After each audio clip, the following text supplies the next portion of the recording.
Welcome to the Kirby on Sports Podcast New Year's Eve special. Before we begin, we'd like to thank our sponsors, Regroup Building Services, PM Plus Reserves, and Shenandoah Primitives. Now let's send it to Josh Kirby and Dan Demski. All right, welcome to the Kirby on Sports Podcast New Year's Eve special. I'm pleased to be joined by Dan Demski. Dan, hope you're doing well. We'll get to you a little bit later. A live performance to start us off by Jacob Noah. You can check him out on Instagram and Twitter. Search Jacob Noah. He has some great music, and he's going to start us off the show. Jacob, take it away. We're going to have to give Jacob 1 second to take it away. Uh-oh. I think he had to get some water. Jacob. Wow. Jacob's producer, Josh Reich. He's been on the podcast before. Josh, good to see you. Happy New Year's Eve. How is everything with you?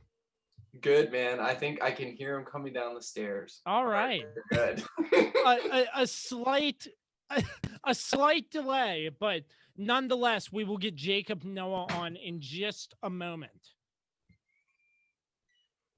Serious? Jacob Noah. There he is. Dude, I'm so sorry. I didn't know we were starting. I went to the bathroom. I do this every single time I'm doing anything kind of like professional. I feel so bad. I'm so sorry.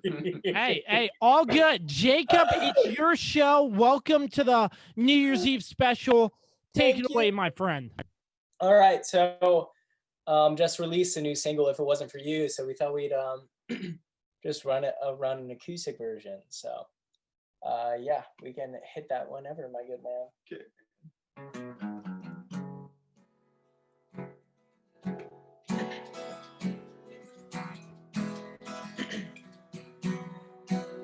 Used to call me baby, but I'm the one that's been calling lately. I guess it's safe to say that I'm crazy, 'cause every time I see you, yeah, I smile, I smile, I smile. Oh baby, baby, please, it's not denial. Give me just one chance, I'll make it worth your while. Darling, darling, please, I could be your man, then you'd understand if it wasn't for you. I'd be long gone in transit, maybe stuck here and stranded if it wasn't for you. I'd be stuck on a wire, maybe strung out and tired if it wasn't for you, baby.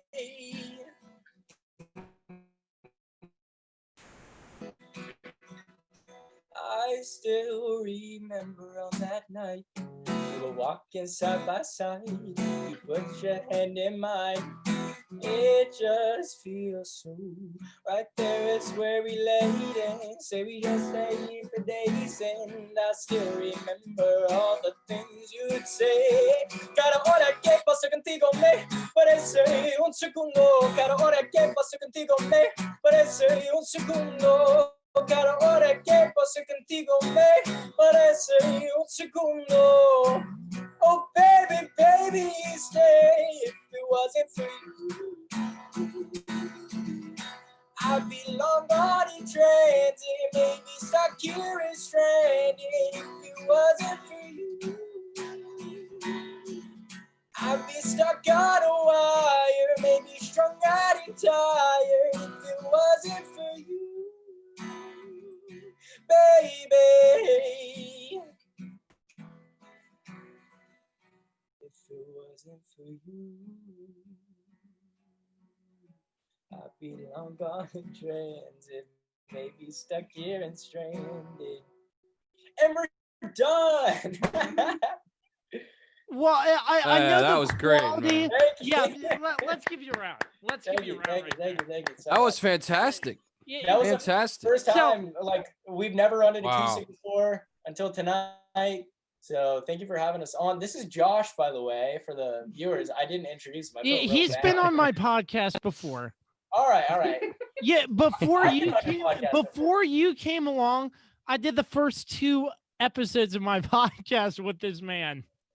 Well, I can't your believe viewers it's been know it. about 2.25 years. It's insane, Well, man. everybody, the man in virtual flesh that did the first 2 episodes of Josh Kirby. Yeah. There you go. That's So it. yeah, It's quite the endorsement. I know the audio didn't sound the best. They might have lagged once or twice, but I mean, but still, it was great work. So Jacob, we have a little bit of time now, so Spit it. I just want to get your thoughts on like your music journey. I've been like following it for a while now, and you're really starting to take off. So tell me a little bit about what you're planning for 2021. For 2021, a lot of music. We're planning to release a single every single month, an EP coming very shortly. And yeah, a lot of great, cool new music. We have a whole lineup right now on the board that we're trying to get out. So in the next month, you'll be hearing a new single. So that is great. So tell the listeners of this live stream where we can find your work and everything, how they can connect with you, and maybe autographs if you were that good enough. Doubt that part. But you can find me at Jacob Noah on Spotify. I'm on Instagram at Jacob Noah Official, and then on Twitter at Jacob Noah Music _music. And Facebook, Jacob Noah. I have the Jacob Noah page. Oh yeah, that's gonna be a lot of fun. I can't wait to hear your EPs and your singles once a month. That's a grind, man. Yeah. We joke about it all the time. So like a lot of people don't know what goes on behind the scenes. So Josh, one time we were just, it was like really late at night and we were talking. He's like, dude, we're hustling in the shadows, man. We're hustling in the shadows. Like, meaning like we have to put so much work and effort into it. Just no one sees that. They just know the final product, you know? So yeah, there's a lot. Absolutely. Absolutely. Yeah, So that comes with everything. That you watch True. how many hours of sports, like, you know, like people just don't see what's going on behind the scenes. They're like, I'm gonna listen to this, I guess. yeah, so Josh has been with you pretty much the whole way, helping you and producing pretty much all of your stuff, right? I was gonna say all the way, all the way. Yeah. Very cool. So, Yeah, I'm very thankful to have him playing guitar right now. So Josh, let me ask you this, sticking with music for a little bit longer here. So what is it like for you producing somebody like Jacob and seeing how far he has come? Go ahead, roast me, Josh. Oh. And they're lagging again. No, I mean it's definitely cool. I mean, like you said, you do a lot of your work behind the scenes, so it's like being able to see it actually pay off is pretty dope. No, it's a good feeling to put on all this work, and I'm sure like y'all can relate. Anyone that does like creative outlets, like you can relate. You put in all this work, and then to see the numbers, like it's a tangible thing. You're like, okay, all right, we're doing okay. So it's very fulfilling in that way. Who would you say are your biggest musical influences, Jacob? Because you have a really cool voice. So I just kind of want to know who influences that. Yeah, absolutely.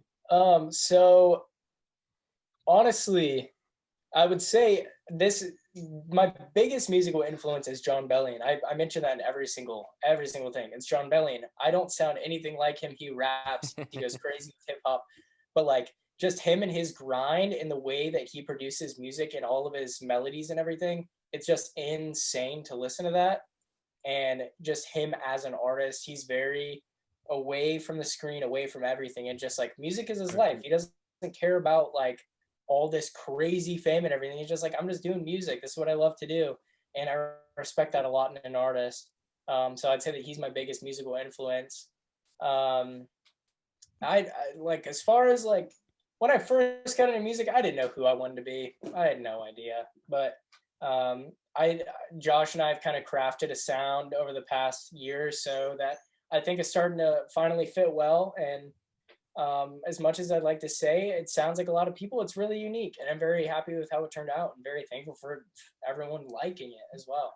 Absolutely. Yeah. Keep up the great work, man. Really, Thanks, really man. well done. Thanks. Both you guys did Thank great. you.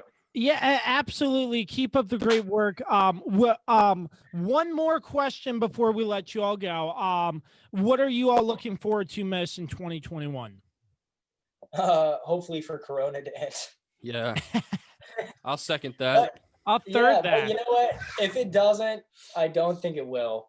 If it doesn't, just the relationships that I'm continuing to build with. Like Dan, I've never met you before, but that's tight that we're just talking now on this thing, just like So cool. relationships. So yeah. And it's really great with social media and what's going on now today. It's just you're able to make relationships so easily. And I think that's one of the things I'm looking forward to the most. That and music. So Absolutely, guys. Josh, Jacob, we can't thank you enough. Enjoy the rest of your New Year's Eve and have a safe and happy 2021. And thank you so much. We can't thank you Absolutely. enoff. Take thank care, you guys. for having us. It seriously means a lot. Yeah. Happy New Year's. Have a great rest of the night. Good luck talking sports. Go That's out Caps. of my league. And go Caps. And go Absolutely. Patriots. Go Patriots. We're Oh, out. Patriots. no. Oh, man. That's all right, but no. Not the Patriots. Oh, man. All right. Good night, y'all. All right. Happy New Yep. Year's. Peace Hey, out, guys. y'all. Take Thank care. you again. Happy New Year's, guys.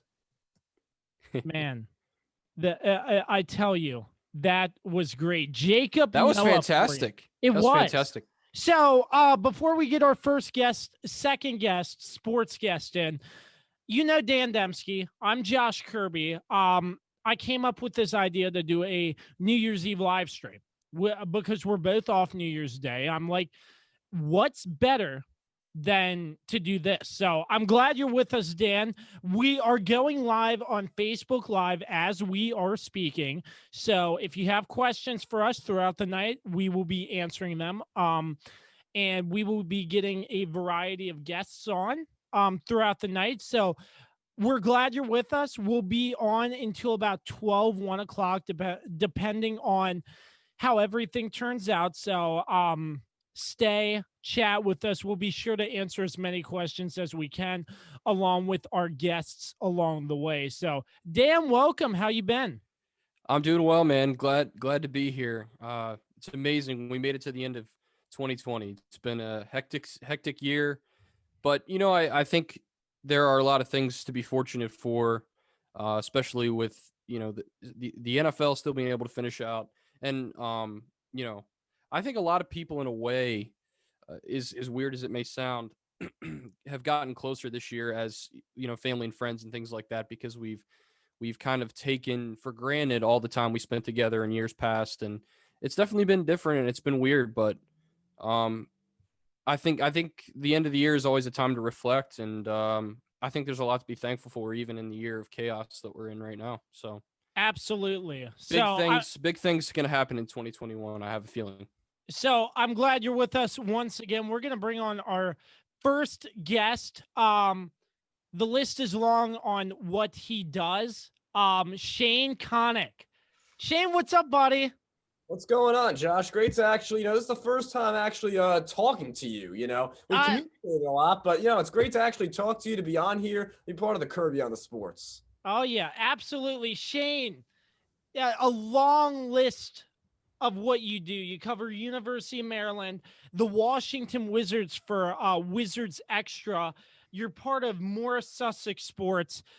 A lot on your plate, man. I'm sure you're really busy. And even with this pandemic and everything, it must be really crazy trying to make sure everything goes smoothly. So I'm sure your job has been affected. So tell us a little bit more about what you do and how your job's been affected, first and foremost. Yeah, so you see, everything's actually really changed a lot. Is really the big thing. Not necessarily affected is I go to the University of Maryland. I'm from New Jersey here. And I was in Maryland, I was announcing games for Big Ten Network Plus, announcing games with our student radio, all different things. And then we got sent home in March. So March, April, May, nothing was really going on. I wasn't doing anything.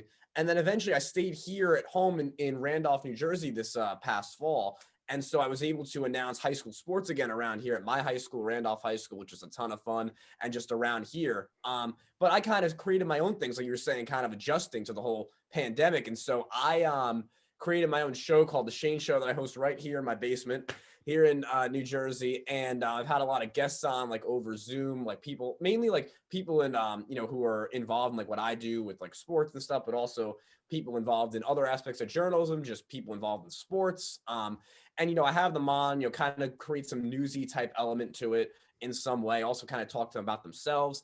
And that's been a really fun thing to do. And I've done that a lot, like, especially over the summer, because I was just sitting here with nothing else to do, nowhere, and so that's a cool thing that I'm definitely going to continue as well. So yeah, it's been really cool, but yeah, no, everything, like you said, definitely been really impacted by the pandemic, but it's been fun that, I've been able to make the most of it, I think, and I can just continue to do that. Yeah, really great job with what you're doing. I've been able to catch some episodes of the Shane Show, so I've really enjoyed that. So keep on doing what you do best, first off. But I mean, seeing some of your Twitter posts, you're not in so ideal situations when you're calling football games. Like I saw one, you were just basically standing on metal bleachers with a microphone in one hand and a board in the other hand. I'm like, that's got to be uncomfortable. What if you like drop the microphone or something? That's a really good point you bring up. There was one game I was standing there announcing a game, and I had I had multiple. It's the first game I was doing, so I had like multiple sheets of paper, and I had my board thing. I had like the rosters on paper too, and then I dropped one of the rosters, and it slipped like underneath the bleacher, and then and of course it was the kind of place where the bleacher goes like all the way down. So yeah, no, that's definitely been a big adjustment because they've wanted to have. A lot of times, sometimes I've been in the press box still, but a lot of times they want to have as few people in the press box as possible. So, and that makes a lot of sense. And honestly, I think it's kind of cool to be like in the, bleachers out, like, with you've got a more, you're in the crowd kind of feel. But the thing is, I mean, from an announcing standpoint, yeah, it's easier to have like a table or something. So, but I just, wherever I was, stuck doing games this year, I just looked at it like, I just was so happy to be at these games, to have spectators at these games. Cause here's the thing, high school sports, you're in a smaller venue, a smaller place. So even if it's, there aren't that many people there, it has the feel of that it's, more packed. Even if only a few hundred people are there, it's all parents, because you have a crowd, it's kind of, loud. It could be exciting. So that's a somewhat similar feel, obviously not nearly the same, but, more similar than playing in an empty, 50,000 seat stadium. So, but yeah, no, it was definitely hard, announcing those, a lot different, especially the stick mic. Not only that, then your arm gets tired holding it, especially you're holding on to everything else too. You're looking, you look down, trying to flip through. You can't flip through pages. Yeah, so it was fun. Yeah, so the high school sports, I want to talk a little bit about that up in New Jersey, where you're from. How'd they handle this whole pandemic and getting being able to play? Yeah, so they've done a really good job with everything with the fall sports seasons. And basically, Governor Phil Murphy kind of just said, it's up to the New Jersey State Interscholastic Athletic Association, which governs everyone, to decide whether or not they play. And so the NJSIA said, all right, game on, we're going to play. They have a shortened season. It started on the first week of October, and it went on just through like mid-November. Normally, they have football state championships with each group at MetLife Stadium, where the Jets and Giants play. Ooh. All of those tournaments were, just didn't happen this year, which made sense. They played football 6-game season, culminating with they scheduled 2 more games against, like, the state did it, so it was kind of like playoff games, like against basically, like teams from other that weren't necessarily local, just kind of, play another team they matched up with based on how they performed in their other games. But as expected, and like you've seen in every conference and every league and everywhere, yes, there were cases, there were outbreaks, and there were cancellations, and there were rescheduling. So basically, I mean, because it's just inevitable. That's just, part of this, unfortunately. And the thing is, though, with high school now, you don't just throw in the players, you also throw in the schools, because a lot of these schools are open to have in-person school like 1 or 2 days a week per student, or like every other day. Every school is doing it differently. And so because of that, if there's a case in the school, the other team will be like, well, we don't want to play them, and then chances are there's another team that's also looking for an opponent somewhere in this area.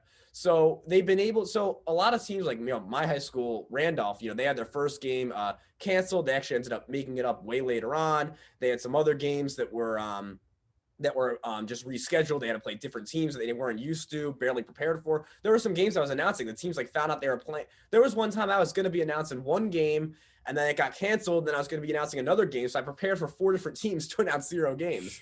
So it was, it's crazy, but I mean, everyone's just kind of gone with it. And it's just been great to see them playing. And winter sports now is really up in the air. Well, not really. They actually just came out, and they're actually supposed to start practicing on Saturday, January 2nd, for the winter sports. So they actually are trying to get that going with basketball, hockey, and some other sports. But with they actually, like the fall sports they only had the outdoor ones. They moved volleyball and gymnastics to a special like 4th season this year in between the winter and spring that wrestling's in now as well. So that allowed some girls volleyball players to take up other sports and gymnastics gymnasts to take up other sports this fall. So overall, it was just cool to see them playing, but obviously different. And obviously, it was just great that they had something. And I think that's the way everyone looks at it. That's really great to hear. A different viewpoint from another state, as in New Jersey, because we're down here in Virginia, and some things are just like football has not happened yet, and we're not sure if we will be seeing football. Yeah, no, that's what it seems like. Especially I know in Maryland as well. They've some places have had it a little bit. And, it's all uncertain because it's like, we'll do it in the spring, even in the Big Ten Conference. They're saying right now that they're going to play all these fall sports in the spring. I saw Maryland volleyball was able to release its schedule, but I don't think any of the other fall sports teams really have having to really say yet because they don't really know. So, if they're going to, they're assuming they're going to have a season, that's the plan, but it's just so uncertain. And it is interesting, like you said, that everyone's doing different things. There's no normally everyone's playing football in the fall, no matter what level you are. You're in, 3rd grade, you're in the NFL. Everyone's playing football in the fall to some extent. Now it varies by the state, sometimes even within the state. Like I know, in the Washington, D.C. area, the WCAC, I know, actually, they've gone forward and just said we're playing it in the spring. Whereas in Maryland, Governor Hogan and them have said that they could play starting in late October. And I know some schools, not really around the Washington, D.C. area, but other schools, I think maybe Baltimore County and some other places actually have. So it is really just, interesting. And just, I'm just very fortunate that, as it all worked out over here, I was able to cover a total of 21 games in person. I was always looking for every opportunity I can get to, PA announce, play-by-play announce, write, all that stuff. So it's just a lot of fun. Nice to meet you, Shane. I'm Dan. Yeah. It's a pleasure. I've seen you in the Twitter group chat that we're both involved with. So that's always cool. But I kind of have a 2-part question here. The first question is there a sport that you've done play-by-play for that you've covered that going into it you had no idea or maybe weren't well acquainted to the sport and kind of had to learn as you go? And then what sparked your interest in broadcasting, play-by-play in sports and things like that? Yeah, Dan, it's great to meet you as well. Whatever meeting is in 2020. Yeah, right. Yeah. And, Yeah.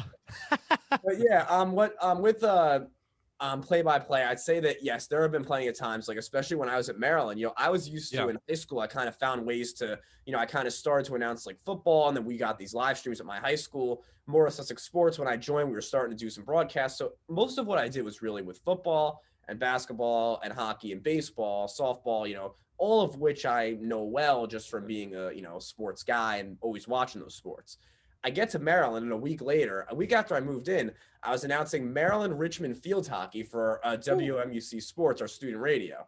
Uh-huh. And I prepared whatever I did, and I had been to Randolph field hockey games before. I would PA announce and do their senior night. I was familiar with the sport of field hockey. I know you're supposed to get the ball in the goal, but I started announcing, and it's I don't even know who the players are really, because I prepared it as much as I could, whatever. And at a certain point, it's you're still trying to identify who's who, right. And then you're trying looking binocular, you can't and then plus you're on the radio, so you got to really describe everything. So Yeah, and then the same thing happened, with this at Maryland also, like a little bit with, when I first started to announce like volleyball, wrestling, just sports that I wasn't as familiar with. Because even if you watch, some highlights, you watch some games, like, even full length games in preparation, it's not the same as watching baseball since you were a little kid and then announcing. Right. But overall, it's just so much fun to learn other sports because I felt like, for example, a sport like volleyball, it's just such an exciting sport, especially when Maryland plays in the Xfinity Center Pavilion. It gets loud in there. It gets, it's an exciting sport and it's a fun sport to announce. And so it's always fun to learn these other sports, but it definitely is hard at first. And you also said about like what kind of sparked my interest in this sort of thing. That was I just always loved sports. I've always loved writing. I always loved talking. And, I would always, the way a lot of people do sometimes, turn down the volume on the TV and like, announce game, whatever, Right. And eventually it's kind of, I had that, like eventually, well, what if I just did this sort of thing a little bit? And I was just in like 2017. I was a sophomore in high school at Randolph. And then I decided that, so I participated in a sports broadcasting camp with Chris Carino and Tim Capstraw, the Brooklyn Nets radio announcers, both of whom I talk with now about my stuff if they've been on the Shane show and all that. And, so I worked with them and I really started to learn more about this. And then I realized, yeah, this is really cool. And then it's not like my high school really had like a TV station or anything like that. We didn't have anything. And I kind of just started to announce football over the team's huddle footage. And then eventually we got like these live streams, we got film crews, and now like more of Sussex Sports, I joined them. We were starting to do like these non-live broadcasts. Now we've got like 13 live broadcasts at once on a Friday night in all these different places with, fancy equipment and production and all that. And so it's just been a lot of fun being able to grow everything around here and seeing, how many people see my stuff here and then go to Maryland, and be in the Big Ten Conference doing these same kinds of things and doing a lot of writing and doing just all this different stuff. It's all stuff that's just, honestly, it's just a lot of fun. That's the thing. It doesn't feel like, you're going to, like you're going to a sporting event or you're watching a sporting event, and writing about it, talking about it. It's just, I think it's all just a lot of fun. So Doesn't feel like work, I imagine. yeah. Yeah. So Very cool. Really quick to wrap things up. You cover the Wizards for Wizards Extra. They landed big with Westbrook. They got the kid, I can't pronounce his name, from yes, Avdia. But they fall into 0-4. What's the deal with the Wizards? They have all this talent in Beal, Westbrook, Avdia looked decent. You have these guys, but yet you're not producing on the court. Westbrook had 2 triple doubles in 2 consecutive games, and you still end up losing. So, from covering this team so far, what have you seen from the Wizards? What they need to improve on? So I think that a big problem, like in general in a sport like basketball, it could be hard to take a bunch of guys, even if they're good, put them on a team together and expect them to win immediately. There's a lot of team chemistry and things like that kind of have to build. Now, Westbrook and Beal are both great players and we're having great games in the beginning of the season. But the thing about Westbrook, though, Westbrook did have back-to-back triple doubles. In that second game, I remember he was 1 for 8 shooting through the first half. He had shot 1 for 8 from the field. He was getting his rebounds. He was taking a lot of shots. And, he just wasn't scoring really. Eventually, he got a few buckets and brought him to 10 points, and he had the other categories, and he filled the stat sheet, and that got him the triple-double. He's a great player, and Beal's going to score. I mean, they have a lot of great players, but I think it's hard just in general to, always win immediately, especially when you got, new faces and all that. But, it's going to be interesting to see how they do. It's a long season. The season's a weird season anyway. I think anything that happens, might not necessarily be what would have happened in normal season, for better or worse. So I think, it's definitely, a really rough start for them to be off to. But I see them, as a potential, 8 seed. They were a, playoff team. They're a borderline. They were the number 9 team in the East last year. I think this year, I could see them definitely, maybe improving a little bit if, everyone stays healthy, everyone stays together. Rui Hachimura came back today as well, and he was good for them last year. So, they've got, I'd say they definitely have a chance to, be a playoff team, especially when you get play. But like you said, you get a player like Westbrook, you could expect more, but we'll see. It's still very early, like for any team to say, like I also, a big Brooklyn Nets guy, being from around here, and like, they've got, obviously all the names on paper that you want to have, but, they haven't done, anything, I mean, they had, they won their first few games big, but, then it reached a certain, then it's like, now Dinwiddie's out for the year, you never really know what's going to happen, but, it's very early. It's a weird year, and I'm excited to see what happens. As of right now, the Bulls are leading the Wizards 129-128 with 18 seconds left in the fourth quarter. It is a tight one. Can the Wizards get their first win of the season? Who knows? But Shane, we appreciate you.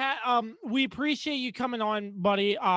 It's been fun talking with you. I know the time has been short, but definitely we have to book you again soon, sir. But I hope you have a safe and happy 2020 and a happy New Year's Eve, sir. Thank you. And I'm saying to you guys as well. Dan, Josh, thanks for having me on. It was great. I'm actually getting to talk to you guys. Hope to be back. Yes, Thanks sir. for coming on, Shane. Yep. Shane, take care, easy, man. Stay safe. Okay, guys. Take care. I'm Josh Kirby, riding with Dan Demski till New Year's Day 2021. Our next guest we're bringing in, he's been on the podcast before. There he is. It is the one and the only.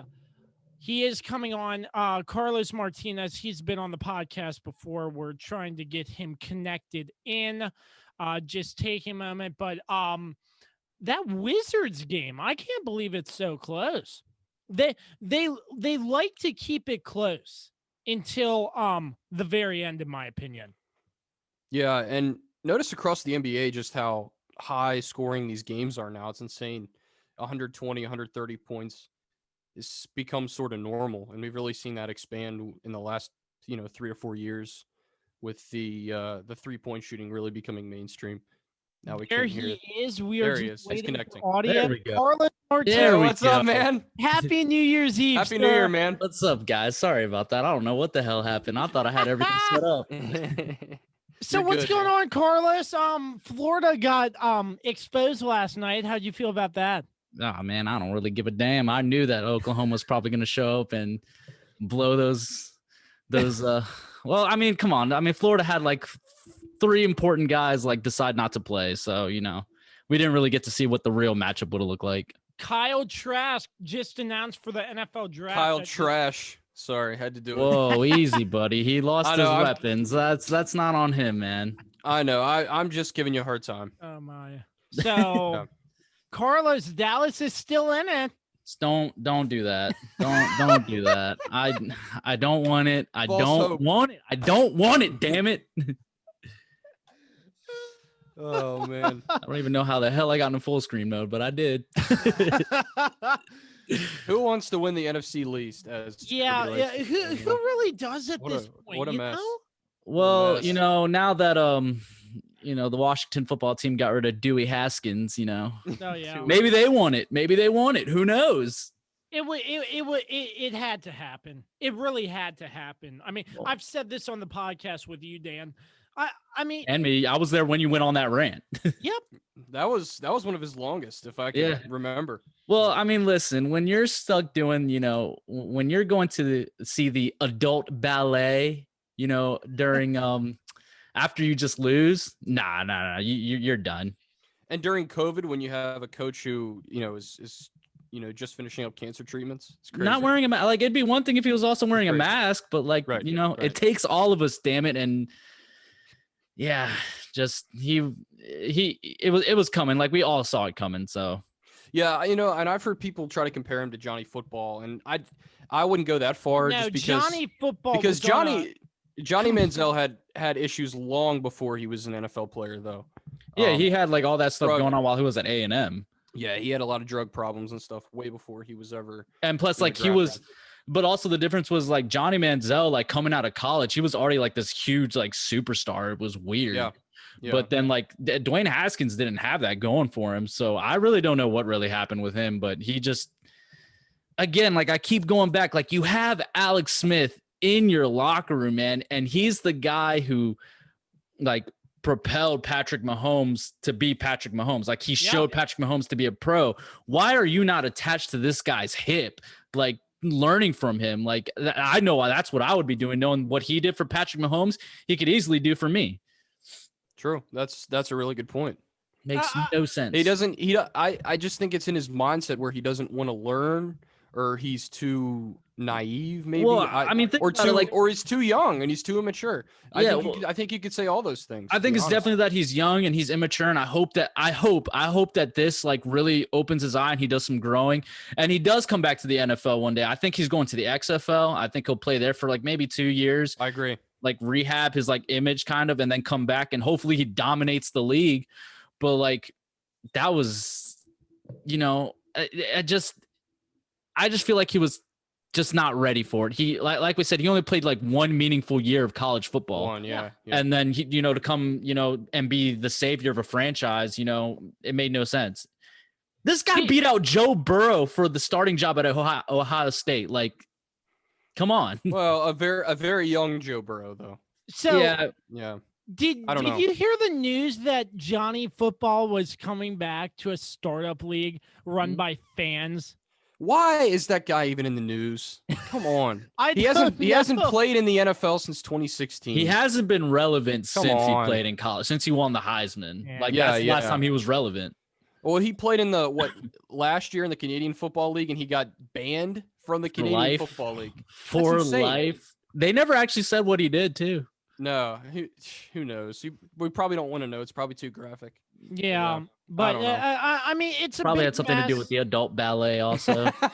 It's a big like mess. And this whole Haskins situation was a big mess, but Washington has a game that they're not sure if Alex Smith will be a part of. This game got no. I thought they already announced that he's playing this week. And he's still limited in practice. He's gonna play. I don't think they would have released Dwayne Haskins if they didn't know Alex Smith was ready to go. Yeah, I agree. That's a good point. I never thought of that. And then on top of that, like this is the most important game of the season. Like they need Alex Smith. Like he's like I've been saying, Alex Smith gives you guys the best opportunity to win. You need your running backs to show up too, because they've been bad the last few weeks. Oh yeah. So I mean, who knows? I mean, who is it? He's drawing a blank. I forget his name. Running back? Yeah, running back. Gibson? Gibson, yes. Yeah, Gibson. there we go. I couldn't remember his name. Gibson, okay. It was his first game back against Carolina. So, I mean, just give him some more work. I would love to see Terry McLaurin back, but who knows? Yeah, he'd be huge in that passing game. Yeah. I mean, you guys need him for sure. You could even run like a revert. You could even run reverses and like maybe try the Philly special too with him. So I'm not sure how well he can throw. Listen, the plus side about also, the plus side with this game for Washington is it got flexed to Sunday Night Football, so they're gonna know like they have to win to get in. They're gonna know whether it's the Cowboys or the Giants who are like. Whichever team wins that game, they know all Washington has to do is win. They just have to beat the Eagles. Okay. This is so simple for them. If they botch this and let's say the Giants get in, oh my God, the Cowboys, I don't want it. I don't want it. The Cowboys do not deserve to be in the playoffs this year. The Red Rifle. You don't want to see the Red Rifle win a playoff game? No, because then this is basically giving I guess credit is the word to Mike McCarthy for what he's done this season. He hasn't done jack shit. Excuse my language.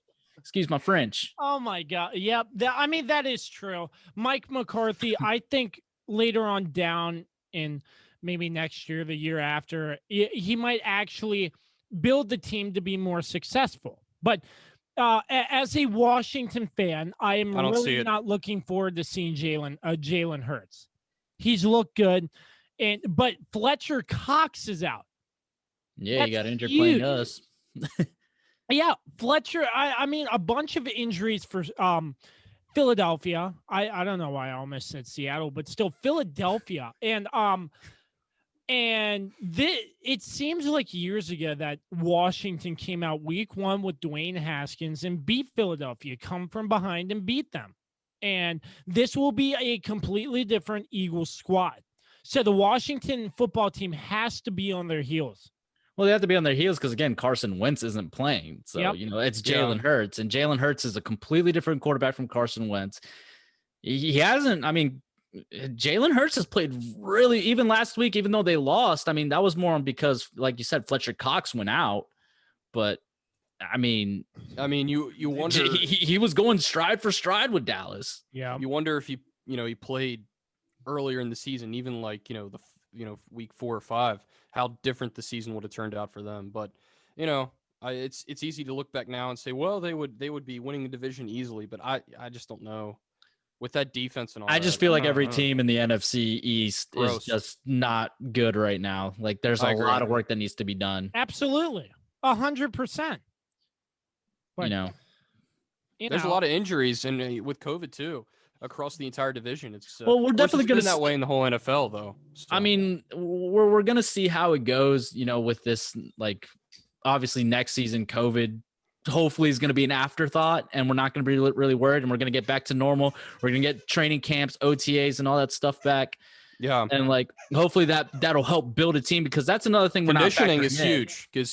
That's another thing we're not factoring in is also like in the case for the Cowboys is like, yeah, we got Mike McCarthy as our new coach, but we never got like training camp, or we got training camp, but we didn't get like OTAs, preseason, all that stuff to really build the team up. We didn't get any of that. So we'll see how that goes next season. And then on top of that, Dak Prescott is coming back.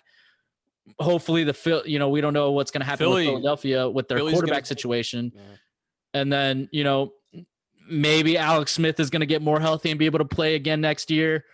And maybe, Washington finds their next quarterback to maybe take over for Alex Smith because obviously Alex Smith doesn't have much longer. But I think they got to do that. Yeah, and then the Giants. Joe Judge is building something nice there. I think the Giants are. It's on the up and up, but it's just bad right now. Yeah, Danny Jones. I don't know about him. I always thought that was a weird pick anyway. Way too high. For a guy that didn't do too much in college. At Duke. He played at Duke, too. It's the same thing with Mitch Trubisky. Like, what did Mitchell Trubisky exactly. He played one meaningful year of college football, and he couldn't even he was more talented than the guy that was starting over him for like 2 years, but he couldn't get that team behind him, so that's why they always started the other guy. I can't even remember the other guy's name. And now they keep flip-flopping with he and Nick Foles, and, that's right now Mitchell Trubisky is playing good, but is he the quarterback of the future for the Bears? I don't think so. No, he's too inconsistent. He has 2 good games and he has 4 bad games. You can't win games like that. So in this league, you cannot have that. It has been proven. Yep. But let's talk about another thing I just found out today. Fitzmagic tested positive for COVID. Yeah, oh man, they can't do the old quarterback shuffle, man. They can't do the old quarterback switcheroo. I guess it's to his game all 4 quarters. Well, yeah, I'm pretty sure the Bills are going to rest their guys, aren't they? Have they announced anything yet? They probably are. They're not playing for anything. No. They're already going to, 2 and 3. What's the difference? Right. They don't even need a higher seed. And Pittsburgh's already resting, they're resting Big Ben and all that. So chances are Pittsburgh's going to lose to the Browns. They'll be the 3. Buffalo will be the 2. Either way, you're going to have to go through Kansas City. Yeah. So, Miami, hopefully they get, a rest, the junior varsity version of Buffalo. Yeah, a lot of headlines going into week 17, no doubt. But let's shift our focus a little bit. Dan, I'm Josh. That's Dan. Carlos is with us as well. The college football playoff, let's break that down a little bit. Here we go again. Yep. We've done it on the podcast, but let's do it for the live stream. Carlos, take us through the college football playoff and what you're hoping for. Oh man, I'm not even ready for this. I didn't know we were going to talk about this. Okay, well we got it should be fresh in your mind. We got the Rose Bowl. There's only 4 teams. Thank God that being unprepared. This is the one time I'm like, yes, 4 teams. I can remember these 4 teams. No, we got the Rose Bowl is the first bowl game. It'll be against Alabama and Notre Dame. Number 1 Alabama, number 4 Notre Dame, and the second one's the Sugar Bowl in New Orleans. What are you doing, dude? With Clemson and Ohio State. Sorry, my dog is just doing some weird stuff. You can't even see him. He's under How my is your desk. dog? Oh, he's growing every day. Good old Chief. Chief. Yeah, it's my guy. That's I awesome. love that. I love that name. Thank you. Yeah. Wanted to name it something unique. Yeah, so obviously Notre Dame's heavy underdogs. Ohio State, Clemson, that's going to be a really close game. But could we That's definitely going to be the game of this round, I feel like, Yep. because especially after the game that happened last year and then all the smack Dabo Swinney's been talking, it's going to be interesting to see how Ohio State, He really has, like, all of a sudden become he's so gotten arrogant. really cocky. Arrogant, just pure arrogant this season. Yeah. And, that's one of the things I liked about him, is dominant as Clemson's been in the last 4 or 5 years. He's always kind of pretty chill, pretty laid back. But now it's just like he has an opinion for everything. It's like, dude, just shut up. Seriously. Like, yeah, I have no idea what's going on with Dabo, because I feel like he's not normally the guy who like gives the other team motivation in that sense. Exactly. Because Ohio State's got like all his quotes, everything he's saying about them, he's got them up in their locker room. Like, there's no doubt in my mind that like they are going to come out and they're going to play. Now it'll be up to Clemson to, respond. I still think Clemson's going to win this game. I do. But I agree. But I do have that sense or that feeling of like they could very well lose this game because of Dabo Swinney talking all this crap. Yeah, there's some bad mojo possibly coming that way. Yeah, I don't know. I'm not sure. It's so tough because of I kind of agreeing with Dabo a little bit. Just the little amount of games that Ohio State played. But look, they still belong in the college football playoff, though. I mean, they're one of the most talented teams in the nation, no doubt. I think I don't really think he's saying what, for me it's not really his like him talking about their talent, it's more just the resume. Yeah. That's I understand. But like still, but it's during COVID. I mean, if this is a regular season, this isn't even a quote that he says. So the Big Ten barely even made it, to play. So yeah, they had to they had this weird rule. Yeah, and then they made this weird 8-week schedule with no buffer time in between to possibly just in case COVID hits. And you had teams only play 4 games this season in the Big Ten. Yeah, a bunch of teams had to cancel games. Craziness. Just absolute craziness. So. Yeah. I know this college football season, it's been affected by COVID a lot.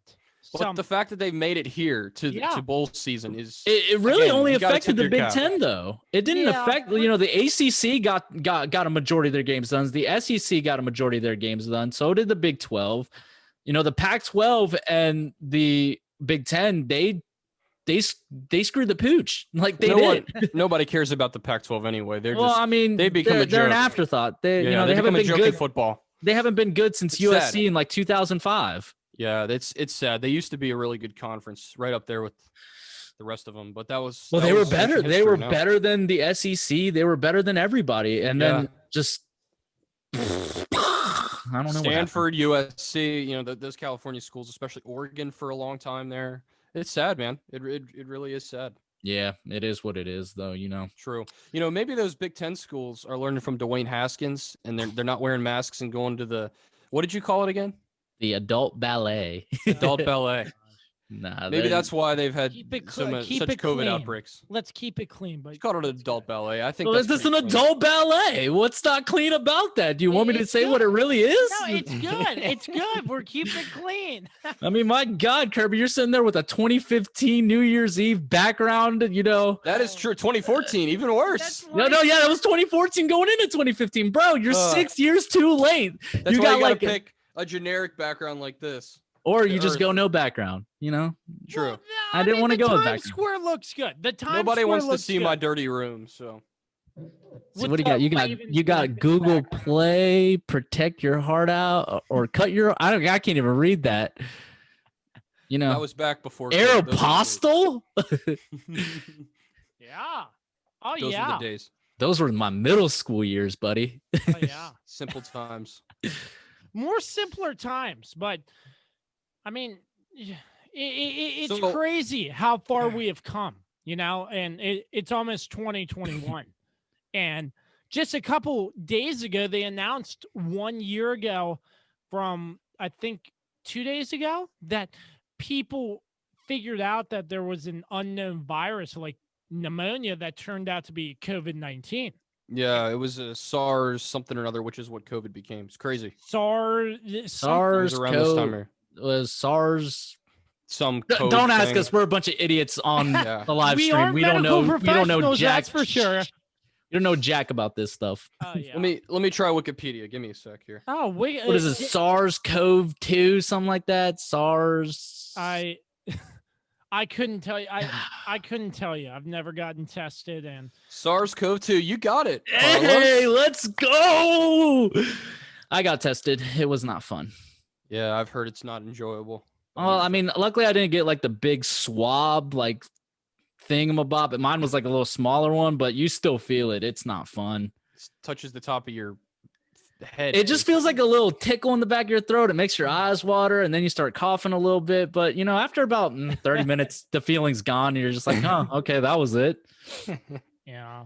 So once again, the New Year's Eve special on the Kirby on Sports podcast. Before we move any farther, I'd like to give a shout out to our sponsors, Regroup Building Services, PM Plus Reserves, and Shenandoah Primitives for all their support, along with MPT Now Productions, Dave Johnson, and Productions by Quet. So, Carlos, wrapping things up before you have to go, what are you looking forward to most in 2021?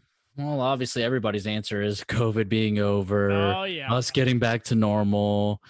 If there was anything normal about our lives, but I mean,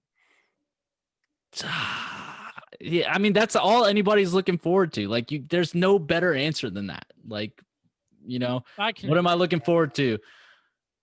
I just want to be able to go outside and go to work and not have to wear a mask and be scared of coming home and, bringing COVID home to my family who all stays home. I'm the only one who really leaves to go to work. So, yeah, that's all I'm looking forward to.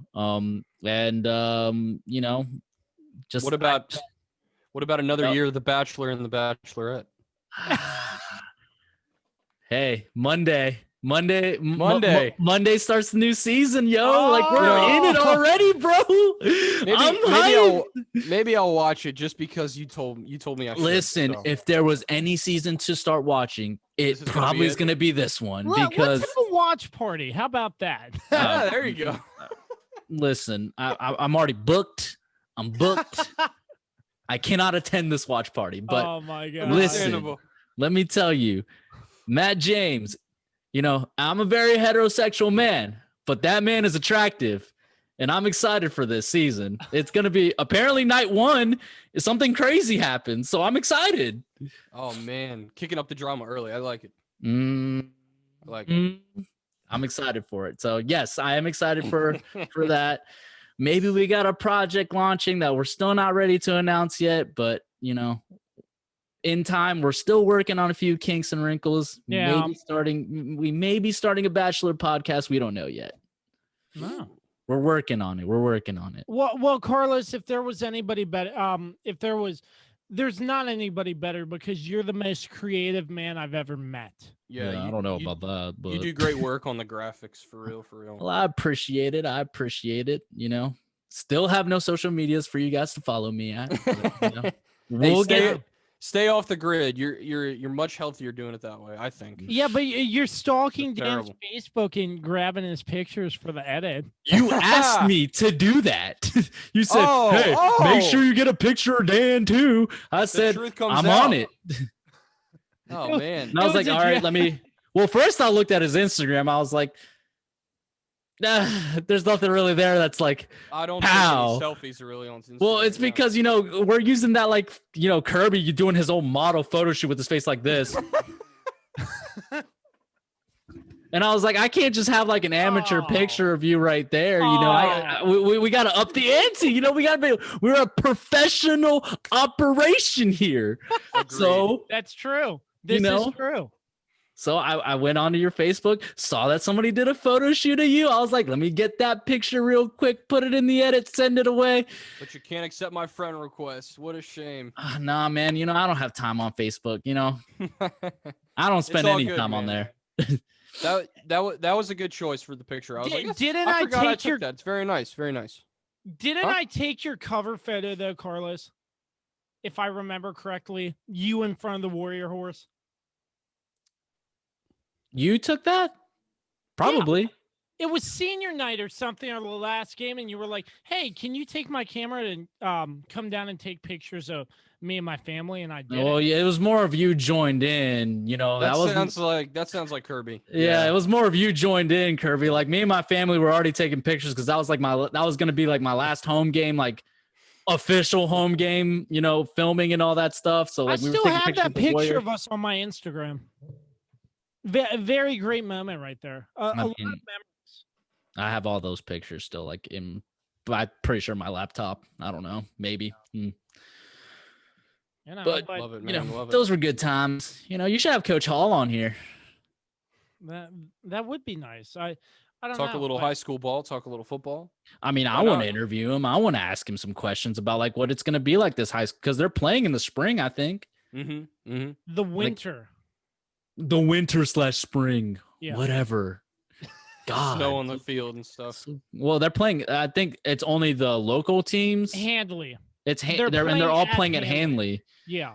So like, Oh, I okay. got some questions I want to ask. I want to know what this season's gonna look like for them. Kirby, let's do it. Let's get him on. Let's interview him. It's time for some hard-hitting research, fellas. Let's do All it. right. Let's go. Research on Coach Hall, please. All right, Carlos. I got that down. Carlos, thanks so much for hopping on with us. I know you got stuff to do, but we don't want to keep you any longer. But hope you have a happy New Year's Eve and have a great 2021. And I'm sure we'll get you back on during the playoffs for a 3-man booth. Oh, I mean, I'm pretty sure we can probably do it next week. 3-man yeah. booth. Oh, Yeah, we're already planning for next week. Making plans. I like it. I mean, Let's go. we might as well preview the playoffs together. I mean, the 3-man booth is like the best thing ever. Absolutely. Legendary. No doubt whatsoever. Carlos has been on our podcast before. You can check us out, anchor.fm/the Kirby on Sports podcast. I just want it to be known I was the one who gave Kirby the idea for this podcast. So if he makes it big time, I'm definitely getting my cut. Yeah, sitting on a bench outside the ticket booth at my alma mater.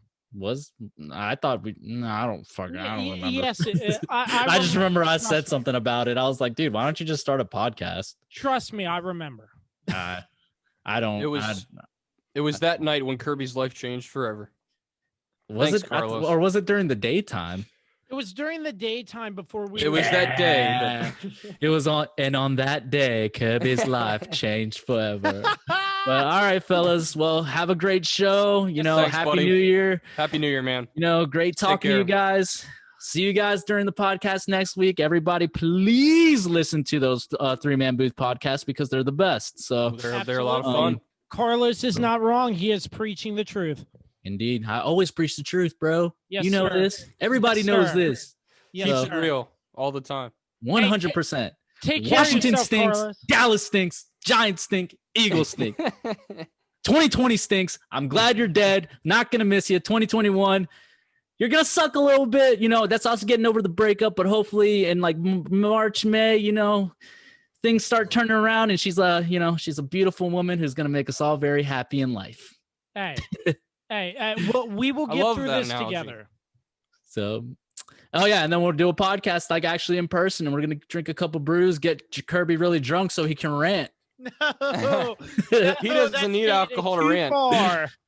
He only needs Yeah. Washington to re-sign Dwayne Haskins. That'll be enough Oh, to get him my Oh God. yeah. That's No. He needs Washington to sign Mitch Trubisky. Don't bring that up. Come on now. And on that note, I'll see you guys later, boys. All All right, right, Carlos. Carlos All right, y'all. Martinez. Thanks. Thank you, Carlos. Happy New Year, man. See ya. We'll see you next week. Maybe. Okay. Wow. I was gonna yell, enjoy The Bachelor. Is it The Bachelor? Yeah, it is The Bachelor. The Okay, I was trying to Bachelor. remember. Is The All right. Bachelor, Bachelorette? 8 o'clock. About time to bring in our next guest. Dan set this one up. His name's Matt Atkins. He runs a baseball and beer podcast. We'll get into some baseball talk, but we will bring on Matt right now and have Dan introduce us to Matt Atkins as we are getting ready to have him on in just a moment.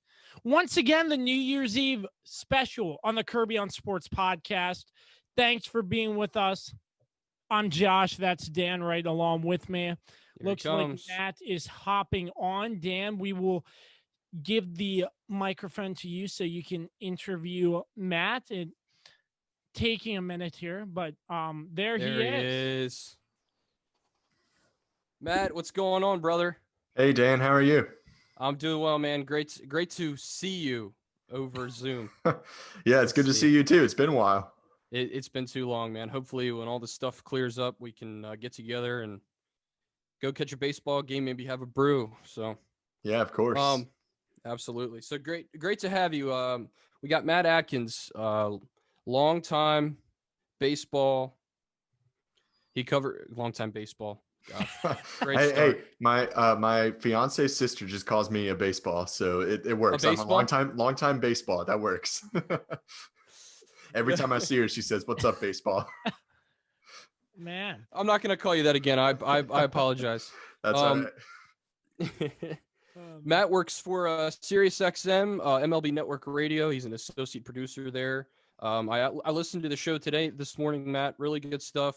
I know they don't really shout you out very much, which I always think is unfair because I think producers work really hard, but it's always been that way behind the scenes and things like that. They do sometimes, though. Some of the hosts, I will give them credit. You know, at the beginning of the show, they'll say, we got Matt Atkins and whoever else producing the show. So I get a shout out every now and then. Yeah, it's nice. A little bit of credit. That is good. Matt also has his own podcast with Trey Lyle called Foul Ball Area, where he goes around and to different areas in just in Virginia, correct? And talks about local baseball and breweries around the area. I think that's really unique. And by the way, I met Matt at Virginia Tech. He was my sports director at WUVT FM. And Matt was one of the first people I met down there when I got to Virginia Tech from community college. And Matt, you were a great help to me. And I really owe you a lot for inspiring me, I guess, in a way. Maybe not, in the sad, tearful kind of way, but certainly doing a good job of leading by example. And so first, I think I want to open up and ask you how you came up with the idea for your podcast, because I think it's a really unique blend, of baseball and beer. So how did you come up with that idea? And just kind of explain that if you would. Yeah, so I mean, baseball and beer are two of my favorite things, two of my favorite pastimes. You know, going to a baseball game, going to a brewery, or going to a baseball game and enjoying a beer while you're there. All of those are great activities, things that I love to do. And so I just had this idea. It would be really fun to travel around and go to different baseball stadiums, visit different local breweries, talk to people in the area, find out what there is to do in each town. And obviously, during these times, you can't really travel. And so doing it all over Zoom and phone calls and everything right now. But figured I'd just start with Virginia. And then, depending on how this goes, how it's received, we might expand to more states, cover more territory. But we've got a couple of episodes done so far, and we're working on some more. And it's been really fun talking to these different people around these different towns. Started in Richmond, which is where I live right now. And so I'm pretty familiar with the city. But talking to Trey Wilson, the broadcaster for the Flying Squirrels here, he had so much knowledge about Richmond, stuff that I didn't know. I mean, I've only lived here for a couple of months at this point. So he had so much knowledge about the city and about the area and stuff to do, breweries to go to.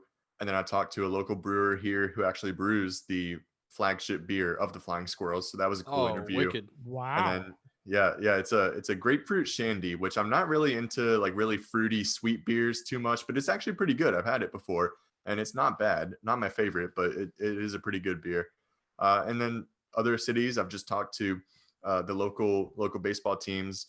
Of course, the Valley Baseball League is really big where I'm from in Harrisonburg, and it's spread out throughout the Shenandoah Valley. And so I've talked to a couple of those teams. I've talked to Charlottesville, Harrisonburg, Stanton, and working on some others as well. So it's been a really fun series to do so far and really interesting. And I'm hoping that once, COVID and this whole pandemic and everything clears up, I'll actually be able to travel and go see some of these towns and what they have to offer. Absolutely. Well, I know the VBL is huge here we're in the Winchester area. So obviously we have the Winchester Royals. Yeah, it'd be really cool to hear you do a podcast on that.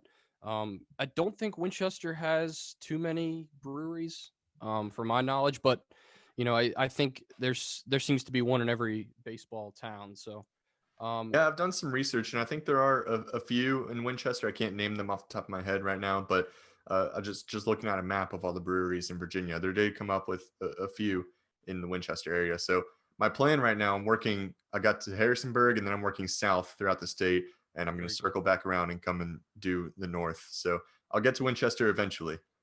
Right on, man. So, Matt, I'm Josh. Thanks for joining us. Happy New Year's Eve. It's good to hear from you. So, first and foremost, like I've asked pretty much everybody who has come on my show, it's the radio. It's really great that you're on Sirius XM first and foremost. But how has your job been affected by this with COVID and everything? So I would actually consider myself pretty fortunate. I was living and working in Washington, D.C., where SiriusXM has an office and studios. And that's where I was working. And I'd been there for about 5 months when March hit and everything shut down. And we actually went to fully recorded programming. We weren't live for a couple of months. And our shows are usually 3 hours, and they were shortened to just 1 hour. And then they would replay after that. They were all recorded beforehand, and everyone was working remotely. My hours were cut way back. I was still getting paid, fortunately. SiriusXM, I mean, they're a great company. They've been really great to all of us throughout this pandemic. So we were still getting paid. And then around the beginning of July, when Major League Baseball announced that it was going to be starting playing again, that's when we went back to live programming. I started getting more hours. And the way we have it set up now, we have one producer working in studio and one producer working remote for each show, so that no one is ever interacting with someone in the studio. And because of that, I've actually been really fortunate, and I was able to move to Richmond, move in with my girlfriend, now my fiance. And so it's actually benefited me a lot more than most people. So I feel very fortunate in that aspect. Yeah. So, let's talk a little about your time at WUVT. I see behind you all your media credentials, and stuff. Maybe you and Dan can share some of your fond moments of when you were covering sports at Virginia Tech. What was some of like your biggest moments you've covered in Virginia Tech sports? Man, there's a lot. The biggest moment that I've covered for Virginia Tech sports has to be Mekhi Lewis winning the wrestling national championship in 2019 in Pittsburgh, becoming Virginia Tech's first individual wrestling national champion. That was a huge moment for me. I know most people don't really care that much about wrestling, but I wrestled in high school. I was a big fan in college, started covering it late in my junior year, and then covered it all throughout my senior year, and traveled to the ACC championships were in Blacksburg that year, traveled to the national championships in Pittsburgh. It was a really great moment getting to cover it, providing coverage throughout the whole weekend, and then being there for his win against Vincenzo Joseph in the national championship match. It was a huge moment. I just remember the press box in the arena in Pittsburgh is way up in the top of the arena. And I wanted to be down there where the match was happening. So I just found my way into some little alley that I'm not even sure if I was allowed to be there, but I was just watching the match from the ground level.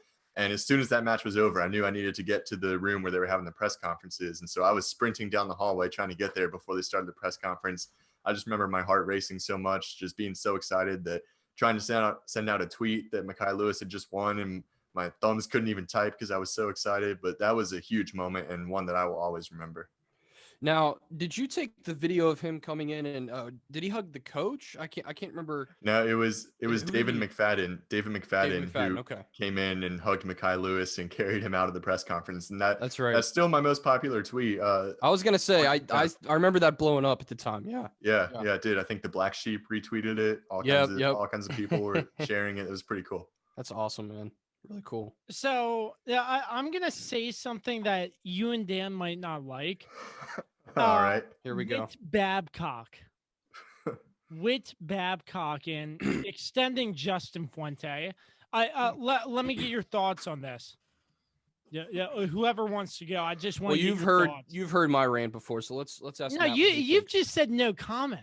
I haven't heard what you have to think, Dan, so I'd like to hear that. Well, there seems to be a form of denial where he's saying essentially that the fans donating is the biggest issue, or not donating, which I think's a little out of touch. First of all, people aren't going to donate if you go 3 or 4 straight years of just being mediocre after all those years of success with Frank Beamer. I know a lot of people say, it took Frank Beamer 5 or 6 years to build the program up, but people forget, I mean, he started from nothing. He literally had nothing to work with when he got to Virginia Tech. When Justin Fuente got to Virginia Tech, we were on the decline a little bit because the last couple of years Beamer was there. We'd seen some really not great play across the field, especially at the quarterback position with Michael Brewer. Right. But he still had a lot of Frank Beamer's recruits, really the first 3 or 4 seasons he was there. So when we were winning 9 and 10 games, it wasn't a big deal. But the last couple of years, I just think I've questioned a lot of the decisions from both Fuente and especially the play calling of Cornelison. That really is the biggest head scratcher to me. And then, going back and forth between quarterbacks, it's just been kind of a mess. This year was really tough. And I know with COVID and things like that, it's not an ideal situation, but the flip-flopping with Burmeister and Hendon Hooker and seeing Quincy every now and then too, the whole thing was just kind of a mess. And our defense has gone downhill after Foster left. I think everybody expected that, but so I think we have to start from the bottom there. So the fact that it just seems like he's in denial that the program maybe it doesn't need to be rebuilt per se, but certainly there's like an identity crisis. I mean, we have a lot of players transferring out. We've had, of course, Herbert, who I think was our biggest standout player this year, is entering the NFL draft, which I completely agree that he should. And he has a lot of experience playing college football anyway, but it's just the program's not in a good state right now. And I think that press conference he held just kind of lit the fire more with Tech fans and, gave them more fuel, especially on Twitter to really go after the athletics program, Virginia Tech football, and especially with Babcock in general. Yeah. Okay. So I have 2 things that I want to say in response to that. I personally have never been on the Fire Fuente crowd. I've thought, it takes a while to build a program back up to be really competitive and be at the level that Virginia Tech wants to be at. Like you said, Frank Beamer, he took a while before he started having successful teams when he came in as the head coach of Virginia Tech. So I've never been on the Fire Fuente crowd. But this year, even with COVID-19 and all the excuses that you want to have, every team was dealing with the same things. Yeah. So I don't think you can really use that as an excuse. Just too many really, really bad losses this year to justify keeping Justin Fuente, in my opinion. The second thing I want to say, what was the exact quote from Whit Babcock in the press conference about donating that made so many people upset? It was something along the lines of, someone asked him about if he was worried about fans not donating money anymore, and he said the average fan doesn't donate that much or something like that. Yeah, I think that was the context, and I think he essentially went on to say that, like, fans need to give more or whatever. But okay, so the average fan. So. What I would say to that, I mean, is he wrong? I don't think the average fan really donates that much money, and it's not going to make that much of a difference if a couple of fans stop donating money to the program. Me personally, and whatever you want to do with your money, it's your money. You do it. Me personally, I don't ever see a scenario where I would donate my money to a college athletics program. Because I agree. I love sports. I agree. I obviously love sports. I work for a sports radio station. I have my own podcast. I love sports. I love watching them. And I like when my team wins. But it's not a cause that I want to donate money to. If I'm going to donate my money, there are a lot of other causes out there that I think are more important and more worthy of donations. So in my opinion, Whit Babcock is not wrong when he says that the average fan taking away their donations, that's not going to affect the team that much. What they need to focus on is the big boosters, the big money donors that a lot of other programs have that Virginia Tech doesn't. Yeah, here's the exact quote here. Quote, most of the people that threaten to pull their money publicly don't invest too much. So essentially what we both said. And I don't think he's wrong about that. I mean, it's not a good look. And from a PR standpoint, it's not good, but I don't think I he's think wrong. that's, yeah. And I think that, but I think that just adds fuel to the fire though. I mean, I don't know. And he also mentioned the social media mob a couple times. He said, let me go back up here. I had the quote a second ago. Well, social media has just had all kinds of effects in the world of sports. I mean, you get people, everyone has a platform and everyone can put their opinion out there. So, Yeah, and I will say Hokie fans are pretty, especially football fans, are pretty extreme on the extreme end of whatever's happening, whether it's a great season or, a tougher season. So I think sometimes I will say the expectations a lot of times with the football program are a little too high anyways. Look, we're not a team that's going to compete for, a New Year's Six Bowl or anything like that. But I certainly think competing in the ACC, not quite to Clemson's level, but certainly on our side of the ACC, which is very weak, I think from top to bottom, I think is, well, outside of Miami maybe, but Miami is kind of inconsistent. yeah, that's true. But it's just, I don't know. I think it's a combination of things. I just think I almost think that maybe he shouldn't have held that press conference because I just think it just pisses people off more and kind of gives off the wrong vibe. And then, people can go straight to Twitter that way and just retweet whatever he said and said, this is what our this is what our head of athletics thinks and da da da da da. He's an idiot, and it just adds more fuel to the fire. And especially with Tech fans on Twitter anyway, who are, like I said, at the drop of a hat, either insane or they're just out of touch with reality, which I see all the time. Yeah, you're right about that. But I don't know, man. It's I think this next season is going to be telling because they've lost a lot to the transfer portal now. And this is really going to be the year where we kind of see if Fuente is for real. I don't know.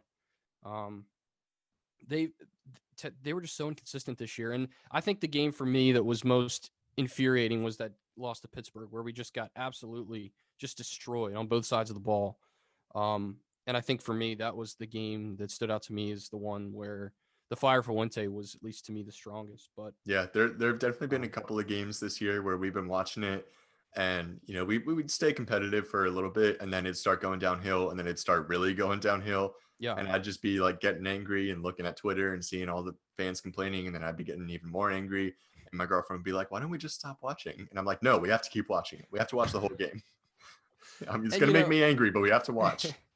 And losing to Liberty, especially in the way we lost to them. Now I know they were having a great season at that point. They were undefeated, but it's Liberty. Like, these are schools in Virginia you have to beat. And to call a timeout when the guy was attempting a 59-yard field goal, it just didn't make a whole lot of sense to me.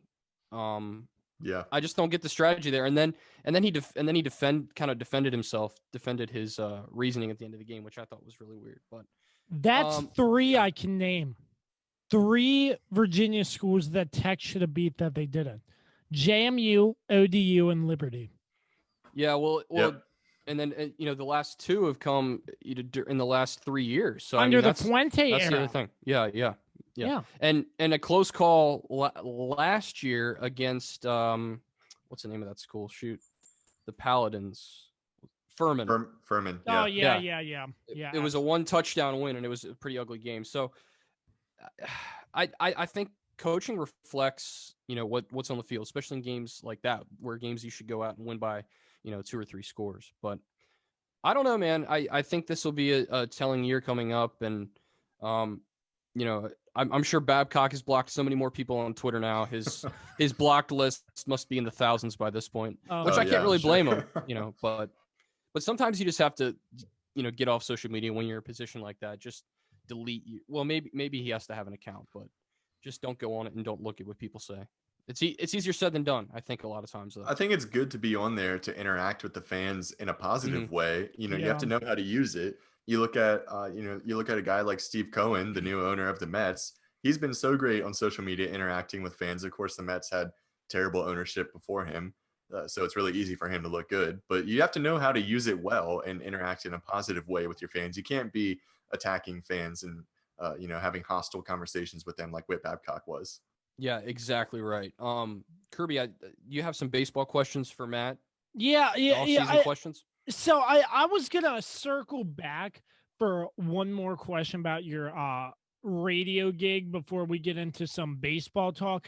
Producer is sort of like a broad term, in my opinion. So can you give the viewers an idea of exactly what you do for the baseball show on Sirius XM? Yeah, sure. So I'm an associate producer. So I'm part-time and I work on all the different shows that we have on the station. Most of the shows have 2 full-time producers that are usually on the show, but basically what we do is if one of them are out or, just anytime that one of them is off, we take their spot and we fill in.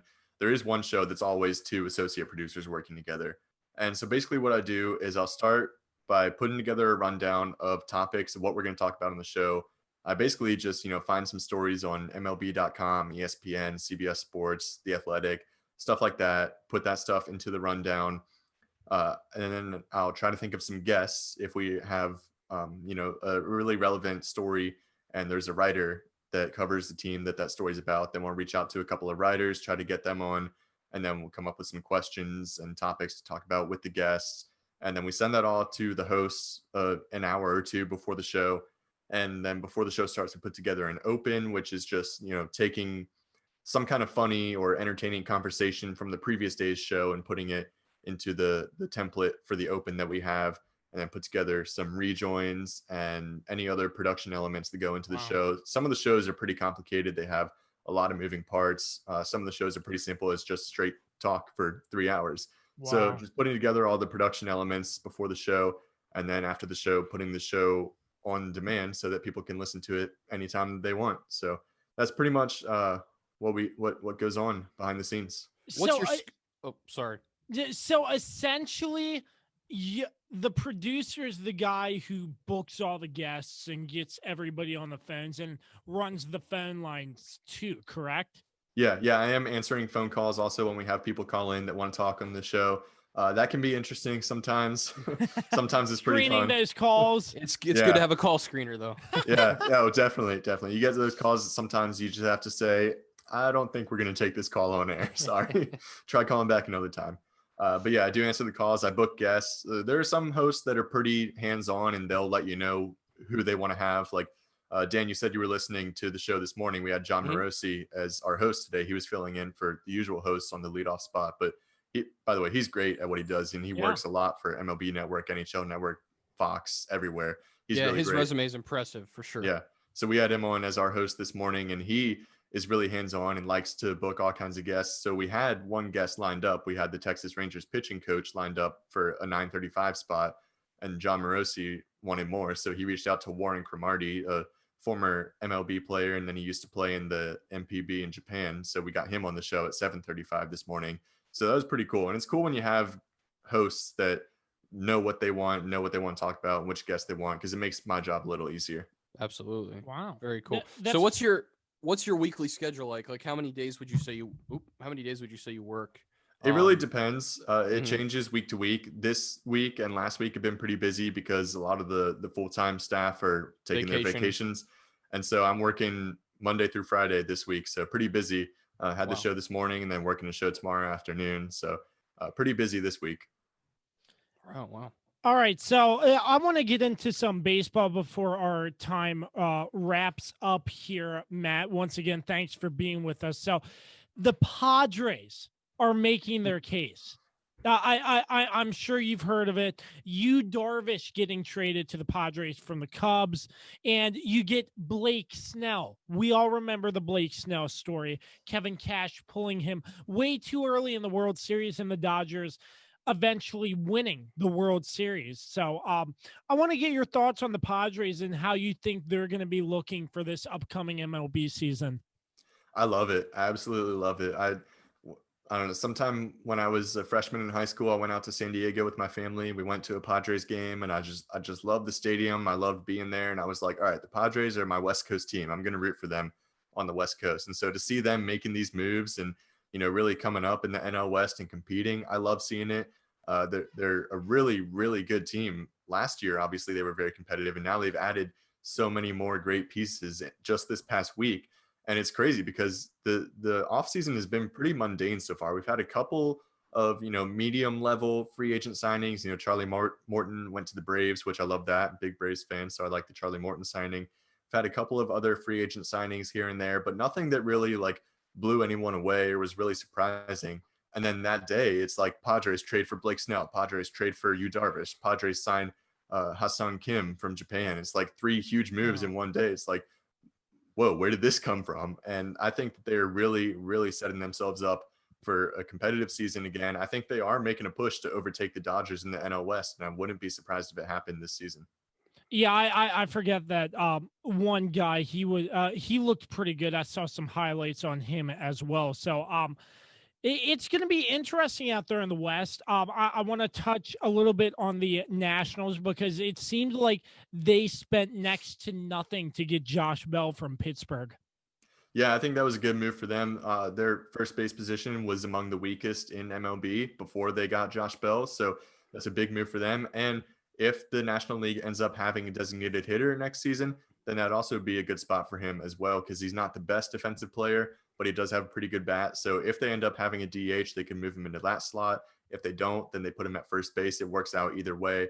And like you said, they didn't have to give up too much. A couple of pitchers who, they're prospects, they could end up being pretty good, but, prospects miss sometimes. And so it's really hit or miss with those. So like you said, they didn't have to give up too much. And Josh Bell is a really good return for what they gave up. I think it's a great move for the Nationals, and they should be pretty solid at first base next season. I have just a couple questions. When's the deadline to make the decision for the designated hitter for the National League? Is that decided during the winter meetings or? Well, the winter meetings have already happened. It was all virtual this year. Yeah, right. I don't think there is a deadline for when they're going to decide that. MLB doesn't seem to be very in a rush. Yeah, they don't seem to be in a rush. They're not a very smooth running organization these days. I mean, you remember just before this last season started, like the day the season started, they decided to expand the playoffs to 16 teams. And so I don't think they're really in a rush to decide anything. I don't think there's a deadline. They might not decide that the National League has a DH until right before the season starts, which really is unfortunate for all the National League teams, because that is going to affect their offseason strategy. If they know they have a DH next year, there could be some players that they want to sign. Like Nelson Cruz is a free agent this year. National League teams might want to look at him if they know they have a DH, but if they don't, they're not going to bring him in because you're not going to put him out in the field anymore. He's too old to play defense these days. Exactly. So if you have a DH, he'd be a great signing. If you don't, you're not going to look at him. So they really need to make a decision and let these teams know what the roster is going to look like next year.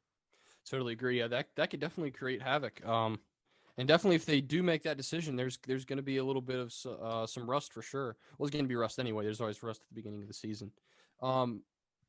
Any teams you think will surprise this year in Major League Baseball?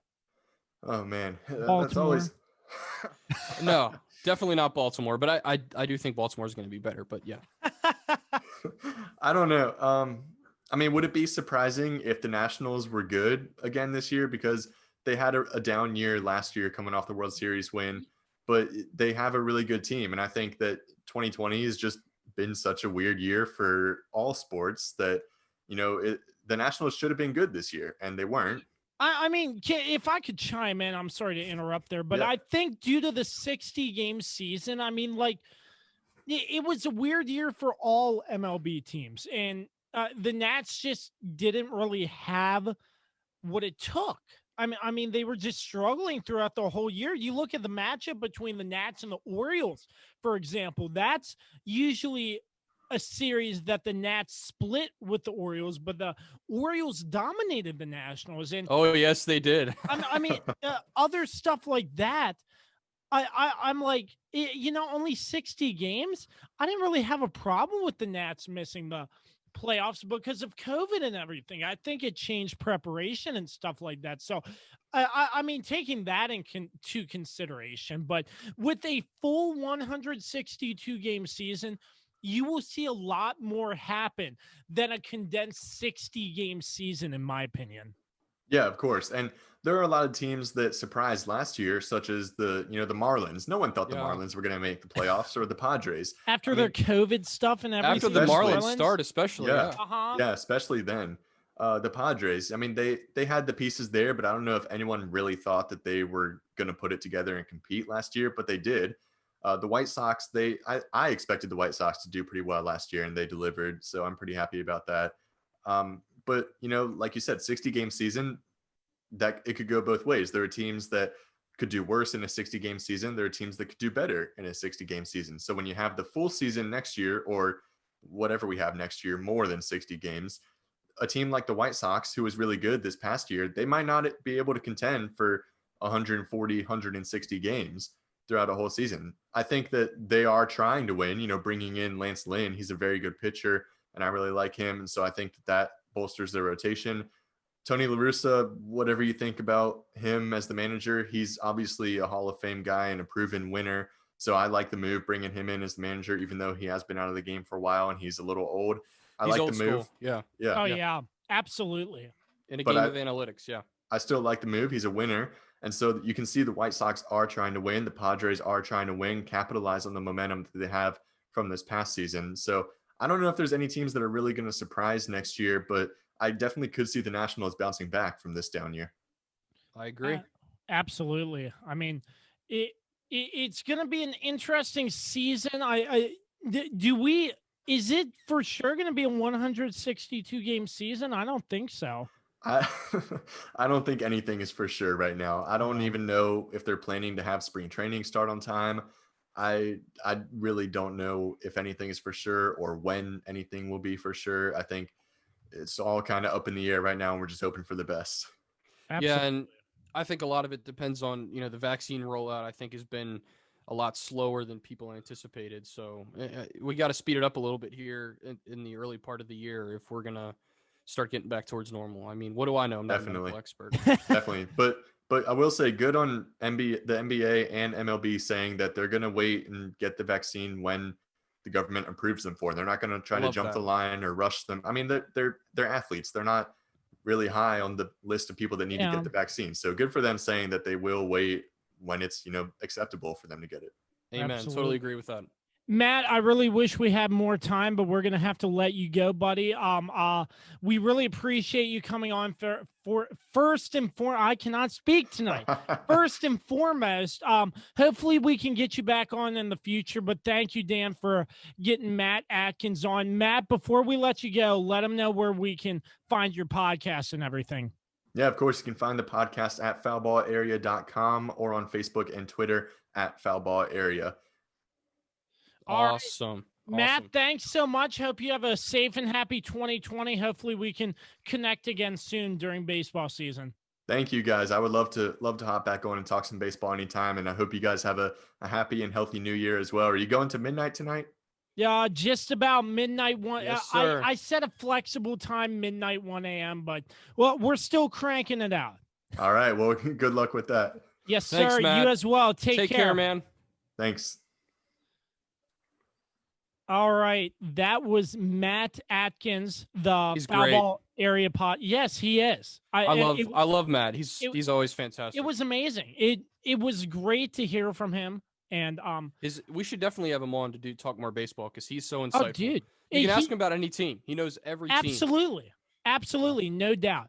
So that's Dan. I'm Josh. Once again, we're sponsored by Regroup Building Services, PM Plus Reserves, and Shenandoah Primitives. We're not done yet. We have another special guest, the mayor of Middletown, Virginia, huge sports fan. His name is Charles Harbaugh. We are bringing him in momentarily, but huge Washington fan. I'm probably one of the biggest diehard fans I have ever met. And he has season tickets. He made it to one game, I believe, due to COVID. I mean, they only let people into one game. So it's impressive he was able to get to one, though. I guess. I'm not really sure. We're don't know. trying to I don't get know him how it on. I think we're having some. Hold on 1 second. We're trying to get him on here.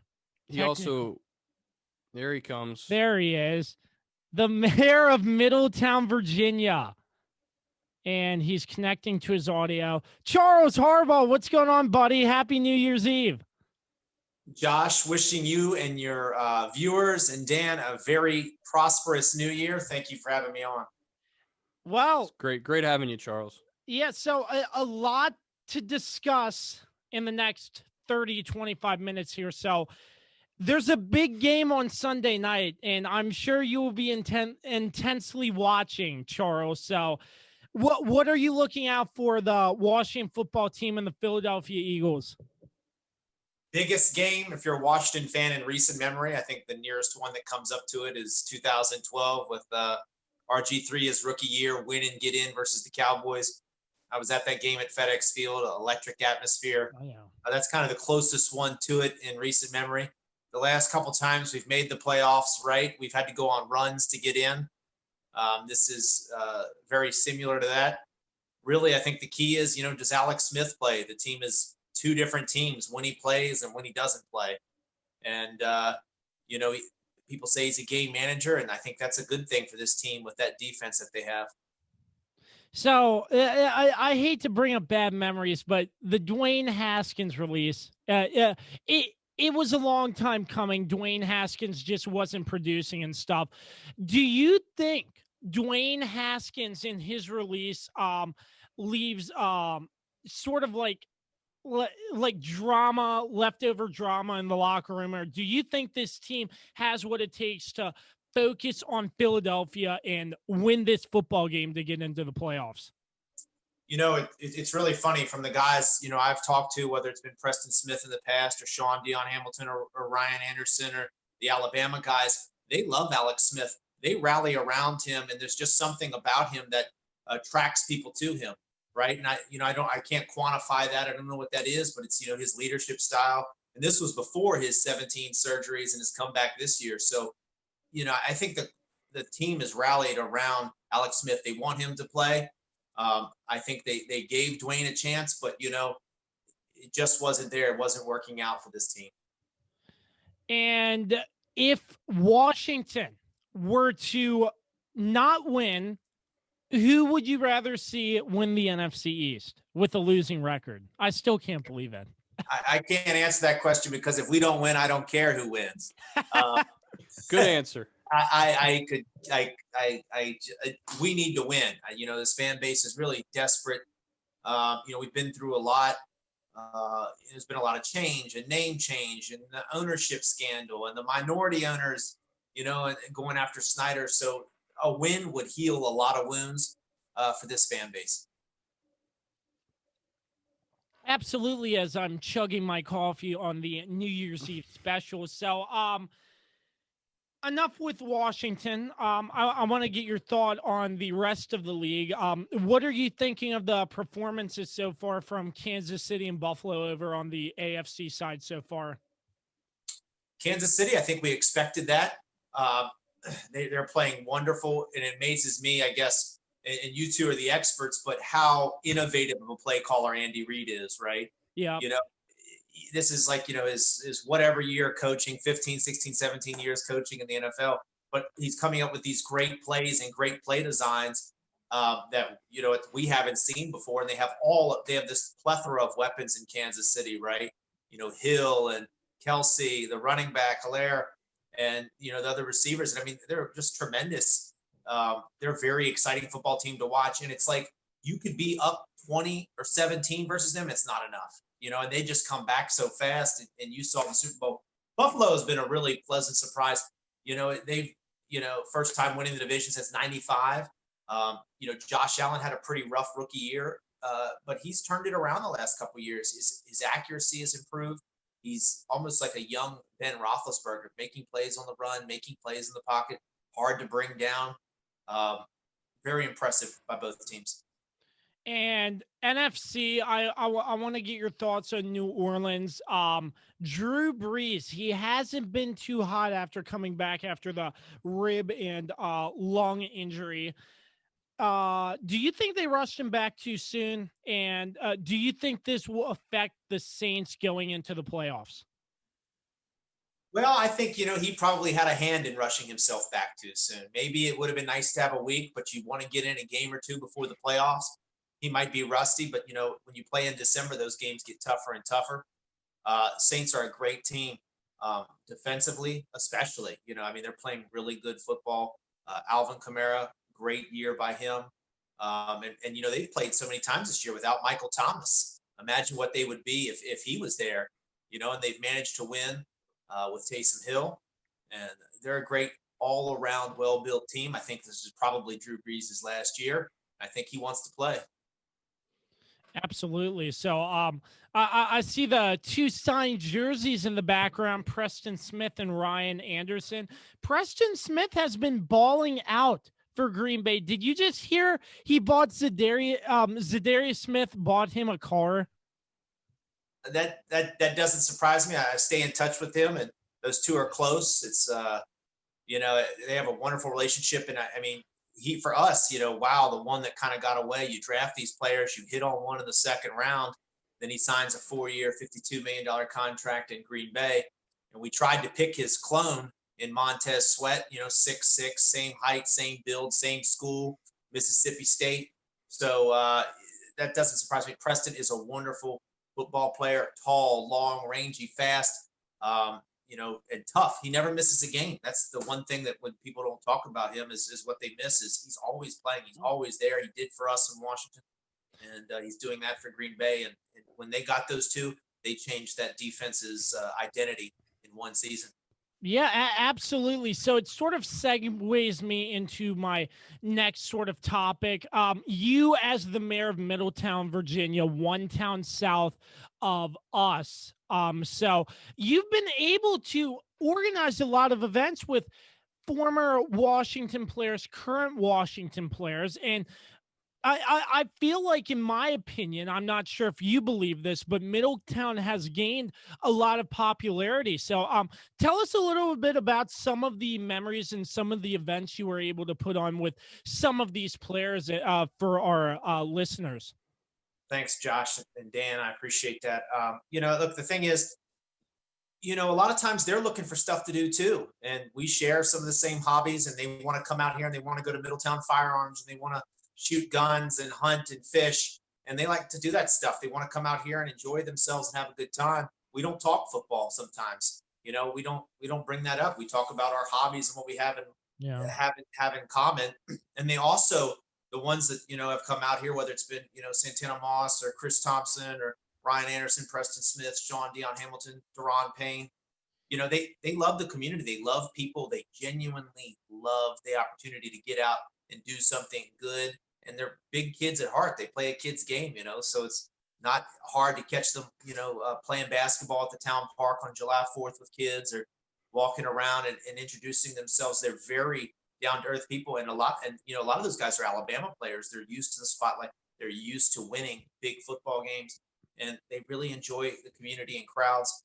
I think that's it. I think that it's been great to carry that relationship to say, hey, look, we're having this big July 4th parade. Would you guys mind coming? Yeah, they'd love to, And so I think that's the secret to our success here in Middletown with that. But it's kind of matching up what their hobbies are and bringing them out here to do that, where they can have some room and have fun out here. Yeah, it's great. And not even with sports, but just in general.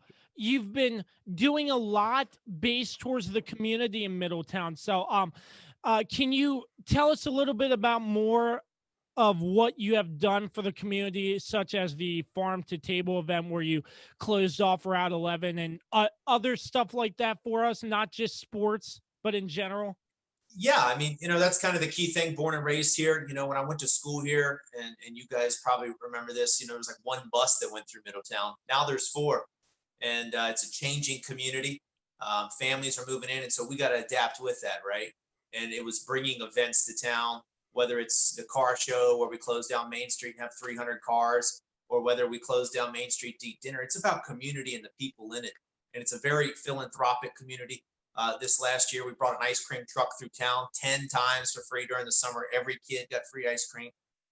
We had to cancel our Christmas parade, but the sheriff, Lenny Milholland, and I, we got together, and we got some folks together and said, hey, what can we do? And so we brought Santa around in a horse and carriage and delivered a present to every kid in town, free of charge again, just trying to put people, families, community first, and not talking about politics or Republican or Democrat or independent, talking about what's best for the community, what's in our best interest. And, this year's been tough. You guys know it's been tough as sports fans, but it's really tough if you're a kid and you don't understand what's going on here.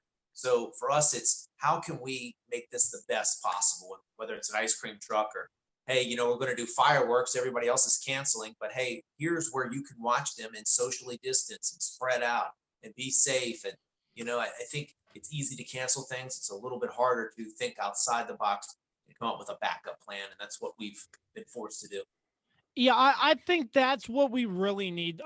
Is like not just focused on politics, like you said, but just have figure out ways to engage our community, but still being safe. And that when I thought about bringing you on, I was like, this man knows sports, but he is probably one of the down-to-earth, most greatest mayors I've ever met, even though he's not mayor of my town. But still, I mean, you just engage the community. And every time I see something you're planning, it's like you all genuinely do a great job. And it's like, that's why people love you. You're like a staple in our community almost. And you do so much other than that. Absolutely. Well, thank you. I really appreciate that, guys. It's just about community first and the people here, and, wanting to give back to them and this be a special place. And I want them to go back and say, hey, look what we did in Middletown, or they had a reenactment in the street, or they had fireworks, or they closed the street down to eat dinner, or any of these wonderful things. We want this to be a special place and create memories. And this iconic American town is the goal. And, I just think it's a special place. We've got to think outside the box. It's been a tough year. And I thank you for that, Josh. I really love this. This is a great area. We have so many wonderful assets available to us, Shenandoah University, of course, Valley Health. But, the key to this is all the jobs available, right, fellas?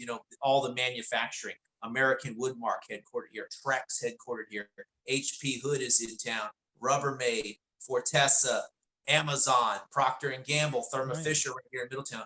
All great jobs available here and high-paying jobs. These aren't minimum wage jobs. These are $16, $17, $18 an hour jobs.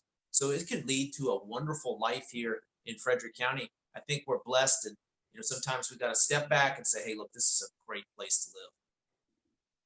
Yeah. So not only that you're the mayor of Middletown, you're a college professor, you work at NW Works, and I don't know if you still do, but you do play-by-play for high school games. You used to run a show on the River 95.3 doing the sports report, and you call games, basketball games for Shenandoah University. So So when do you have time to sleep? I think it's the question here. Yeah, that's well, I gave Josh his first break. They said, hey, there's this kid that wants to do a basketball game with you, and it can happen. And I said, look, come on.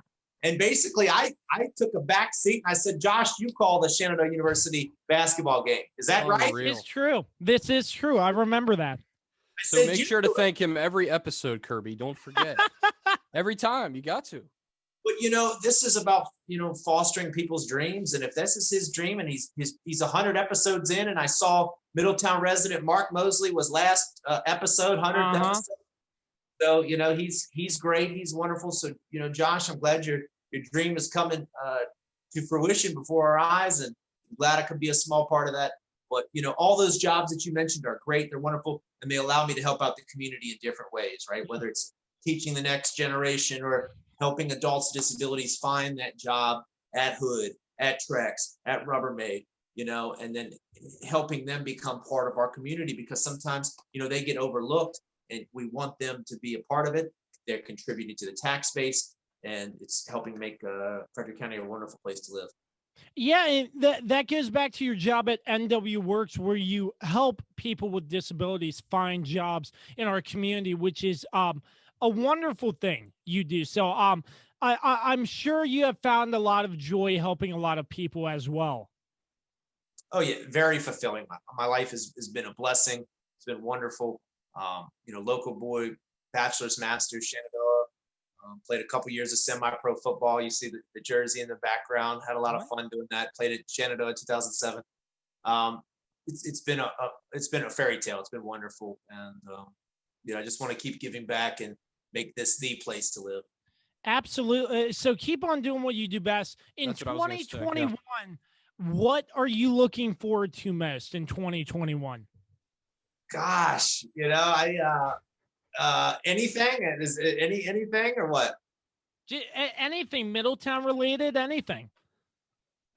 I just want to see some sort of return to normalcy. I go to every Washington football team game, and we only were able to go to one this year, and that was the Giants game, first weekend in November, and then they took the Patriots back. That's a big part of my life and what I love to do. I'd love to see that.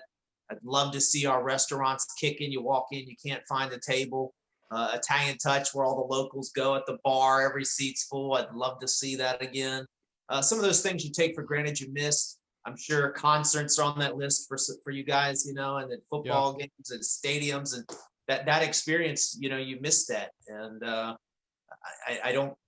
think everybody is missing that ability to connect with people in events and, be able to see people you haven't seen in a while, whether it's Apple Blossom or July 4th or car shows.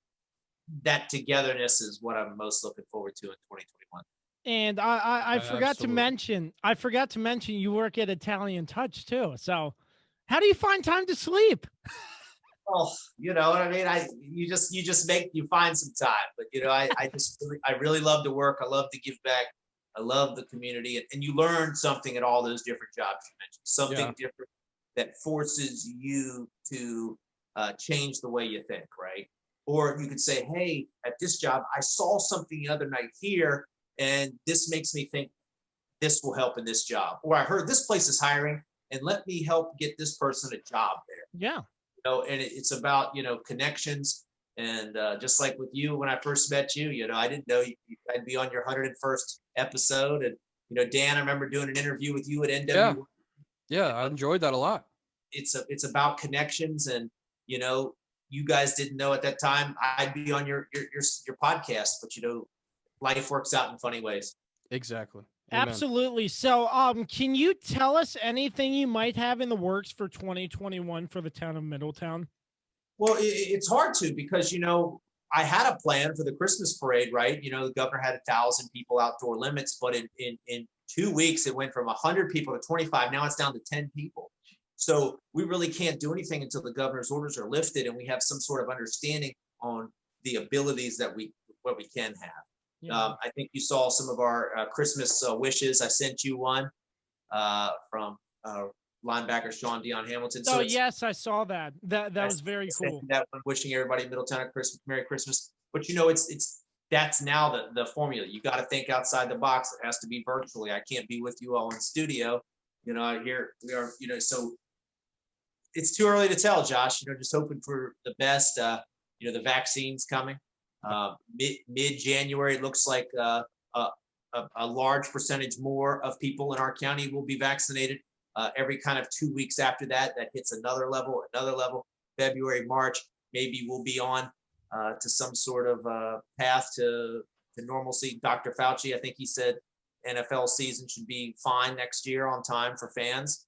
So maybe if that's his playbook, then it looks like this summer we can do something. July 4th. So let's shoot for that date, a normal July 4th. A normal July 4th with a potential live stream for the Kirby on Sports podcast. Oh, already planning stuff. I like that. You'll have to come interview whatever players we can manage to get here. Amen, sir. So if you want to take a ride, please make sure you stop by and check out Middletown, Virginia. It's a very, very beautiful town. What Charles Harbaugh, the mayor of Middletown, has done to it, it's really surprised me, and it looks amazing. And he's the mayor, like I said earlier, but he is doing a fantastic job. And Charles, we can't thank you enough for coming on the New Year's Eve live stream. And hopefully your New Year's Eve is great and you have a safe and happy 2021. Great. Happy New Year's, Josh and Dan. I wish you a prosperous New Year. I hope next year it's 200 in some episodes. So yeah. There it is. We're hoping. We are hoping. enjoy the playoffs and a big Washington win Sunday night. Fingers crossed. Absolutely. Fingers crossed. Thank you, Mayor the Harbaugh. Mayor of Middletown. Thank you so much for being with us, sir. Keep up the good work. All right, that was the Mayor of Middletown, Charles Harbaugh. Once again, big thanks to him for hopping on. Before we roll with our next guest to talk some hockey with Anna Knox of the Power Play Point podcast, I want to get to some scores on what's going on. We had some bowl games going on for the college football. Did you see that brawl that happened earlier today? I forget which game bowl. was that? Oh, yeah, I saw it. I saw it on Twitter. The guy kicked him and ran away, right? Kicked him in the helmet and ran away. Yeah, I'm like, that. what the heck? As we're Smart. trying to book our next guest, some technical difficulties, but yet again, I mean, I saw that before coming on here, and I was like, you've got to be kidding. Yeah, that's not something you see every day, and I'm sure that player is going to be disciplined heavily. If not, I don't know if you can suspend player. Yeah, you can suspend players in college. So yeah. Oh yeah, absolutely. It doesn't look good, and if he's a guy who is a potential, NFL player, then that's really going to hurt his draft stock at this point. But yeah, I saw that, and the Armed Forces surprised. Bowl, Mississippi State against Tulsa. Okay. Yeah, it was Mississippi State player, Mississippi State won 28-26. It was the brawl that happened after the game. Apparently, a few players had to get helped off the field. So yeah, I heard Mike Leach after the game talking about it, and he was his normal self. Oh, it's football, we're not, tearing cloth. I don't know what he just always says the same thing. He was like, I hate that we're fun. undisciplined, but yeah, still, I'm like, he said it's an emotional game basically, which is true. But he said some players lost their cools, and in an Armed Forces Bowl. So, in the Armed Forces Bowl, I mean, there's too many bowl games, and West Virginia's 5-4, and they're in a bowl game. What? Wow. Anyway, you've 5-4. already heard my beef about bowl games in the regular season. Oklahoma State beat Miami 37-34 in the Cheez-It Bowl. Okay, that's a good one. Wisconsin beat Wake Forest. Gosh, Wake Forest quarterback sucks. I hope you watched that game because I tuned in. I missed it. No. That game. You've got to be joking. Wake Forest quarterback Sam Hartman, 20 for 37, 318 yards. He threw 3 touchdowns, but he had 4 picks. 4 picks that were right to the defense. Well, when you throw it that many times in college, you're gonna make a decent amount of mistakes. I mean, we've talked. It's not Aaron Rodgers we're talking about here. Yeah. Aaron Rodgers. What? Yeah, Hartman's an interesting quarterback. I think he was on that Netflix show, QB1 or whatever. I don't know if you've ever seen that series on Netflix. It's pretty good, but it chronicles like senior quarterbacks who are getting ready to sign big college offers. Yeah, I've seen that show before. I've watched a little bit of it. I believe Hartman was on there, but I'm not 100% sure. But yeah, he's had an up and down career there. I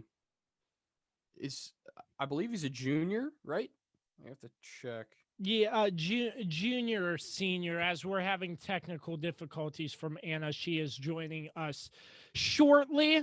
You are tuned in to the New Year's Eve special here on the Kirby on Sports Facebook page. I'm Josh. That's Dan right next to me. Dan might have to step out for just a moment, but I will ride things solo until his return. I'll be right back, okay? Yeah, you're good, man. I mean, all right, brother. I don't expect you to be just in one spot the entire time, but Dan Demski right there, he's leaving us for a little bit.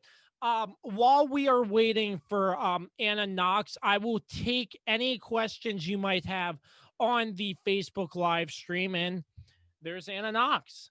She is joining us in just a moment.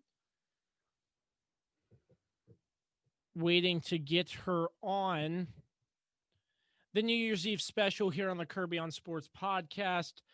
Dan had to step out for just a moment, but he will be back in just a while.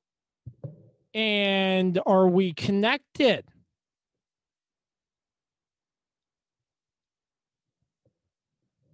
We're waiting for Anna Knox. Technical difficulties here. That's a we hear her. What's going on? nothing. I am so glad to be with you tonight. It's awesome. This is my first go around as our co-host Dan Demski. As I mentioned, he will be right back with us. But Anna Knox of the Power Play Point podcast, she is no stranger to the Kirby on Sports podcast. But Anna, why isn't Zendaya Chara your background right now? I know. I know. One of the probably cheapest signings I've ever seen. The Caps literally don't have that much money to work with. No. And this, I think this all happened because of Lundqvist. But we have a veteran, 14 years Boston Bruins, fantastic, 6'9", 250, whatever he is, fantastic player. And I will have to say that when I saw the news, I was first I was shocked, and then I was like, yeah, this is going to be awesome, because it wasn't Brad Marchand. So I was we all know how much you love Marchand. Exactly. So I was like, you know what, as long as it's this veteran player who has a captain role, who has just an outstanding player ethics and whatnot, he's not, I don't know. I think it's a good move, and I think he's going to be a plus to the Capitals roster. Yeah. So, we have a question coming from our Facebook live stream from Josh Reich. He was on earlier in the show. Sure. He wants to know how you think Big Z will impact the Capitals.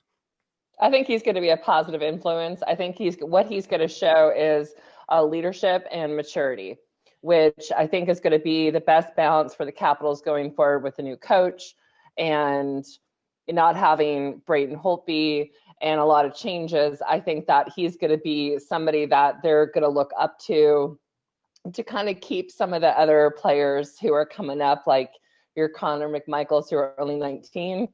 Chara is going to be 44, during the season. Wow. There's going to be a good balance there of maturity, leadership, skill. And then, of course, the young guys are going to bring, the speed for sure.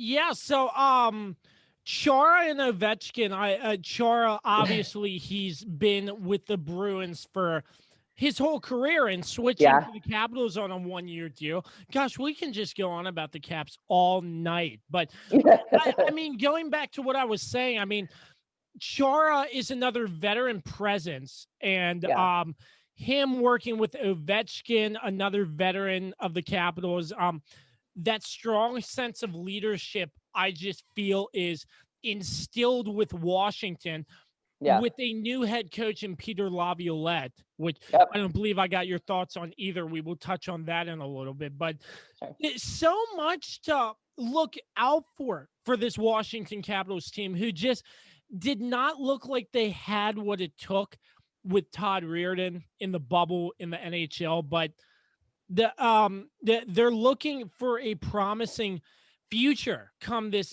NHL season with 58 games, I believe.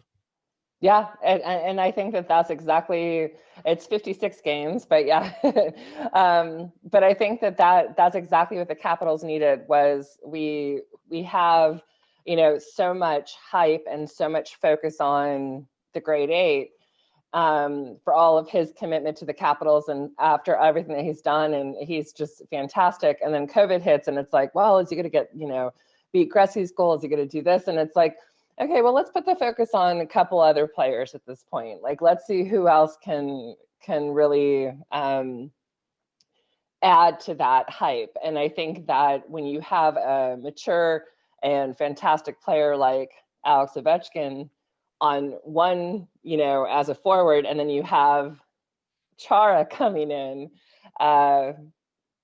you really can't go wrong. Well, I know for sure the players are much looking forward to playing with Chara instead of getting knocked out against Chara. Yes. And I think the best tweet I saw today was from Brendan Dillon, who he had that like screenshot of the two of them just going at it and was like, sounds like we need to finish this conversation in the locker room. Welcome to the Caps. And I thought, spot on. There's a respect for Chara, despite, regardless of what team he's on, like he gave it his all in Boston for 14 years, and you can't fault him for that. So, like he said, he saw an opportunity. He obviously sees something in the Capitals, and it would be amazing to see it go all the way with him. Yeah, and with a brand new head coach in Peter Laviolette, he is no stranger to getting in to the Stanley Cup playoffs. As you know, I mean, it's just a resume on paper. Yep. We don't really know exactly how he's going to do with a new team first year. A team with a veteran leadership presence. I feel like that's really going to help a lot for the younger players in this Capitals organization, some of the players who left recently. And what's shocking is Lundqvist, who unfortunately had to opt out as well. So it looks like it's the Samsonov show here in Washington, along with a brand new head coach in Laviolette. So two-part question. I want to get your thoughts on Laviolette and Lundqvist, I guess. Yeah. I know. Laviolette, I will say, when it was coming into the whole, Todd Reardon was going to leave, I thought I liked Todd. I understand a lot of people were negative with him because he was a little more mellow than people wanted to see. And I always felt like, as coaching, you don't know what he's like in the locker room and what he's doing. But I think a lot of people felt like he was more of a friend than he was a leader.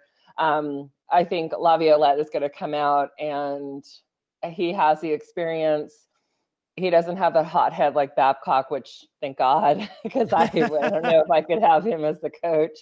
But I think the experience is there. And I think the fact that when I first saw him interviewed months ago when he accepted this position was the fact that he was just so honored to be coaching somebody like Alex Ovechkin. And it's like, you know what, you have a coach that is looking at the grade 8 at the high respect that all of us are, that's just fantastic. And that, he just wants to make the best of the team. So I think that's great. As for Lundqvist, it was heartbreaking, and that's not like a pun intended with him or anything, but it was like, I really think he was going to come to the team and offer something to Sammy and who else, Vanacek, as a true leader in that goalie position that, Holtby would have offered as well. And when he had to step down, I think everybody realized, okay, you know what, we're all human in this, and we all just want the best for him. And hockey aside, let's just hope for a quick and healthy recovery. Yeah, absolutely. It was crushing to hear that news. I was really looking forward to seeing Lundqvist play. Apparently, he posted something like he's having open heart surgery. So, yeah, absolutely, thoughts going out to Lundqvist and his family. But looking at this NHL season with a semi-short season, I don't believe there's going to be a bubble. So we'll have to see how COVID takes an effect on how this happens, like with games and stuff. Somebody tests positive, coaches are required to wear masks, which is a good thing. So absolutely. Yeah. So my point here, with a shortened season, the divisions are sort of like extended, and each team plays a team in their division 7 times. So that's Washington and Pittsburgh 7 times. It's actually 8. It's 8 times, which to me blows my mind. That's know. Hi, Dan. It's nice to meet you. Nice to meet you too. I was gonna say I was like virtually, but this is fantastic. This is the to new be on. I normal in appreciate it. 2020. Yeah, that's right. This is how people meet now. So it's kind of This crazy. is the norm. But no, when I was looking at when the first came out with the I guess they call the realignment. Yeah, I was shocked because you can't have U.S. teams playing against Canadian teams because of that border block. Yeah. Because of COVID. So your entire North division is, Calgary, Edmonton, Montreal, Ottawa, Toronto, Vancouver, and Winnipeg. So like they're all going to play each other, in that whatever. But for us, it's like, oh my gosh, we are really going to see Boston 8 times, the Devils 8 times, the Islanders. Yeah. So it's a lot. But I think for the majority of us, it's like, really, we have to see the Pens 8 times. And Todd Reardon's back with the Penguins. Right. So it's, there's a little bit of, I don't know, like between that and like how Chara's going to deal with, playing against his, his team. But I think, and then of course, like then they release the schedule and here we go. Capitals, Penguins, Super Bowl Sunday. Man, it's been a bust for us for forever. So let's hope wow. 2021 is better. Yeah, it hasn't been pretty. And it doesn't look like San Francisco will make it to the Super Bowl. No, no.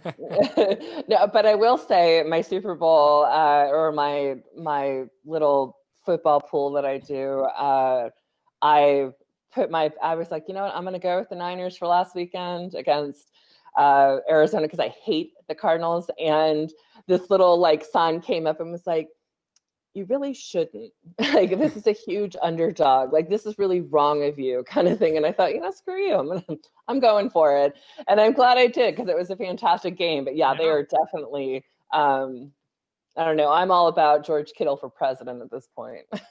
Well, I just hope you didn't pick San Francisco over Washington. Gosh, you know what? I might have. It's young, baby. I know. You know what? It's so hard when like you want to be in this area and say like I don't hate Washington at all. The Ravens, I do. So I can get off. Oh, sorry, Dan. It's okay. But I will say, like, still painful memories from the Super Bowl. Is that yeah, what it is a little bit, a little bit of a Harbaugh, the Harbaugh Bowl rivalry. Yeah, it was great, but it's one of those things to, like, as a Niner fan for too many years, to see Alex Smith become and be a star, and even if this is his last season, good for him. I mean, incredible comeback. My God. And it's like, and I was just telling my husband, I was like, if I have to hear one more time whenever he's on field, like his horrific injury, I'm like, all right, let's not focus on the horrific injury. I don't want to see the leg. I don't want to see I don't want to see, let's focus on like what he has done and the fantastic plays that he has made. And is he still, we don't know anything about Sunday, right? Questionable right now. As far as I know, he's still questionable. Just thank the Lord it's nothing more than just a strained calf. Yeah. Because it's on the leg he broke. That was considered warlike injuries. And they show the cast with like the metal brace around it. It's just insane. Like and it's like huge. It's impossible. It almost doesn't even look like I think when the shot I always see is when he's not like he's on a stretcher or something. It's like, here's his other leg, and then here's this, and it doesn't even look. It's right. It's heartbreaking. But so I'm pulling. I was never a Haskin fan, so I didn't get the hype with him at all. So I was like, okay. Oh, you didn't miss a thing. Nope. So I didn't care. So when Alex Smith, I was like, good for you. Like, and I only hope for the best, because I will say, even as I've always, diehard Niners fan, Ron Rivera's just been one coach that I have always liked. Me too. You just can't, and because I'll say, like, when it comes to coaches I hate, Seattle Seahawks, you see certain coaches and you're like, oh, I just can't stand you and you're such a hothead. But I feel like he's always had his heart in the right place. And when he came to DC, I thought, God, what a fantastic move. And so I really look forward to the best for him. And Chase Young, fantastic. That kid is going to go far. And Alex Smith, if he retires after this, good for him. Yeah, I mean, I know we brought you on for hockey, but slight segue to football. I know. Just covering everything. I love it. I love it. So tell us about how your year with the Power Play Point podcast went. I know it was sort of split up with COVID and everything, but did you all have a successful year? By the way, you can check Anna's podcast at the Power Play Point podcast on all streaming platforms. Oh, thank you. No, it was good. It was good. I think, Gil and I will always have a difference of opinions across the board with just about everything. So it makes it fun. We are quite combative at time, which is great. But I do think that going into this situation, we're just glad to have hockey back and cannot wait for the puck to drop on the 14th against Buffalo. Oh, yeah. I'm ready. I'm really looking forward to this season, but yet again, you have to take into account that there is a pandemic going on, a global pandemic that has affected a lot of people. It brings us a sense of normalcy to know that the NFL is on each and every week, along with the NBA, college basketball, which I'm watching Maryland and Michigan right now. And I mean, it's a sense of normalcy. It's sort of like a privilege that we're being able to watch these games. So it's really great. Absolutely. And I think that when there was that lull in the summer when there was absolutely no sports, but just sort of like reruns of the Super Bowl or the Stanley Cup or whatever, that sort of fizzled very quickly. And so for it to come back and to say, hey, this is it, and the players are being safe, I'm more concerned, NHL was fantastic and everything that they did and how they, in their bubble and how the end of the season played out. And then we saw how it was like wildfire with baseball. Early on, too. Yeah, exactly. Really bad. And it was really scary to see, like, okay, we can't take this for granted. Like, they're athletes and they get paid millions of dollars, but they're still going to be at risk. Like, they're human. So I think that the NHL is so smart in thinking that Canadian-US border, keep it separate, stay in your, territory zones and keep it that way. And if we have to play Boston and the Islanders and the Flyers 8 times, bring it on, because I'll be watching all the games. I don't care. Oh, man. Yeah, that is a loaded division, to say the least. I mean, oh my God. It's going to be tough to come out of there. You have Barry Trotz and the Islanders, who almost made a push for the Stanley Cup. You have the Penguins, who, that they're just our hated rivals, and the Boston. But I mean, you have a lot of Boston. good. Yeah.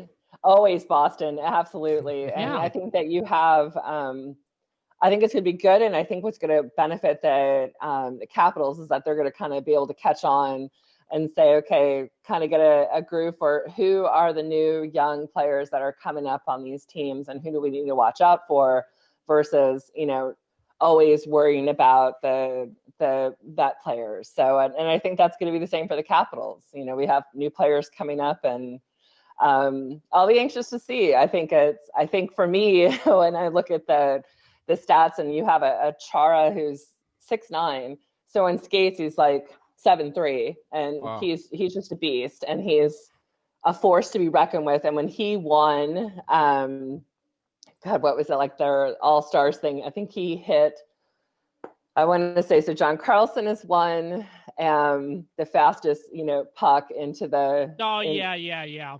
Chara still has the record at 108, which to me is like, like I was blown away with, I think Carlson was like 103, 101, 108 is like Oh my God, let it break your bones and then some. But so to know that we're going to have that is great. But these up like Sherry and Connor McMichael, these other players that we have coming up are only like 5'8", 5'9". So I think on that end, we're not looking so much for height and obviously and whatnot, but we really are looking at the speed and the skill and young legs, which fantastic.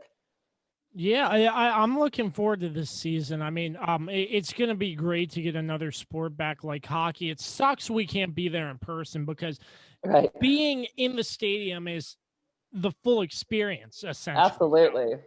You know, I'm sure you'll have a lot to cover, though, with like 8 games in the division. Well, and an exciting team. Yeah. Very exciting team. I couldn't agree more. And it's like the fact that we're starting with Buffalo, I think people thought, oh, this is going to be what an easy team to play. And I thought, but that's just it. Don't ever underestimate anybody in the NHL because you may not have heard of some of the players that they have coming up, but these young guys are no joke. They're coming from, whether it's Canada, Russia, wherever they're coming from, they obviously made the cut for a reason. And they're going to have those young legs are the skill, the speed, and that drive to want to win. So I think it's going to be awesome. So Anna, do you see a clear favorite on a team other than the Caps that you see making a push for the playoffs this season? I think you can never rule out the Colorado Avalanche.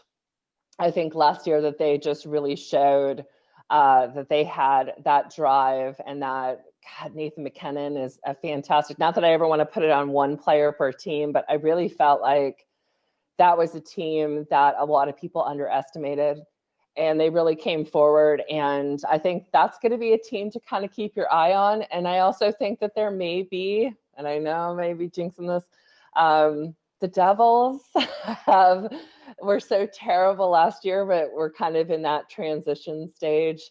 I think they may not be fantastic this year, but I definitely think they're going to be a team to watch because of the trades and the new and the young players that they have, which is, just seems to be how any sport is. Oh yeah, absolutely, indeed. Anna, wrapping things up. What are you looking forward to most in 2021? Tom Wilson. I'm just kidding. Yeah. I love Tom Wilson. I just think sports-wise, or is that what you're asking, or personally? Sports-wise, anything. But just a general question. Yeah, sports-wise, I'm looking for this Capital team is to just. I think this is going to be it. I think the personalities are all going to come together. I think there's the maturity, and there's going to be the vets and the young ones. And I think there's going to be a fantastic balance. I think Laviolette is going to bring something to the team that we had with Trotz and didn't maybe have so much with Bearden, but I think it's going to be good. And I think the goalie situation, I know a lot of people are stressing about it, but we have a Copley, a Vanacek, Samsonov, but then you also have what is it, Anderson? Craig Anderson. Oh yeah, we literally just signed him. Yeah, but you know what? 39-year-old, he's got the experience. He may be that vibe for these young goalies to say, okay, here's what you need to think about. Because I think with Sammy, he came out, boom, boom, boom, so fantastic, and then we hit a lull, and he didn't do so great, and so then everyone was against him. It's like you just can't win. But I think that whole dynamic is going to be fantastic. And other than that, I just hope for everybody to have a happy and healthy 2021. Yeah. Well, what I'm really surprised about, though, I thought the Caps didn't have a lot of money to spend with. They don't, but you know what? But the fact that Craig Anderson is, he is 39 years old. So you're not going to look at a huge contract for someone like him. And the fact that you had Lundqvist for a year and then that didn't work out, Kentney's out. So when you have the Connor McMichaels, you're 18, he's not going to have a huge contract. He's got to prove himself on that one. I think everyone's ready for that. And then, of course, the whole Lundqvist situation. So I think that they made a smart move going from a vet goalie to a Chara signing, because the money difference was very close in what they were going to offer for that year. Yeah. So, very interesting. It's going to be a lot to look out for on the New Year's Eve special on the Kirby on Sports podcast Facebook page. Anna, thanks so much for being with us. We really appreciate it. Thank you, Anna. Safe and happy 2021. Absolutely. I hope you guys have a great holiday and a fantastic 2021. And let's hope for some good football wins on Sunday. We'll be covering it. Me and Dan both will be covering it, but definitely getting you on before hockey season on the podcast. So look out. Yeah. Thanks, Anna. That would be an honor. I appreciate it. And have a great night. Enjoy the rest of the podcast of this 2020. Yeah. We're cranking it along. Thanks, Anna. Appreciate it. New Year. Take care, guys. Take care. Have a good New Year. Bye. Bye-bye. All right. That was Anna Knox, the Power Play Point podcast. You can find the Power Play Point podcast on all streaming platforms. It's a really great podcast. So once again, big thanks to Anna. I'm Josh. That's Dan. We're rolling right along. We got a little bit of time before our next guest. So, Dan, I'm going to step out for a moment. Yeah, you have the floor. Oh, that's dangerous. You know that. I gave you I let you fill in for a show, so I'm sure you can make do while I step out for just a moment. Sure. Yeah, we just got to take care of some things, but I'll be right back. Dan's right here covering for me. As always, we're sponsored by Regroup Building Services, PM Plus Reserves in Shenandoah Primitives. Big thanks, as always, to MPT Now Productions, Dave Johnson, and Productions by Quet. Dan, take it away. Well, we've got some Washington sports news here. The Wizards suffer another loss to start the season here, 0-5, and for the first time since 2012, 2013. They are starting 0-5. Westbrook and Beal, again, the players who went off for the Wizards. Beal led the team in points with 28 points. Westbrook led the team in rebounds and assists. Another triple-double for Russell Westbrook, his fourth straight. It's been a fantastic start to the season for him and for Bradley Beal, but the Wizards really, the defense hasn't been there. You give up 133 points. You're not going to win a whole lot of basketball. On the other end for the Bulls, you got Otto Porter, the former Washington Wizard, who was their leading scorer and rebounder, also finished with 28 points and had 12 rebounds in the game. And, of course, another former Wizard getting a chance to make his first start with the Houston Rockets, who was acquired in that trade with Houston for Russell Westbrook. John Wall. Their game about to finish up here. The Rockets are up 118-114, and that game has 49 seconds left in the fourth quarter. I'm going to get you Wall stats here in a second. So that's what we're looking at. A lot of big names, Wizards, former Wizards, playing well in the NBA. Kind of sad to see a little bit, but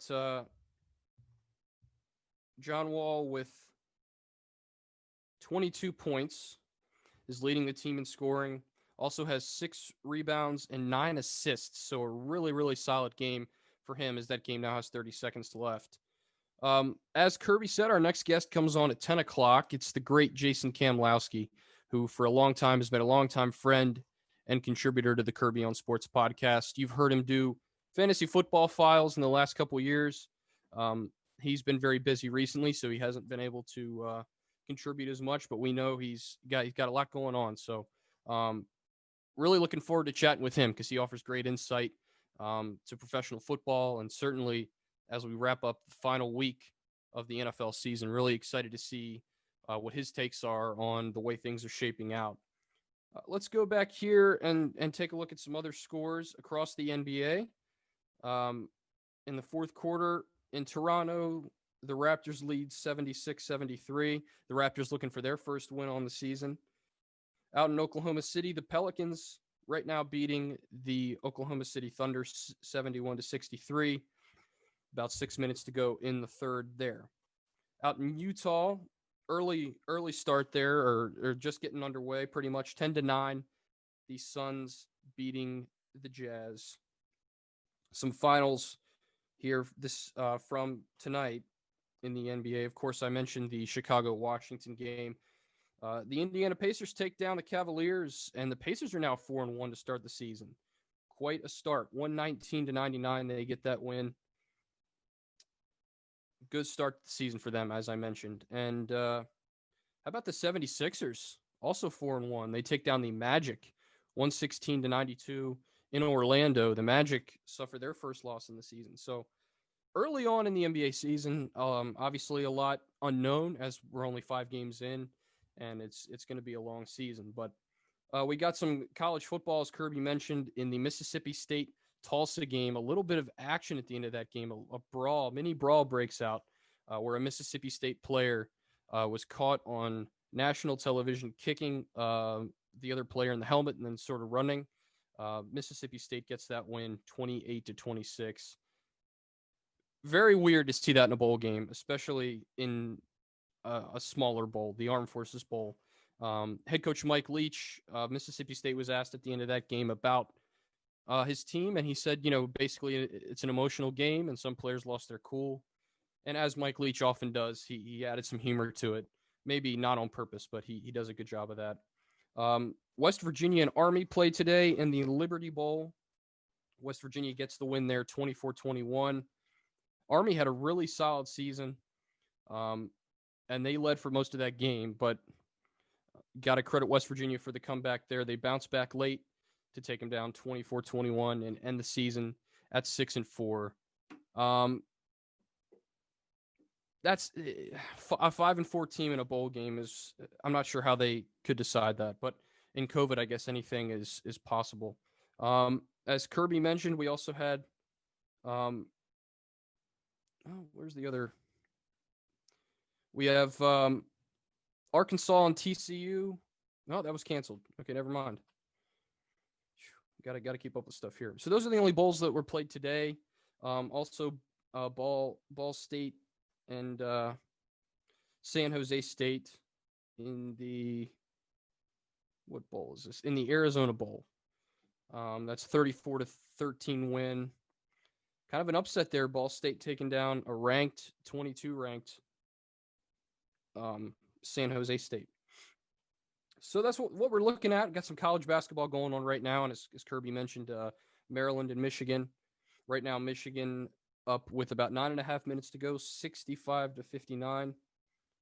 And some other games we're looking at. Wisconsin takes down Minnesota, 71-59 earlier today. We also have Cal and Oregon going to tip off on the Pac-12 network at 10 p.m. So if you're a night owl, you'll certainly stay up to watch some of that, I'm sure. That's all we have right now with scores.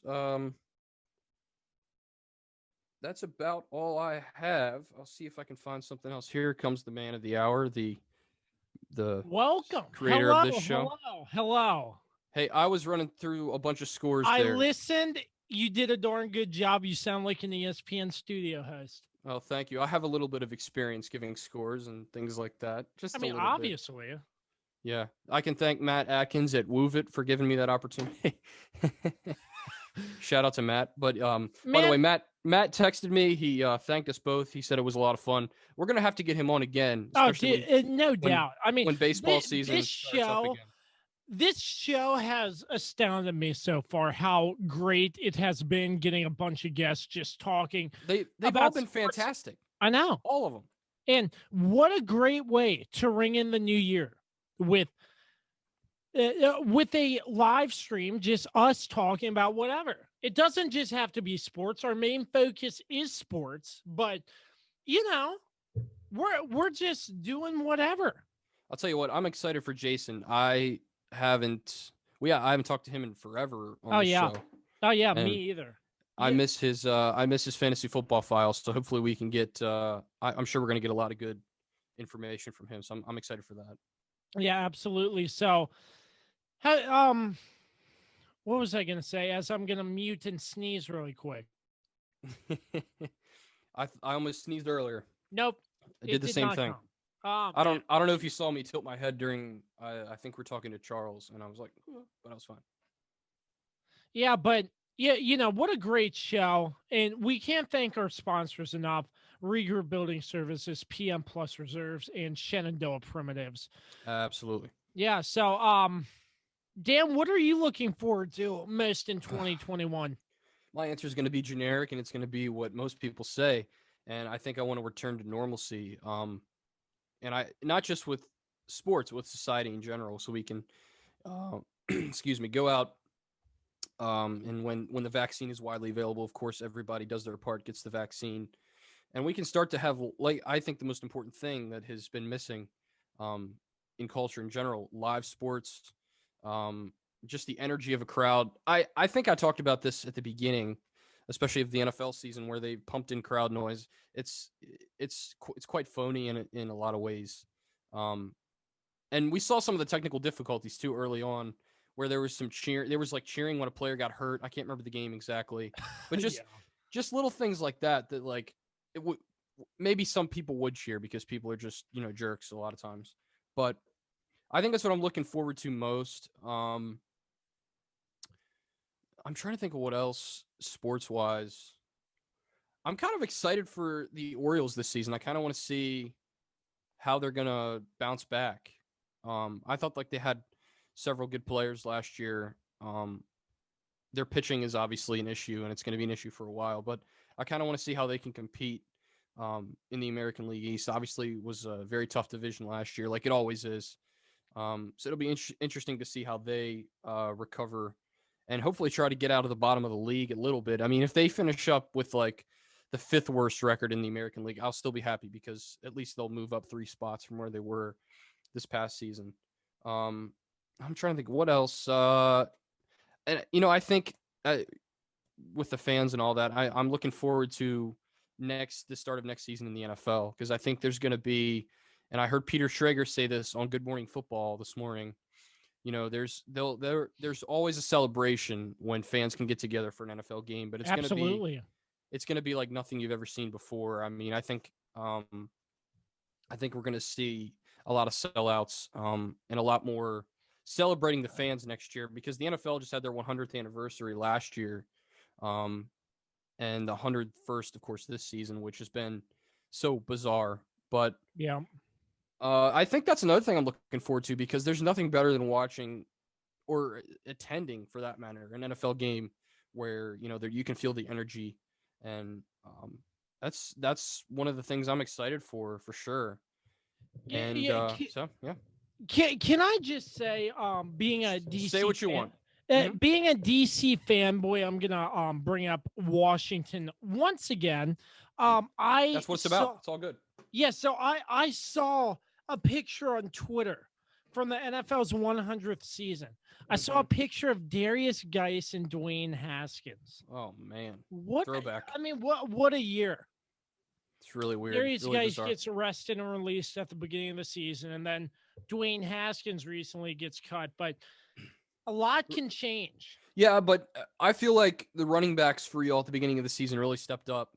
Absolutely. They haven't played as well recently, but even Peyton Barber, who's kind of a third string, sort of second string, sort of running back, has really filled in pretty well. And when they've needed to, they've been able to run the ball. McKissick too, and so I do think that you all have quite a decent amount of weapons on that offense. I just think, like we heard Matt say and other guests about the future of the quarterback position, it's going to be time soon where they have to, and I think Charles kind of mentioned it too, where they're going to have to make a decision on the future of that position. Obviously, it's going to be tough to part ways with Alex Smith. I do think he'll retire at the end of the season. I'm not sure your thoughts about that, but he's gone through so much, and the fact that this comeback this season has, I think, really solidified his career and his legacy in the National Football League. And With all the lingering injuries he's had, especially this most recent one, we don't really know the status of his health right now. And I think it's best for his health and for his future if he would retire. And I think retire, maybe not on top as far as like winning is concerned, but winning as a player and like winning, with his incredible comeback and the way he's been able to, I mean, hands down, yeah.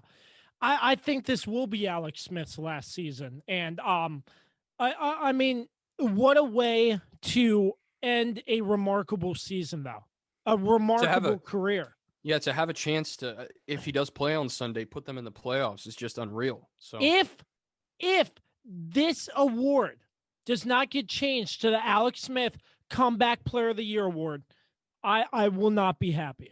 I really will not. I think time will tell with that. It's not a move they'd make immediately, but certainly he's had one of the greatest comeback stories in the history of not just football, but professional sports in general. No, yeah, absolutely. I mean, he was in a hospital with patients who had like war zone injuries and things like that. Yeah, at a military hospital that the director of the Department of Defense had to sign off for him getting treatment there. It's just, you just can't. I've said this a billion times on this podcast. You can't make this stuff up, man. You can't write a better script. I mean, it's crazy. It's incredible. All the way around, any way you look at it, Alex Smith's career will go down in history as probably one of the best. Yeah, because of the severity of his injury and all he went through. He's just a great guy too. Very humble from what I can tell. People really rally around him anyways. So it's just a great story all around. Absolutely. We're taking your questions on Facebook Live. If you have any questions for me or Dan, let us know. We'd be happy to answer them. Just trying to boost this live stream up a little bit more just in case. We have been going for 2 hours and 40 minutes. It's insane, dude. It's flown by. I'll tell you what. It is. I'm not even I'm not, as Scott Van Pelt would say, not tired yet. Yep. Does he still have, do you know if he still has COVID? I did not even hear that he did. Yeah, he had, I think it was close to a couple weeks ago now. I hope he's all right. I love Scott Van Pelt. So. All right, so we have some time. I just want to go down the NFL slate for you for Week 17. Miami and Buffalo. As you know, Ryan Fitzpatrick tested positive for COVID, so it's going to be interesting to see if Buffalo rests their starters. I assume they do, since they have a home playoff game and they're allowing 6,700 fans for their home playoff game. So that's going to be really interesting to see. But Miami, I mean, what if Brian Flores doesn't like the production of Tua? Who does he go to that, since Fitzpatrick is no longer available? Gonna have to stick with Tua no matter what. I think so, because I don't think that I mean, they must have another quarterback, but I do not know who it would be. Yeah, I have no idea. Next game, Baltimore and I'm sorry. I'm sorry. I mean, I was just gonna say, like you said last week, Tua's played well. I mean, it's not like he's been, like playing horribly. So yeah. The fact that they even put Fitzpatrick in was interesting, but I think, like I mentioned, in that situation, you want a quarterback who's been there before, who's been in those situations a lot in his career, and the reason he has the nickname Fitzmagic, is because of games like that.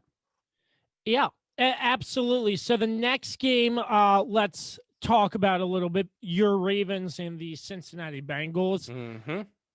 Ravens aren't resting the starters. They have to win to get into the playoffs. What's their situation?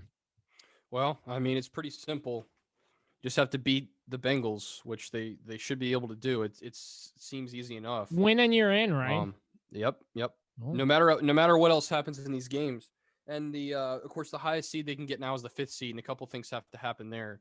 But I mean, it's pretty simple, man. They just have to take care of their business. They've done it so far in the last 3 games. So And this is the right time. I mean, Lamar has really stepped up recently, and he looks like his old self, like I've mentioned on the show before. So I'm excited. I think it's gonna be a fun game. We might see some highlight reel plays for him. I hope so, at least. And you can't look past anybody. I mean, the Bengals have been playing well recently, so I can't say I'm 100% confident that we're going to dominate, but I certainly think we know what they're capable of doing, even with a backup quarterback. So, it's you hate to say the word trap game, but it's not really, because they know what the stakes are. They have to win. This very team beat Pittsburgh. I'm not comparing Baltimore to Pittsburgh, but still, this very team beat Pittsburgh, the Cincinnati Bengals. So yeah, and let's not forget Ravens just don't overlook this team. Yeah, that's plain and simple. Let's not forget, and I keep switching my background, or my background. It's pretty fun. Let's not forget in 2017 when the Bengals came into Baltimore and knocked them out of the playoffs. So I mean that's got to be looming large. Oh man, I've never felt so sick after a football game before in my life. I was just distraught, and it's just a football game, but it was a big deal that year because it put the Bills in the playoffs for the first time since I think it was like 99, or it was a long time coming for them. Yeah. So, and the next game, Pittsburgh and Cleveland. Mason Rudolph starting for Pittsburgh. We all know that story. Strap the helmets down when they're on the sideline. Yep. Yeah. Don't take your helmet off. Yeah. I think he's done a good job of bouncing back from that. I don't know if you've seen him mentioned as one of the candidates for Walter Payton Man of the Year. Of course, every team elects a player. I can't remember exactly what he's doing off the top. Wait, of my who head. are we talking about here? Myles Garrett. Oh, Myles Garrett. Yeah. I heard his story. Seems like he forgave and forgot and moved on. And sorry, my Alexa started talking and it started playing music. I don't know why. Your Alexa? Oh my. I had to unplug her. Making big sacrifices. But absolutely. But continuing, as I was saying, I mean, keep your helmets on. But I mean, yeah, Myles Garrett has, I think he's done a very good job bouncing back and forgiving and moving on. But, that's a game. Pittsburgh, I would like to see them win. They don't have to win, but still another confidence booster going into the playoffs. And, I definitely want to see the Browns lose. I think I dislike them now more, or just as much as Pittsburgh. Probably not more, because I think the rivalry between Pittsburgh and Baltimore is still, pretty high up there. But for me, I can't stand Baker Mayfield. I've talked about that before. Now last week they were missing 4 receivers, but I think that's one of the main reasons why they lost. Oh, for sure. But Baker they also couldn't run the ball very well, which we talked about. They just were flat, and the Jets, they realized, hey, we don't have Trevor Lawrence anymore in our back pocket, so we can start playing better now. And I think sometimes it sounds stupid, but that's kind of the motivation, I feel like, a lot of times for this sort of situation. But they are a tricky team, but I have a feeling the Browns are going to win, just because Pittsburgh's going to be resting their starters, obviously. With Mason Rudolph, which is kind of surprising. They have a couple other quarterbacks on their roster who probably could play too, but you got to think about experience, and Mason Rudolph the last couple seasons has had a decent amount of playing time for the Steelers, so it makes sense for them to go that direction. And again, this game doesn't really matter for Pitts. Well, it kind of does, I guess, in a way, because this is the division title essentially, or this is a chance for a higher seed for Cleveland. So, And if Cleveland loses and a couple more things happen, they're out of the playoffs completely, which I would love to see, by the way. That would be crazy. The remarkable season Cleveland has had, and just for it to end up being out of the playoffs. Yeah, that would be huge. You look at the AFC in general, those teams on the bubble and in the wild card spots, you got 10-5, 10-5. And 10-5, basically all the teams have 10-5 records. Look at the NFC; it's not comparable. Of course, teams just above 500. So I think in general the AFC is stronger, but you never know until it'd be cool if they had like a tournament sort of thing where the teams, of course that'd be kind of weird, but like if they just did it for fun or something, just to see. I guess the Pro Bowl used to be Dude, back when the it was. Pro Bowl isn't even a thing anymore. No, I know they got This rid year, of it. they're just selecting Pro Bowl players like it's such. Are they going to play Madden or something? They're playing Madden. Okay, yeah. Madden. Well, They're I get making it. a big deal about the Pro Bowl, which I get because the Pro Bowl means you're one of the best players, but they're hyping it up to be like it's actually a Pro Bowl, but you're just Yeah. playing Madden. No one's giving a damn about the Pro Bowl in over 10 years. Yeah, I haven't. I have not. I mean, it has to be losing its steam, but people still watch. I mean, they still get ratings. So as long as people are going to turn on the TVs or stream online or whatever the case may be, they're going to continue to do it. I don't think there's any reason for the NFL to stop something that probably still makes money. Now, do you remember when they did like NFL Legends would pick the teams? I thought that was weird. Like they had like a little draft. Oh yeah, they did that whole drafting thing and stuff. They Team just Rice. tried to get more viewership and it wasn't working. Nobody's interested in the Pro Bowl anymore because it's soft. They won't let them tackle. Heck, if you had a hit on a punter like Sean Taylor did, you get thrown out of that game real quick. That is true. Yeah, That's true. yeah. That was also a different league too. I mean, that was absolutely. But still, that would not fly in a regular Pro Bowl. No. And I love how the punter got hit like that, and he just popped right back up and like slapped Sean Taylor on the helmet. Yeah, absolutely. There's just a lot of toughness there. That's Dan. I'm Josh. You're rocking with us the New Year's Eve special until New Year's Day.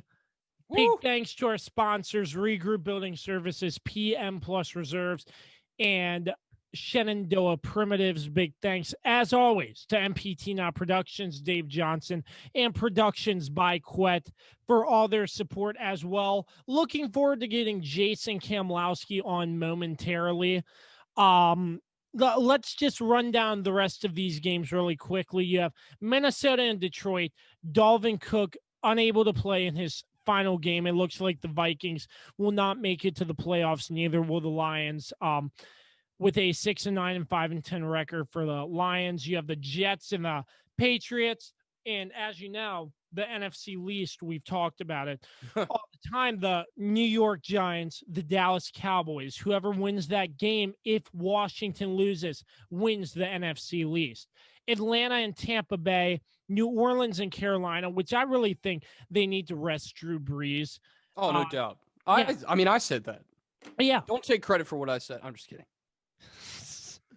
Tennessee, Houston, Jacksonville, Indianapolis, Los Angeles Chargers, the Kansas City Chiefs, Las Vegas and Denver, Arizona and Los Angeles. As we mentioned on the podcast, this could be an Arizona and Los Angeles Rams team for a playoff spot with two backup quarterbacks on each side of the football, which is crazy. Really bizarre. I mean, they stay healthy all season. They have, they get hurt right before the last game. It's just terrible luck. I don't know if you've been checking the Facebook comments. My dad wants us to talk about Virginia Tech basketball. Virginia Tech basketball. We'll get that on the books. Okay. We will get that on the books because I'm sure you have a lot to talk about. Virginia Tech basketball looking good. Yeah, I mean, beat Villanova earlier this year. Yeah, their schedule has been, I mean, in most teams it's this way. They play kind of weaker teams to start the season. Yeah. But the ACC is a really good basketball conference, if not the best. Now, Duke, of course, not very good this year. Have we seen Kentucky, though? Oh, my God, they're terrible. Wow. It's unbelievable because, they're one of the best in college football, and for Calipari and them to, just have a terrible record like that, it's unheard of. Yeah, I mean, they continuously get 5-star, recruits, and they reload every year, and they're one of those schools where one and done is the way to do it. But, yeah. I think those players that come out of Kentucky that go to the NBA are some of the most talented players in the NBA because, they're well coached, they're recruited well. So yeah, that's been a shock this year. But it's been a weird year in general. So I don't know, man. It's hard to say what's going on with Kentucky, but yeah, Tech played really well this year, like you said. Beat Villanova. They also beat Villanova last year too, early in the season in the Maui Invitational. This time they beat them. Villanova number 3 right now, and I think they're.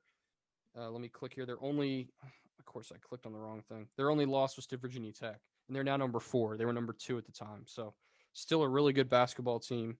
Their other wins pretty impressive. Number 24, Clemson, like I said, they win that game by 6. They had a little bit of a tough time a couple days ago. They barely beat Miami. They had at one point they had about a dozen-point lead or something. They kind of gave it up a little bit late, but they play UVA on Saturday, so that's going to be a good matchup. UVA actually ranked right now 1 above them, which is just crazy. UVA right now the defending national champions because we didn't have a March Madness tournament last year. So that's definitely something to watch out for. But yeah, they played well. Mike Young is a great coach. I really like he gets the most out of every player, and I like his approach to coaching too. Anytime you're working with college, well, just kids in general. I mean, I call them kids because they're barely younger than I am, but that's just what most people call them. But you have to have a certain style of coaching in today's world, I think. So a lot of the hard asses per se of college basketball's past are kind of wouldn't work today. So you kind of have to not coddle them, but certainly you have to be a player's coach. It's really important, and I think Mike Young is the greatest example of that. That in Tech, probably I wouldn't say in Tech athletics because I think Kenny Young, the women's basketball coach, who I had a chance to cover a lot of their games while I was down there. He's the same way. Great coach, Yeah. great team leader, a player coach. So it really makes all the difference in college athletics for sure. Yeah, and women's basketball is doing just as well. Last time I checked, but it's great to see a coach like Mike Young who doesn't sweat out the back of his shirt and not. Oh my God! Did you see that tweet? It was either last week or the week before with a typical Buzz Williams, where he's like drenched. I wonder how much laundry that man does during the week. Well, the amount he gets paid, he probably goes right after the game to Men's Warehouse and just buys a bunch of suits or suit shirts and stuff. Even the one time when they were doing an early season tournament, it might have been in Maui or was in a warm place, whatever it was. He was wearing a polo and he was even sweating through that. Like, wow. So he probably needs to be on some sort of medication for overactive sweat glands, But I mean, yeah, really Mike Young has proven to Virginia Tech fans that he's a leader, and yeah, he's getting the job done. I know Virginia Tech isn't a top tier basketball program like Kentucky, Duke, but they're slowly and surely getting up there, and I think Mike Young is the answer. Buzz Williams most certainly was the answer, but another team offered him more money. Yeah, it was not about loyalty to Buzz Williams. Money talks. Money talks. Money talks. It doesn't matter if it's college sports, NBA, whatever. It's all the same. It's all about money with these coaches a lot of times. But I still have a lot of respect for him. I was obviously mad at the time, but and when they hired Mike Young, I was a little surprised. He coached at Wofford, but people forget the great job he did there, taking them to the tournament. I think 5 or 6 years of the 10 years he was there, something like that, a really good ratio. And to get a small school into the NCAA tournament is impressive, especially when you're one of those low key coaches. So I like the hire. I like what he's done with the program. They have a nice core of veteran players and young guys. A lot of young players have really stepped in and played really well so far, but it's still early. Where Tech always seems to skid the last couple of years has been in the ACC tournament, where I think last year they were out in I think it was the first round. So they were out pretty early on in the ACC tournament. And then of course, the NCAA tournament didn't happen. But Yeah. Anyway, I mean, it's really, really great though, because Hokie basketball has been probably one of sorry, I mean, Hokie You're okay. basketball has been like a statement for them. Their football program hasn't been that great, but yeah, obviously, but We still, talked about it a little bit. still, yeah, Yeah. Yeah. but we're waiting for Jason Kamlowski. Come on, Jason. No, I'm just kidding. I don't know where he is. That's Dan. I'm Josh. Rolling with you till New Year's Day. It's gonna be great. Hard to believe we're almost at 10 o'clock now. Only I got one more cannot minute. believe it. I honestly cannot believe it. Time flies when you're having fun, man. That's what they say. Man. Got any more questions on there right now? Trying to take a look here. Yeah, let's see if I don't there are see any anything. more questions. Any questions? Let us know on the Facebook live stream. Give it to us. Shout out David Finch. Thanks for watching. David Finch. Good to Corey hear Sandy, from you. Thanks for watching. Appreciate you, man. But Quavon Dolman, what's up, man? I haven't seen him in ages. Crazy. Oh my gosh. But What a legend. I can't believe it's almost over. I really can't. Thank God, though. We need to put this year in the past. It's crazy. Yeah, but waiting for Jason Kamlowski once again. It's Once again. Jeez. That's a little rough. But anyways, I don't know where he is. I really don't. But we're gonna have to fill this time somehow. Man, we should have what we should have done is put together like some of the stupid things we said in the last year and just Oh my gosh. that would have taken forever though. Oh yeah, absolutely. Because I said so many dumb things like every episode. And afterwards they'd be like, compile "Damn, like man." a blooper reel. Yeah, maybe. It It would take so long though, seriously. probably. There's a lot of work. I Hey, mean, Quavon has a question. all right, let's see Quavon's question here. You got it? I do not see his question. It says, who's winning the Super Bowl? Who's Who you got? winning the Super Bowl? That's an interesting question. I really can't pick against the Chiefs right now. I think it has to are- be the Chiefs. They're so damn good. Yeah. They're not going to be slowed down, I don't think. Although I think Buffalo, I know a lot of people have talked about Buffalo recently with how well they played. I do think Buffalo can upset them, but I don't think anyone in the NFC can compete with them. I really don't. Not New Orleans, not Green Bay. I just think strength-wise, Kansas City by far is the best team, and they're probably going to repeat.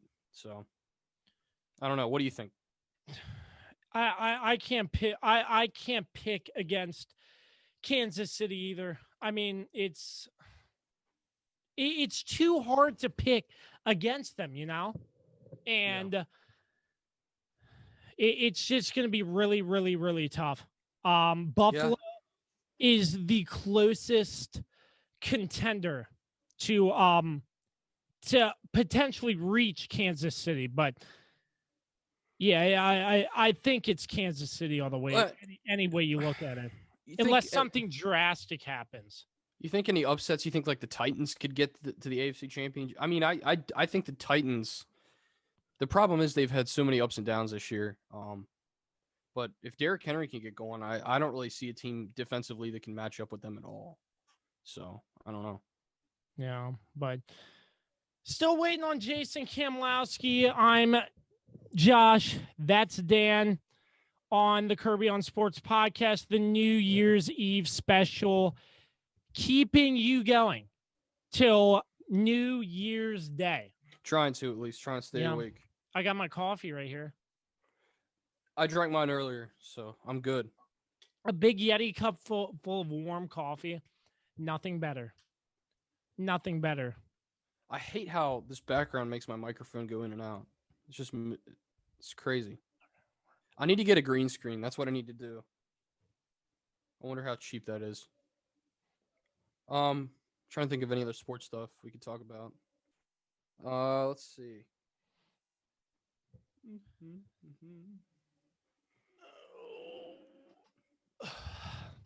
But Super Bowl. I mean, nobody can pick against Kansas City. Who do you have on the NFC side? I think Green Bay has really impressed the hell out of me. And with Drew Brees and his, you never know with his injuries. He's been hurt a lot in his career, and he's been banged up a lot in the last couple of years. So, I mean, how healthy is he really to make a deep playoff run? I don't know. Because I'm sorry, but they won't win. They won't win a playoff. They won't win a couple playoff games with Taysom Hill. And you know how much I don't like Taysom Hill anyway. So yeah, you think he's overrated. Look how much he's getting paid. He's getting paid a ridiculous amount of money though for a guy who before he was Army knife. He does multiple things. He averaged just like 3 plays a game before he had to replace Drew Brees though. It's just insane. Yeah, you just can't defend it. I don't know. Yeah, absolutely. So, once again, the New Year's Eve live stream. Dan, I'm glad you're with us here. Thank you so much. Yeah, thank you so much for everything you have done for the podcast over this past year. It has been really much appreciated, sir. It doesn't seem like work, man. It's been a ton of fun, and I've enjoyed coming on, and even through Zoom and other means, it's been good. I've enjoyed it. I can't wait for more content to come here in 2021. It's going to be a lot of fun. So, still waiting on Jason Kamlowski, Dynasty Football Digest, and God, I'm really looking forward to talking to him, man. Oh man, I don't know where he's at. I might have to. Text me his number. I'll get in touch with him. Yeah. Dan, I'm gonna step out for just a moment. Hold on, but what am I supposed to? I have nothing to say. Yeah, you do. I'm just gonna mute myself real quick. We're gonna see where he's at. Okay. All right. I'm muting myself real quick. Dan Demski will take you. All right, guys. So, who do we think in the NFC is going to be in the Super Bowl? I think it's going to be Green Bay, like I said. I just think they're too talented. Aaron Rodgers is getting hot right now. He's tough to beat in the playoffs, so I don't know. Let's go back here to the comments, see if anybody has anything to say here. Any questions for us? We'll find out where Jason is, and we'll get back to our regularly scheduled program, because I wasn't expecting to have to, talk like this for an extended period. So, let's see what's going on here. By the way, you can follow, we talked to Matt Atkins earlier. You can follow him on Twitter at MattAtkins21. He has a lot of funny tweets. Oh, yeah. About Matt was great. Country Matt music, was incredible. baseball. He's fantastic. So, yeah. But, one of my Virginia Tech homies. So, always happy to get him on. We have a college basketball game going on. USC and Colorado just starting. Who cares about that game? Oh, okay. Well, I mean, it's sports. No, I wasn't insulting you. I was just saying, especially on the East Coast.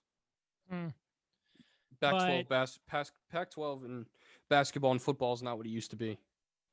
Like we talked about earlier with Carlos.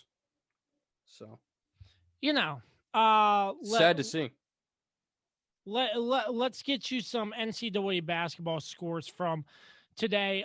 Michigan beat Maryland 84-73. Michigan stays undefeated with an 8-0 record. 9-2 Wisconsin defeating Minnesota 71-59. Oregon is playing Cal as well. UVA. Are either of those teams ranked? Sorry. Minnesota's 21, Wisconsin 6, Michigan 16 to What? unranked Maryland. Mm-hmm. That UVA number 23 defeats Notre Dame 66 to 57. You know, Good stuff. so still waiting on Jason Kamlowski. I can't wait to get him on, but glad Whenever you're he with decides. us. I am glad you're with us here. Yeah, this is Been a this lot has been of a lot of fun.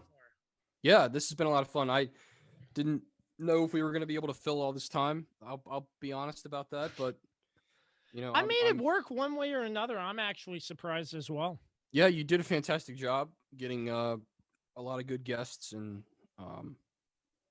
you know, we've had 5 people watching for a while, which is pretty good. So Yeah.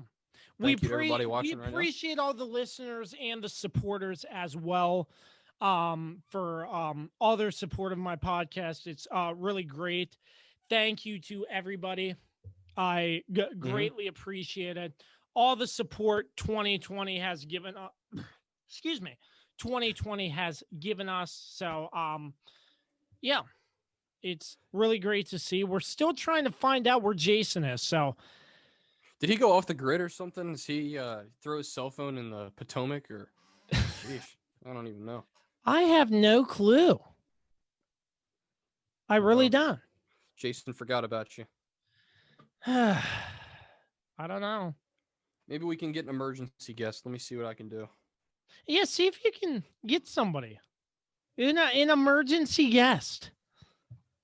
That would be interesting. Where is it? Let me ask Grant if he can come on, another Virginia Tech lad. But he never said if he could come on or not before, so we'll see if he can jump on real fast. Try to chat for a little bit.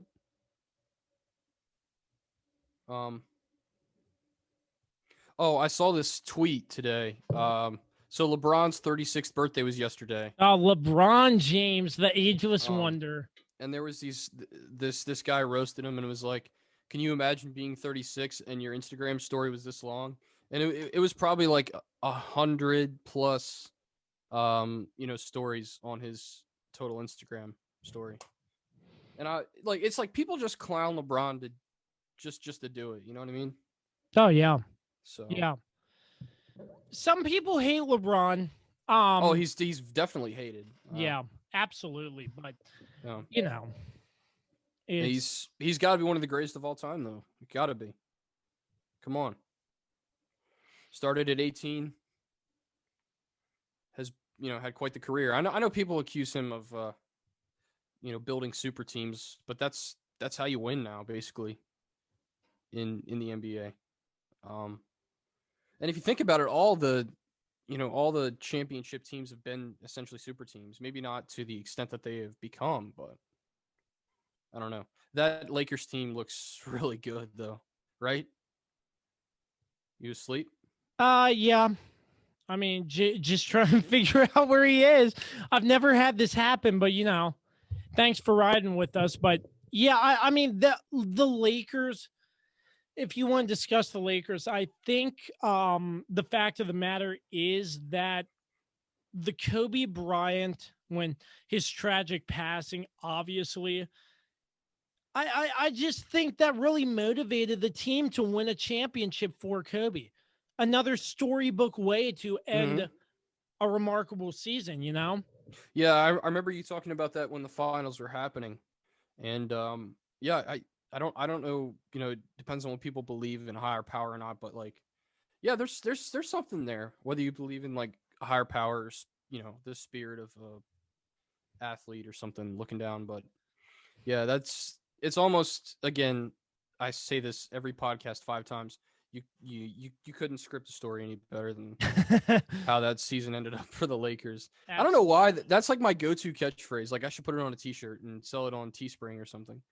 But oh, you wanna promote the merch, man? Oh yeah. One thing I forgot to do, we have a merchandise line. I'll get it for you somewhere, but it's on Teespring. Go on to teespring.com/stores. It's a mouthful. / Kirby on sports merch.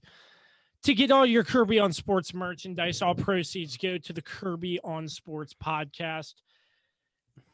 I have to admit, when I typed that in, I typed it in wrong like 4 times the first time, and I had to have you send me the link, but it's okay. Either way. You know what? Do you put that? I don't know this for sure. When you like tweet out or you Facebook post the podcast, do you put the merch link on there all the time? It on the podcast itself, yes. Okay. So I keep trying to promote it, but if you want to support my brand and stuff, that's how you do it. We really appreciate it. Still waiting on my hat though too. That's starting to ball. I'm getting that receding hairline, looking like LeBron. So I need to get done. He got done like the hair transplant sort of thing. So yeah. I oh man, craziness. But what a year it's been. What a year. I mean, it all started essentially when Kobe Bryant's tragic passing, and then it feels like one bad thing after another. And it was COVID, sports stop, and it's like, But again, and like we talked about before, credit to all these leagues for finding a way to safely have sports, even without fans. That was the most safe way to do it with all these sports. But just hats off to Major League Baseball, especially, man. Think of how they started the Marlins with an outbreak. How many players had tested positive? Like 12 between like 12 and 15 in the first 3 or 4 days of the season. And I remember the discussion at that time, and I think I said it, that the season wouldn't happen. Like it wasn't going to happen all the way. And it was probably only going to last a couple months. But credit Major League Baseball for kind of setting the stage. And, they were able to do it without a bubble, which was interesting. But it's been such a weird year. I think it's nice. It's been nice to have sports to fall back on, even if it's not quite the same.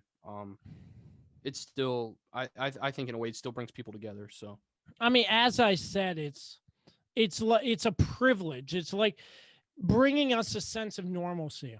So, in this chaos, exactly. Really great. It's really great to see. So let me ask you this, just on a random tangent.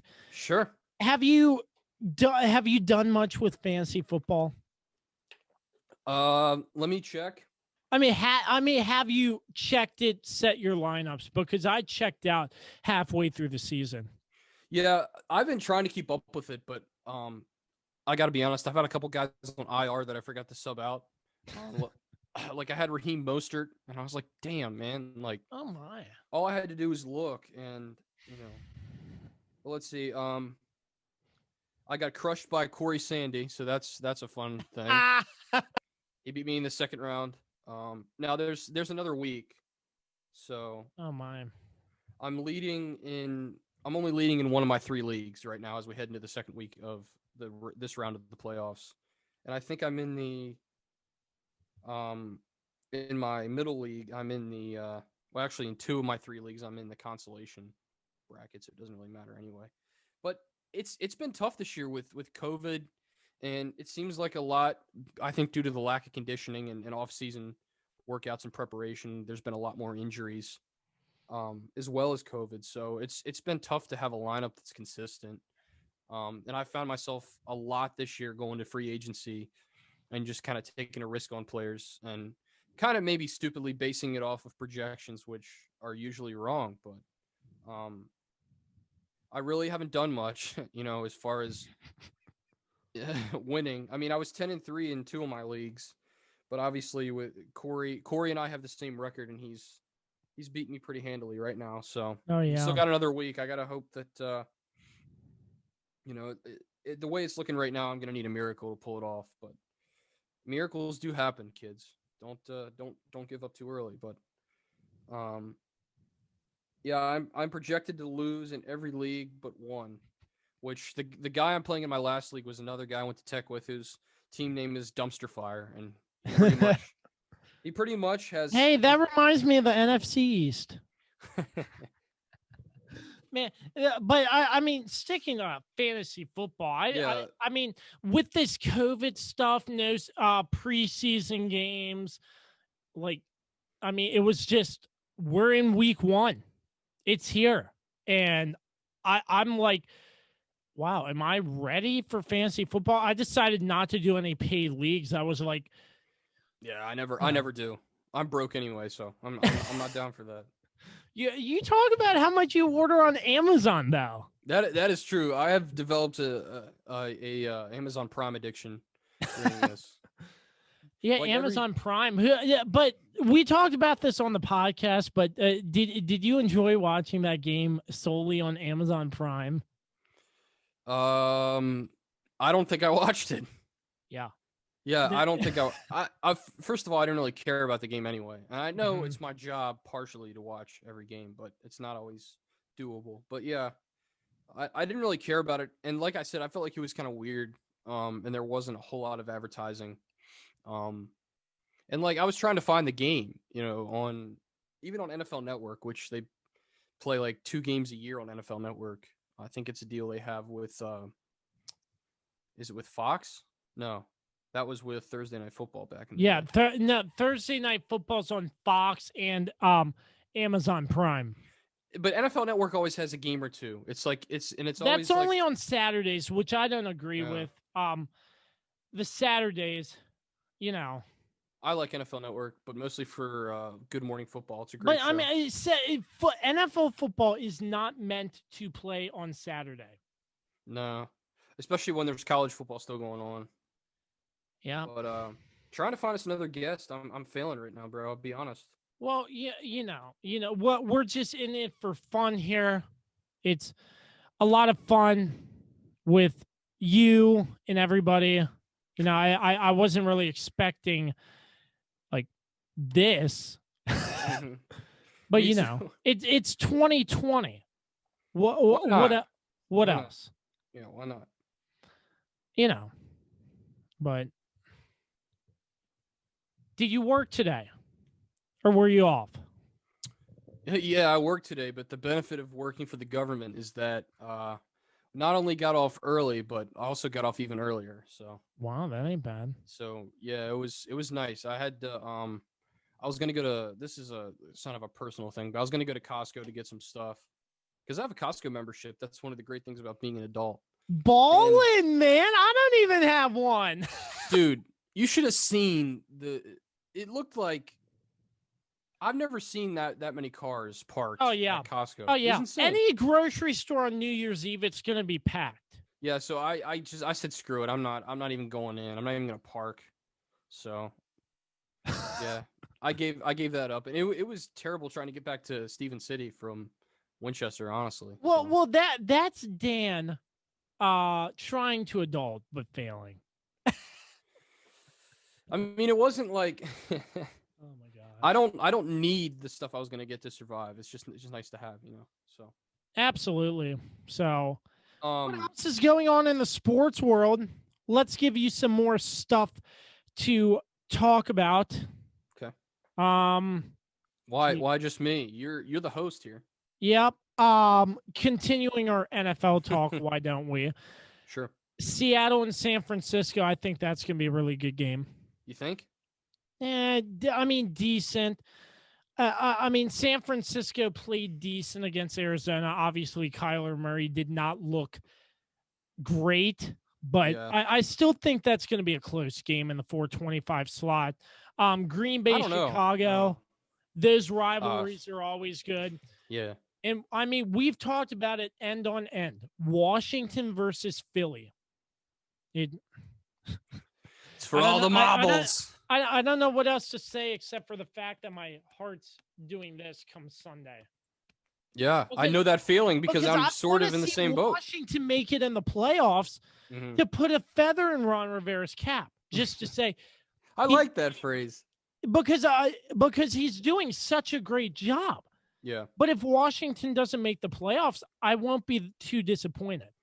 Yeah, he's done a fantastic job, and trying to like we talked about before, turn around the culture and try to get Washington out of the headlines in a bad way. And of course, it seems like as soon as they do something positive, Dan Snyder's in the news again for all the money paid in a settlement for sexual harassment. I mean, now and Dan Snyder says he's getting extorted. I'm like, really? It's because he's a shitty owner. I mean, come on. I think he's the worst. Is there owner in any sports. way we can get Dan Snyder out of Washington? Non-violent, or I'm just kidding. I mean, people have been asking for years for him to sell the team. I'm sure there are people that protest him owning the team in the first place. But I don't know. There's this interesting E60, I think, about him that talked about how he made his money. And he was like flat broke. And then like 5 years later, he was a multimillionaire. Like started I think as a communications company or something. My God. Or communications consulting. I don't know, some sort of thing like that. And he just, I mean, took off and his value went through the roof. So hypothetically, who would we like to see own the Washington football team if Dan were to sell? No idea. I've heard Jeff Bezos in the past, but would that be a good mix? Amazon and Washington. He doesn't know anything about football. I mean, maybe because he would stay out of it. Because you have owners like Jerry Jones who played football for a long time, but because he's so involved with everything the Cowboys do, he just gets in the way and creates issues. So maybe Bezos wouldn't be the worst pick. But you want to at least have an owner that knows a little bit about football. But I don't know. I don't know if Bezos knows anything about football. So I mean, the thing about an owner, can you own a team but just own the team? Like, how involved do they have to get? You know, it depends on the owner. Most owners are, they bring in the staff, and then for the most part, they hire the right folks to, like, I hate to use the Ravens owner as an example, but they've done a good job of, bringing in the right coaches, the right general manager, and then just getting out of the way and letting them run the team and only coming out and talking when it's completely necessary or making moves when it's completely necessary. So I think that's the best way to handle it. Pittsburgh is another great example. I think you could put New England up there, even with their issues. Robert Kraft, really smart guy, knows football, but hires the right people and gets out of the way. That's why I think there's such a problem with Dallas, is like Jerry Jones is on the sidelines. He's in the coach's ear. He's talking to the players during the game. He's annoying as hell. No one wants to hear him talk. And that's just not a good move, I don't think. But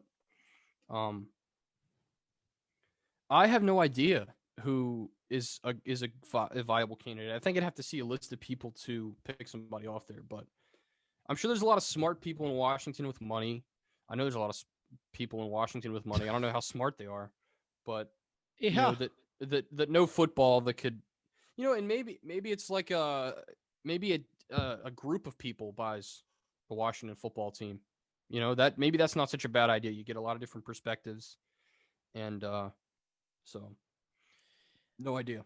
I'm Josh. That's Dan. We're rocking till New Year's Day. We're sponsored by Regroup Building Services, PM Plus Reserves, and Shenandoah Primitives. As always, big thanks to MPT Now Productions, Dave Johnson, and Productions by Quet for all their support as well. Still waiting on Jason Kamlowski. I'm not sure what his status is. We were supposed to have him on at 10 o'clock. So I don't know. We're just with you until the ball drops, unless he comes back on. Obviously, I'm hoping we can speak to Jason. So man, I was looking forward to that. I really was. I had a lot of interesting questions to ask him. So in fantasy football this year was so erratic and all over the place. I think for a lot of people, like, I want to get his perspective on that craziness. But yeah, I mean, what can you do? I mean, obviously, with like all these games getting postponed, pushed back due to COVID. This was the first year or first time ever, I think, that the NFL played a game on every single day of the week. Yeah, that's right. With the Baltimore Ravens had to mess everything up for everybody. Ugh. They did it on purpose. I hate when people say that, by the way. Baltimore kept it close with Pittsburgh lost. RG3 ended up on the IR, and then Washington. How was that game close? I mean, they were literally playing our practice squad. I think that's the game when you saw that they were fraudulent as an undefeated team, and then you guys came in and really made them look frustrated, and it was all downhill from there. But yeah, I'll tell you what, that game against the Colts last week, looked like the vintage Steelers. And when I say vintage, I mean like 10 years ago when Ben was still, pretty mobile and things like that. And as much as it pains me to say that, they're probably being slept on right now as we get into the playoffs. But I don't really think you can sleep on them, honestly. I mean, I know that they need to get off TikTok, though. It's just dancing on other people's logos. And then Juju put out one after last week of them dancing in the locker room. I was like, oh, my God, crazy. Who knows? It's going to be really, really interesting. We have about an hour and 30 minutes left till New Year's Day. By the way, shout out to Sean Hibbert. He said Regroup Building Services in the house. So good good to have a sponsor. Yes, sir. Sean Hibbert, we appreciate all your support, sir. We wish you were on the live stream, but Sean does great work. If you need any work done at all, please contact my guy, Sean Hibbert. He redid our kitchen. He did an amazing job. I cannot recommend Sean Hibbert and Regroup Building Services enough. And we are proud to have him as a sponsor of the Kirby on Sports podcast. Without Sean and me connecting with Sean, I'm not sure how successful I would be in this business. So big shout out to Sean Hibbert. Thank you so much, sir. We greatly appreciate all your support over the past couple of months. And I hope you have a safe and happy New Year, sir. So Regroup Building Services. Don't forget, find them on Facebook or check them out, www.regroupbuildingservices.com. So thank you once again to Sean Hibbert. What else? Well, it's a shame that the radio party with Dave Johnson tonight couldn't pull out a win. That's man, I don't know. And it's typical of Wizards fans. It's really typical of Wizards fans just to say after 4 games, fire Scott Brooks. No. I mean, yeah, that's what the narrative is. That's what most Wizards fans, typical Wizards fans, I say give it a chance. It's COVID. They started a little bit late and they're going through a change just like everybody else. And I think that attributes to why the Washington Nationals did not play that well, Yeah. COVID has a lot to do with it too. And you got to think about Russell Westbrook trying to get acclimated to his new team. Now he's balling out straight up. I mean, triple doubles galore. 4 straight triple doubles. It's insane. And, he's single-handedly carrying them. Yeah. And you're still winless. That's because they don't play defense, though. I mean, that just goes to show you there's a problem that Scott Brooks needs to address. And, interesting to say, but Houston. Houston. I want to talk about Houston because apparently James Harden got stuck in sort of a situation like Dwayne Haskins was at the adult ballerina. James Harden denied it. Same thing. But anyways, James Harden, I'm not sure if you saw any of his gameplay like the first time he played or anything. Yeah, what happened? He looks overweight. He is overweight. What happened? He looks like Eddie Lacy after that season where he put on all that. Well, maybe not that big because Eddie Lacy was pretty. He was pretty obese at that point. But I really don't know. I have no clue, to be honest with you. But it's I found that interesting. I'm not gonna say, oh yeah, Harden just came into camp and the season without doing any conditioning. But if It doesn't that's look like the it though. case, I mean, really? Yeah, yeah. And John Wall, I believe you touched on his stats earlier. I miss the man in DC. I really do. See, but this is how he starts every season. He comes out, he plays really well, and then about at the halfway mark or just after the halfway mark, he starts getting injuries. And then he just is not serviceable after that, especially the last, 3 or 4 years. So when the Wizards have needed him most, when they're trying to get into the playoffs or trying to, get a higher seed than at the bottom of the East. So, I don't have anything against John Wall. I like John Wall, but I personally think Westbrook is a way better player, way more consistent, and he stays healthy. So, I mean, does he have a little bit of some chemistry issues at times with his teammates? Sure. Yeah, he's got some issues. But he's a fantastic player. So I like the move the Wizards made. I really think it was a good one. And but the only thing I disagree about is the fact that Russell Westbrook is a crybaby. I mean, every time I've seen him play and there's a bad call made, he always complains about it. Yeah, he's like Tom Brady. Oh. I hope Jason Uri's watching this so he can hear me say that, but he's gonna hate me for that. But here's the thing. I get that people say he's a crybaby, but he wins though, and he's a fantastic player. I think you can put the negative traits that he has away because, I mean, he puts up numbers like this, 4 straight triple doubles. It's just insane, man. Like those aren't rookie numbers, so it's just insane. I mean, absolutely. But like you said, 4 straight triple doubles. Yeah. Insane. I think 3 was the Wizards record, or it was 2. I think it was 2, and then he broke it with 3 straight games. It's incredible. I cannot So he's believe it. single-handedly dropped my phone there. Uh-oh. Your stats machine. He dropped it. Brand new phone, too, so I got to be careful. But that's why you get the glass screen protector, people. That's why you get it. Spend the extra money. It's definitely worth it, especially if you drop your phone as much as I do. We're just having fun out here. I love it. I love it. It just doesn't have to be. We got to get Jason on the horn, though. What the hell's going on? Seriously. I don't know. He's welcome.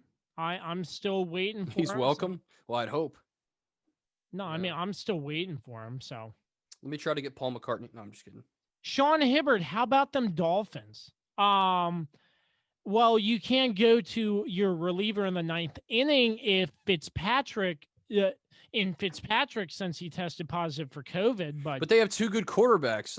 That's a good problem to have. Who is a good quarterback? So I don't see why you need to switch to Fitzpatrick. And this is a problem I've been having for a while.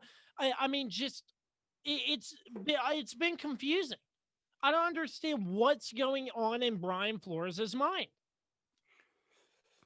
I worry more about the other AFC East coach, Adam Gase, with his When will Adam Gase be gone?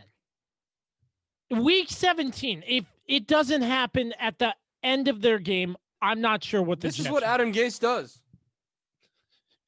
Adam Gase looks like he's on like drugs or something. I don't know. It's a little concerning. But yeah, I think the Dolphins are the most surprising team, and I said that before. They've been the most pleasantly surprising team this year. They were supposed to be rebuilding, I think, in a lot of people's minds, and they've been about as good as you could ask for. So, yeah, I've been impressed with them, and especially we're waiting for a team to take over the AFC East. We have a guest. Oh, it's not Jason. We have somebody else via Zoom. Who we got? We're gonna get him on in just a minute. Stand by. We have a guest. I was on his podcast recently.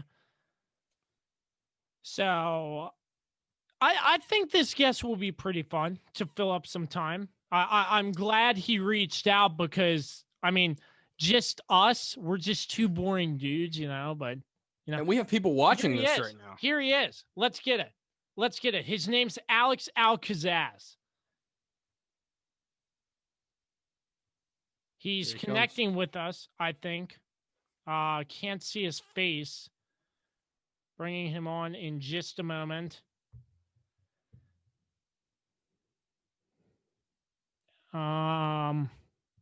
Just gonna be another moment. We're bringing on Alex Al-Kazzaz. He's a really great podcaster. He runs the Bear of Texas podcast. Is he the Cowboy? Is that the Cowboys podcast? Yeah, the Cowboys talk discussion, but still, Yeah, you talked Alex, about that before. Yeah, Alex is a really great podcaster. He does a lot of great stuff. So we're trying to get him on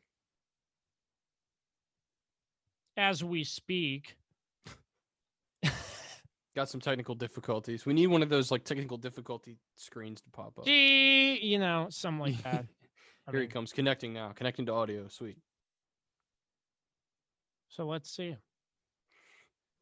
It's taking a minute. Alex, are you with us, buddy? Yeah, I'm trying. Hey, buddy, we can hear you loud and clear. How you There doing, we man? go.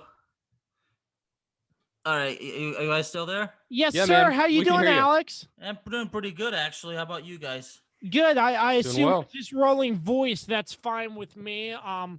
But New Year's Eve on the Kirby on Sports podcast, a surprise guest, Alex Al-Kazzaz. Not sure where Jason is, but we'll roll with Alex. So, Alex, first and foremost, thanks for coming on short notice. We appreciate it. So first and foremost, how are you doing? And tell the listeners about what you do podcast wise. Actually, I think you're solving some difficulties because what you just said 30 seconds ago is still playing. I think. No. Uh-oh. It's going downhill quickly. Oh man. Can you hear us? All right, I can hear you. You can hear us? Yeah. Okay. Hold on a sec. Man. We'll get that sorted out. I mean, I knew at some point during this show we would have some sort of technical issue. Yeah, we had at the beginning of the performance is a little stuttery. It was stuttery, but that just is based on connection and stuff like that. Well, yeah, obviously. Yeah. Come on. But But yeah, other than that though, up to this point, it's run like a smooth ship. Something just popped up on a screen. Alex never Al-Kazzaz coming with us shortly, hopefully. So, I think you just anyways, left. he runs the Bear of Texas podcast. There are some technical difficulties here, folks. I'm sorry, but That's okay. I forgive yeah. you. So, anyways, he covers a Cowboys Talk podcast. I know he does that. I've been on his show. Let's try it one more time. Second time's the charm. Gentlemen. Alex Alex, Al-Kazzaz, what's up? can you hear us? There we go. Are we just rolling with audio or video too? Oh, just audio because Okay. actually my computer does not have a webcam. My computer's actually pretty old. Not a problem. I'm sure the live stream can still pick up your audio. Haven't tried that, but Alex, Well, thanks for coming on short notice. Still waiting on Jason. Not really sure where he's at, but New Year's Eve. Hope you're doing well, Alex. And tell the viewers, listeners, first and foremost, about your podcast and what you essentially do and how you've been doing recently. Well, it's called the Bear of Texas podcast. Now, technically, it's 3 shows in one because I believe in a concept to where, like, if you own a podcast, you have to divide it up into segments based on each subject because I feel like cramming everything together is just not the way to go. But I have a Cowboys talk show and a soccer talk show, and believe it or not, I just started a video game talk show just to add to the momentum, add to the everything. But if you guys need to know to tell you the truth, the kind of Cowboys guy that I am, I'm a rare kind of guy. I'm the guy who's not afraid to actually tell the world the team absolutely sucks. I'm not afraid to tell the world Dak Prescott is overrated, because I don't know if you gentlemen know this, but whoever's listening around the world, believe it or not, I got a death threat once for saying that Prescott was overrated. Wow. That's I mean, insane. Look, in journalism, they say you have to accept criticism. Mhm. But nowadays, I would tell journalism students, not only should you accept criticism that people are not going to agree with you, but you should expect death threats, because some people will take it that far.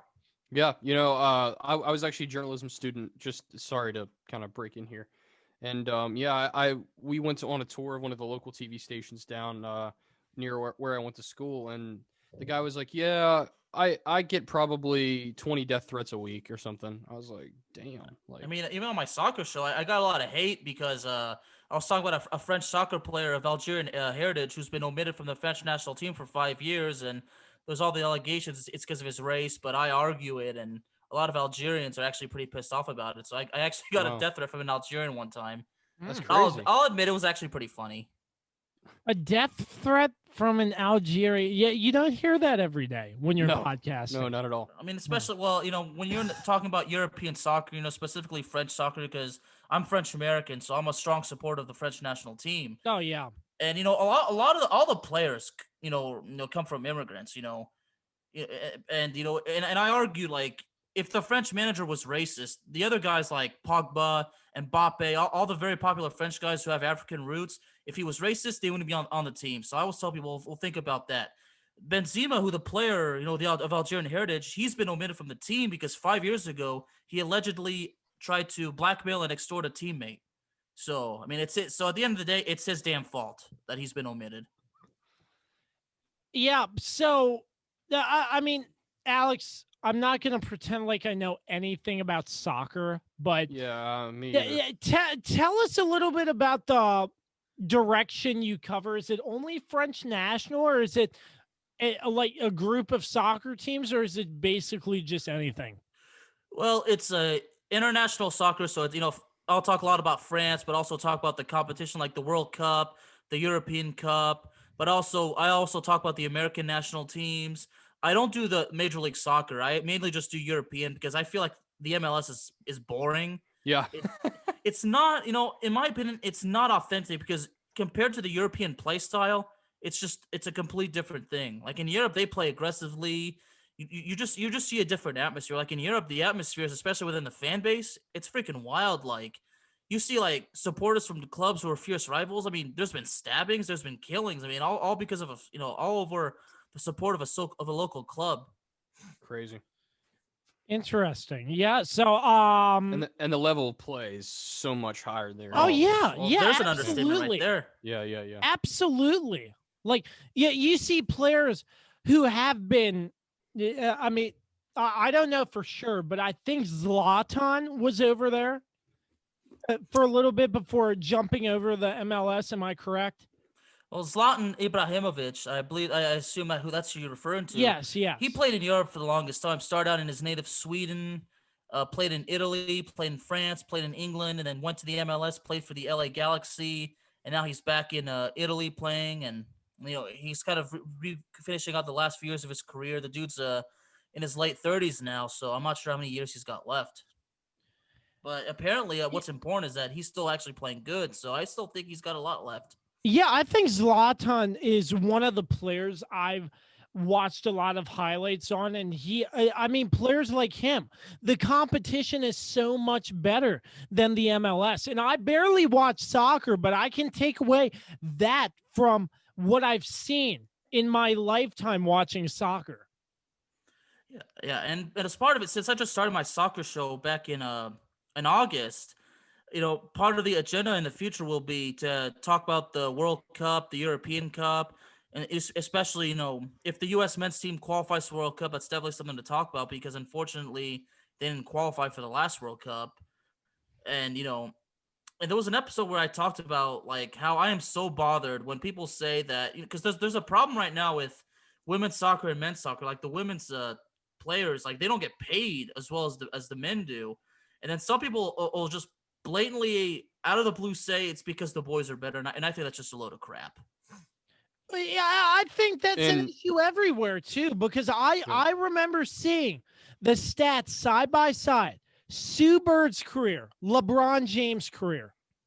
And exactly. That's an example right there. yeah, exactly similar. And Sue Bird is getting paid substantially less than what LeBron James is. Well, a big part of that too is that the NBA funds a lot of the WNBA, and they have to sort of not save them at the end of the season, but kind of help them out a little bit. So that's a big part of that is the WNBA. If they, I kind of hope they reach a wider fan base, because that would really help, especially with like TV contracts and stuff too. See, I hope that, and that's the problem, gentlemen. The problem is that female sports don't get the sponsorships, they don't get the attention, they don't get the support that the men's sports. So, I mean, there are sponsorship for female sports, but compared to the boys, it's nothing. Yeah. And and I explain. Look, I know it's frustrating that in England, like let's take a look at the two best English players right now: Harry Kane, who's who represents the boys, and then Ellen White, who represents the ladies. See, Harry Kane makes probably an average of like 200,000 euros a week, and Ellen White makes like probably around 100,000 euros in a year. But I explained, like, there's really, at the end of the day, Harry Kane, there's nothing he can do about it. I mean, he can urge people what I just said, like they need the support, but at the end of the day, he's like her. He's playing soccer and he's representing his country. But the problem is, the female, like believe it or not, there's actually a female team from Manchester United, Manchester City, but they don't get the sponsorships, they don't have the TV deals. I mean, it's a shame that the games are not streamed, because believe it or not, I would watch them, because I feel like the women's soccer is just as fun to watch as men's soccer is. Yeah, absolutely. And I will say, for example, the Women's World Cup, United States in particular, when you have that half field goal from Carly Lloyd, I was you've got to be kidding me. Like, these girls go out there and play pretty much just as hard, if not harder, than the men's. But they did. Yeah. I mean, it's a big reason why they've won titles. Salary. Yeah. We can go on and on and on about this, but I mean, Well, they actually play with heart. The men's team, can't even qualify for the World Cup. So it's exactly. It's a that men's team, just remember Landon Donovan. The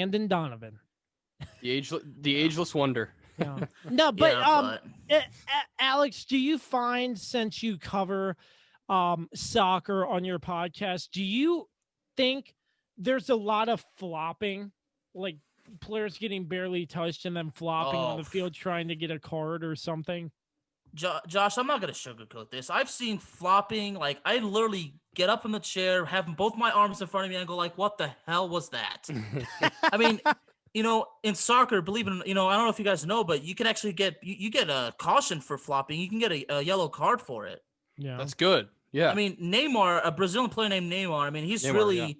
I mean, when it comes to flopping, I mean, he's basically Leonardo da Vinci. I mean, you should watch the videos how I mean, in wrestling, if you're a pro wrestling fan, there's a term called selling a move.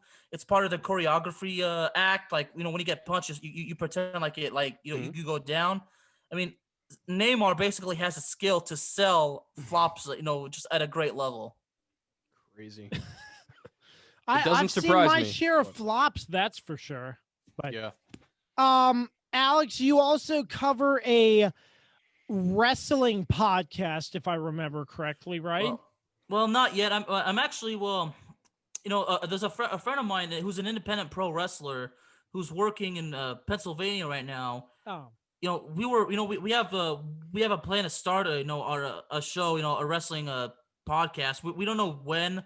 I told him it'd be best to wait till the new year, to get through this year, because he's very busy. So I told him, so I said, look, whenever you can, we'll plan it, but we do have that in mind, and I'm not sure if he really wants me to talk about it, but it's in the works. But since he's very busy, he's working full time. It's hard for him to to find the time to sit down, because he works all day, he goes to sleep and goes right back to work. Yeah, absolutely. Crazy. So the Cowboys talk. You talk about the Dallas Cowboys, and before we begin this part, an hour, 6 minutes, 45 seconds till 2021. Glad you're with us here on the Kirby on Sports podcast, New Year's Eve special. So, Alex, a pretty big week 17 in the National Football League for the NFC least. Well, it's a pretty big week indeed, but, really, I think Washington has the full advantage here because, well, the case, here's the case. If Terry McCollin is not playing, if Alex Smith is not playing, then Philadelphia's got the chance. But here's the problem with Jalen Hurts. Jalen Hurts always, basically like several of these games, like against Arizona and against Dallas, has a fantastic first half, but then he crumbles in the second half. It's like the Titanic. It's like halftime hits. It's like he hits the iceberg and he begins to sink. And then by the time it's like 5 minutes left in the fourth quarter, the ship breaks. It's really going down. Yeah, I mean, we've talked about this for the majority of the show. Josh Hamilton messages us, Chiefs or Saints? It's obviously the Chiefs. Chiefs, got to be Chiefs. Yep, Chiefs. Yep. But thank you for that, Josh. Thanks, Josh. So keep on commenting, asking your questions. We'll be sure to get to them. So ask away, y'all. I'll be here. It's 9:54 where I am, dude. I'll be here till midnight. I don't care. I'm having fun. Hey, it's right only on. 9. Well, that's the good thing about a guy who lives in Texas. When we're bringing in the new year, we can have somebody to bring it in with. So, I can't go party because I just recovered from COVID, so I don't want to risk getting it again. Well, I'm going to be honest. It wasn't so bad. I mean, the worst symptoms for me was just a dry cough, and I couldn't smell, and I was constantly sneezing.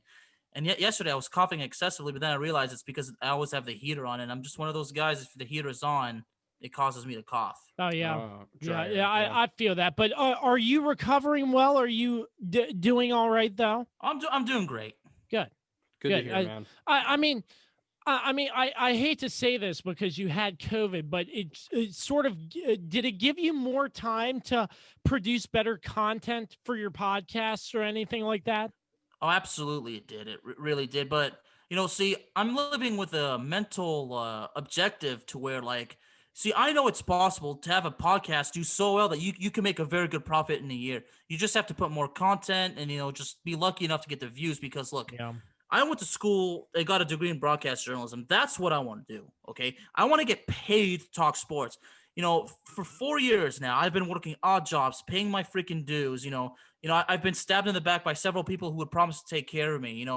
I'm about to turn 28 years old. And it's unfortunate. You don't see. It's not often you see young guys work in those booths, which is unfortunate, really. But I'm at the point where. I'm tired of. I can't work jobs where they give me the schedule. I have to work my own schedule now, and that's how I have to grow the podcast. I mean, I'm making some money now, but it's really right now. The status of the money making is just pennies on the dollar. But you got to start somewhere because it's hard to get sponsorships.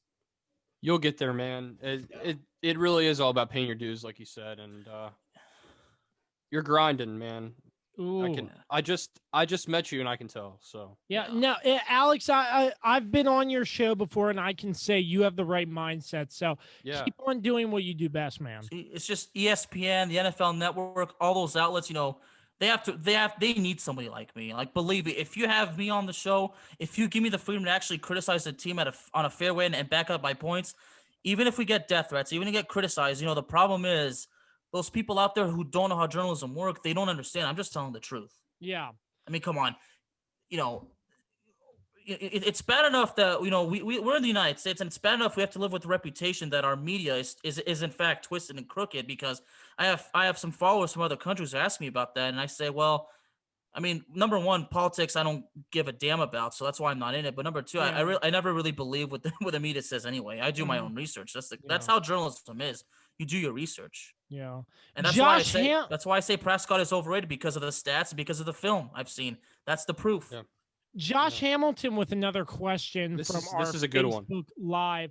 Who would you rather have with 2 minutes left in the fourth quarter, down 3, prime Tom Brady or Aaron Rodgers? Ooh. That's really I'm going to give that one to you first, Dan.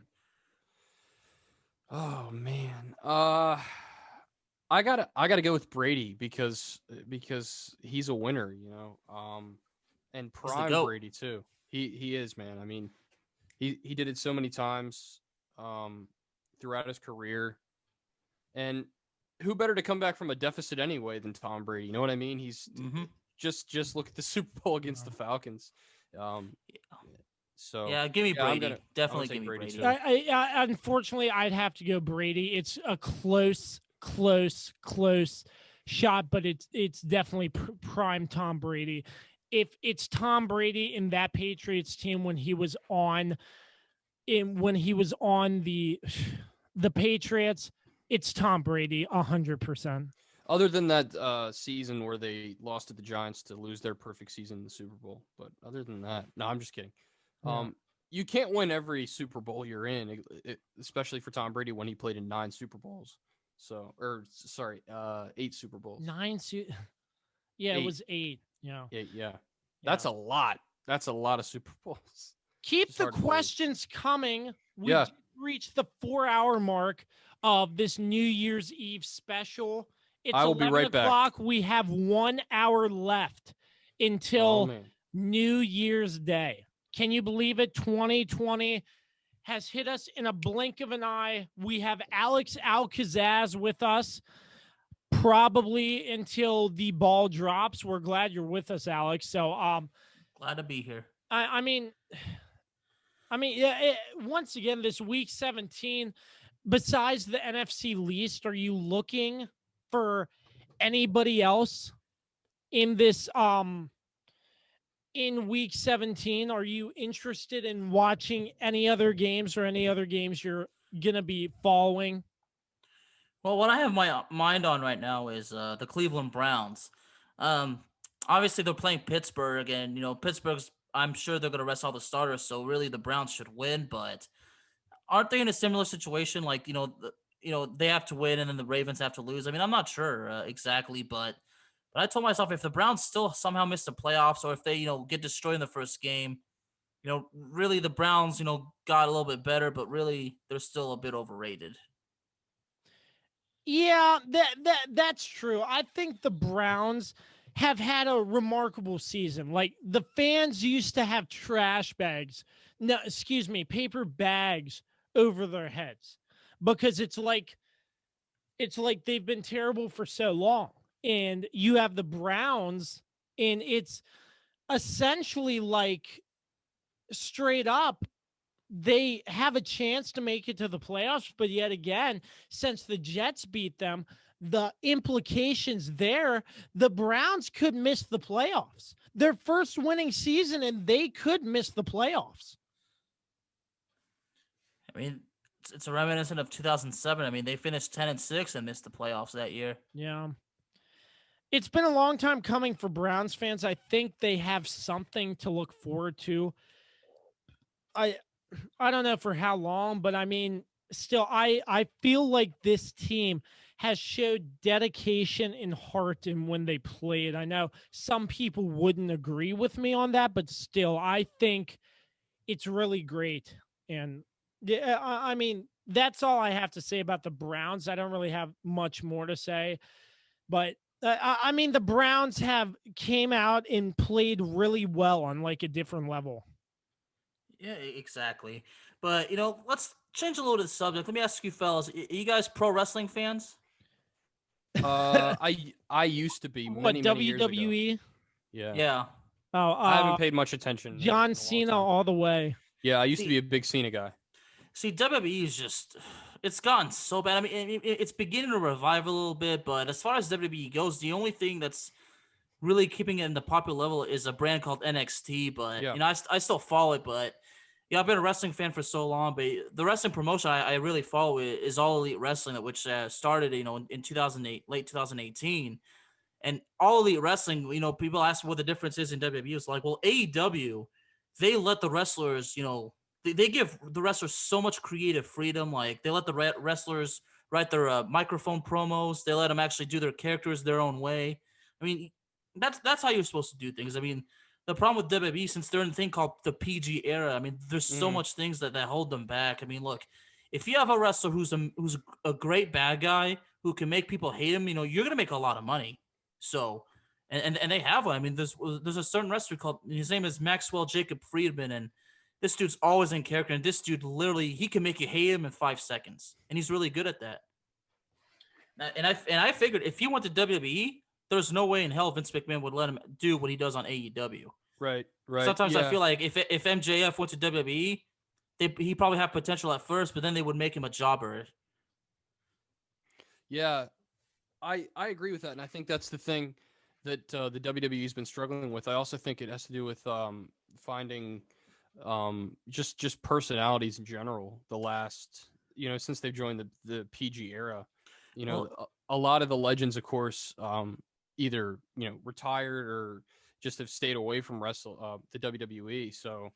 Which you gotta understand. Crazy. There's all these talents out there. Sorry, I'm sorry. I didn't mean to cut you off. Go ahead. Oh no, you're good. I was done. I was done saying what I wanted to say. The problem is there's a lot of talent that's on AEW that will never sign with WWE because they know that they're gonna get buried. I mean, if you're a wrestling fan, you know these terms that I'm talking. Like this guy I'm talking about, Maxwell Jacob Friedman. I mean, he's immensely talented. His mic skills are way beyond through the roof. Like I said, this guy, he can make you hate him, but that's his job. I mean, he actually acts like that in real life. He's always in his character, but even if he went to WWE, I mean, I'm sure MJF, like, they could offer him all that money and he'd probably still say no. If he said no to WWE, it's actually a good thing because he knows that they're not going to let him be himself in WWE. Like some of these guys that started AEW, a guy named, Cody Rhodes, he was with WWE for so long and he was just so badly underutilized. It's a damn shame. It's a damn shame. There's all these guys you can make good money with, but Vince rejects all their ideas. I mean, that's the problem. Yeah. I mean, Triple H, who runs NXT, Triple H is actually doing a great job. So if Triple H takes over WWE, then there's a chance WWE can actually become elite again. Yeah, and I think there's opportunities for the WWE to expand beyond the PG audience too, with streaming and the way things go with that too, because they've been so tied down because of their their TV contract with. I know they were with. Now they're with Fox, right? I think so. They used to be with Fox the USA Network. On. Yeah, I'm really surprised Fox took them on. Fox paid them a hell of a lot of money too. Like it was an insane amount of money. Of course they did. I mean that's Vince McMahon. He's gonna do whatever it takes, to make the money. But if you were watching pro wrestling like in the years '98 through the Attitude Era, or that was when the WWE, the WWF at the time, that's when it was at the peak. Yeah. Triple H, The Rock. I mean, those guys were in their prime. I mean, that's when I was a kid. I loved seeing all that. Mankind. Mick Foley. Was wrestling as Mankind. If you guys remember, there was one night where he won the title on Raw's War on a tape delay. That was during the time where WWF was in a ratings war with the rival promotion WCW. Mm-hmm. I mean, if you know the whole story, like WCW was taped live, but it was called, their show was called Nitro, and it was on TNT. And because the title match took place like days before, and it was aired that same night on a tape delay. Yeah, the officials from WCW got the results and they leaked them on TV. They actually were telling the viewers that the head announcer would say, Mick Foley, who wrestled here as Cactus Jack, who's wrestling as Mankind in WWE, is going to win their title. And then he would sarcastically say, that'll put some butts in the seats. Do you remember that? Or do you know what I'm talking about? No, I think that was before I started watching. I didn't start watching till about like 03, 04, somewhere around there. Ruthless Aggression era. Yeah, I remember with the WWE, I always used to like John Cena. Obviously, the clear John Cena. Everybody loved John Cena. Dwayne The Rock Johnson. Oh yeah. Triple H was good too. One wrestler in the WWE who I really loved, and you're gonna think I'm dumb for the reason why I like him, was The Undertaker.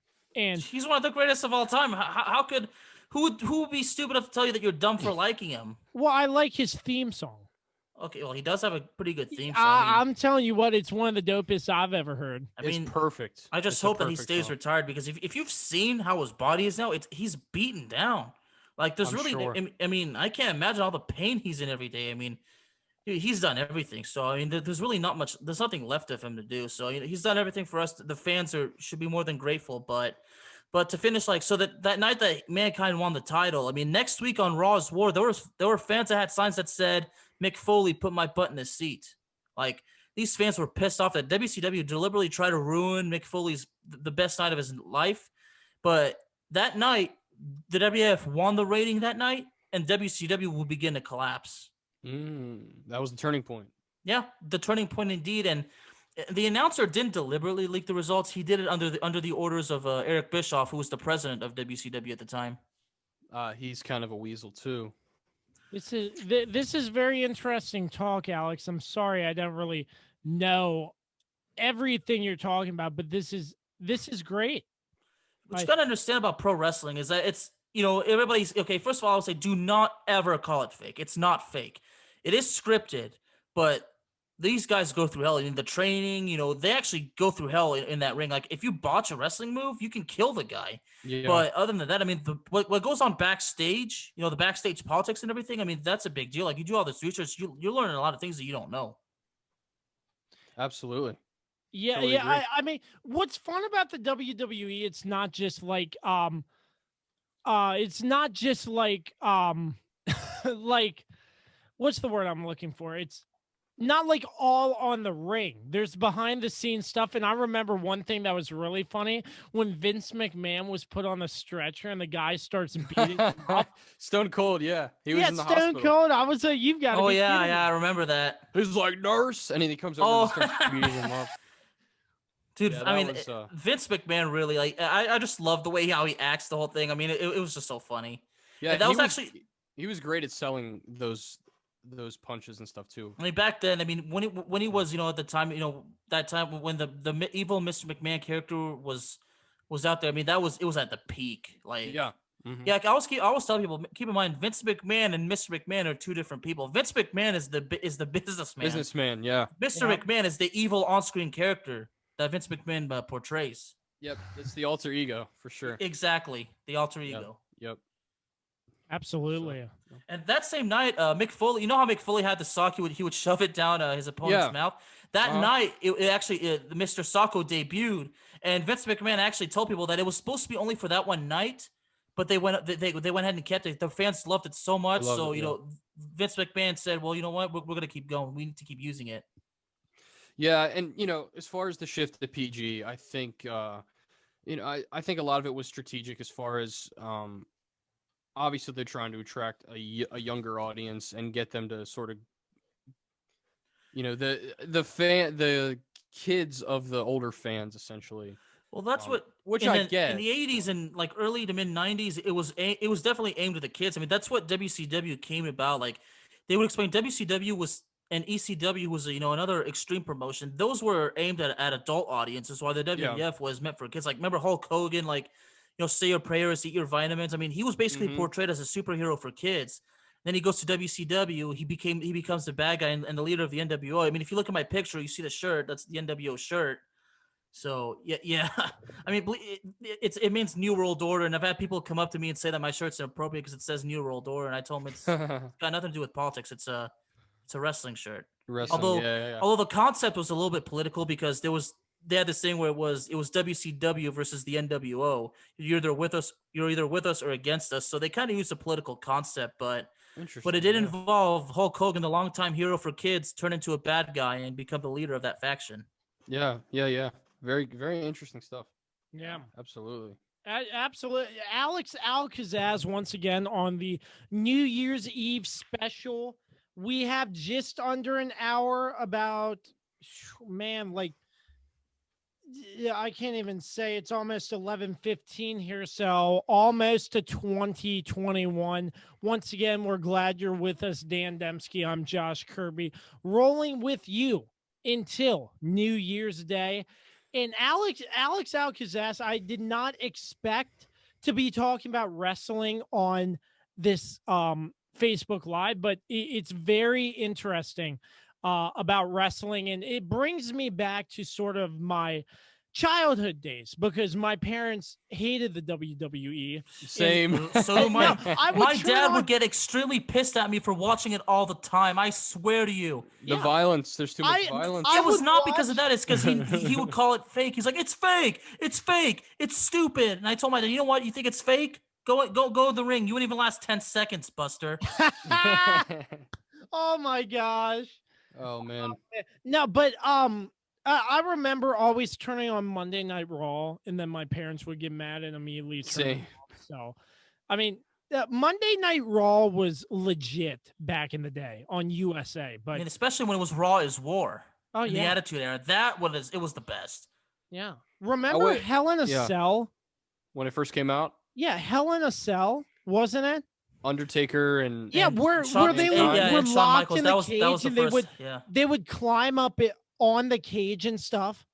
yeah, I thought that was cool. I mean, the Undertaker versus Mankind. Mick Foley got thrown off the cage, yeah. He got really badly hurt. It's like, and he didn't even want to stop the match. I mean, that's the kind of guy Mick Foley was.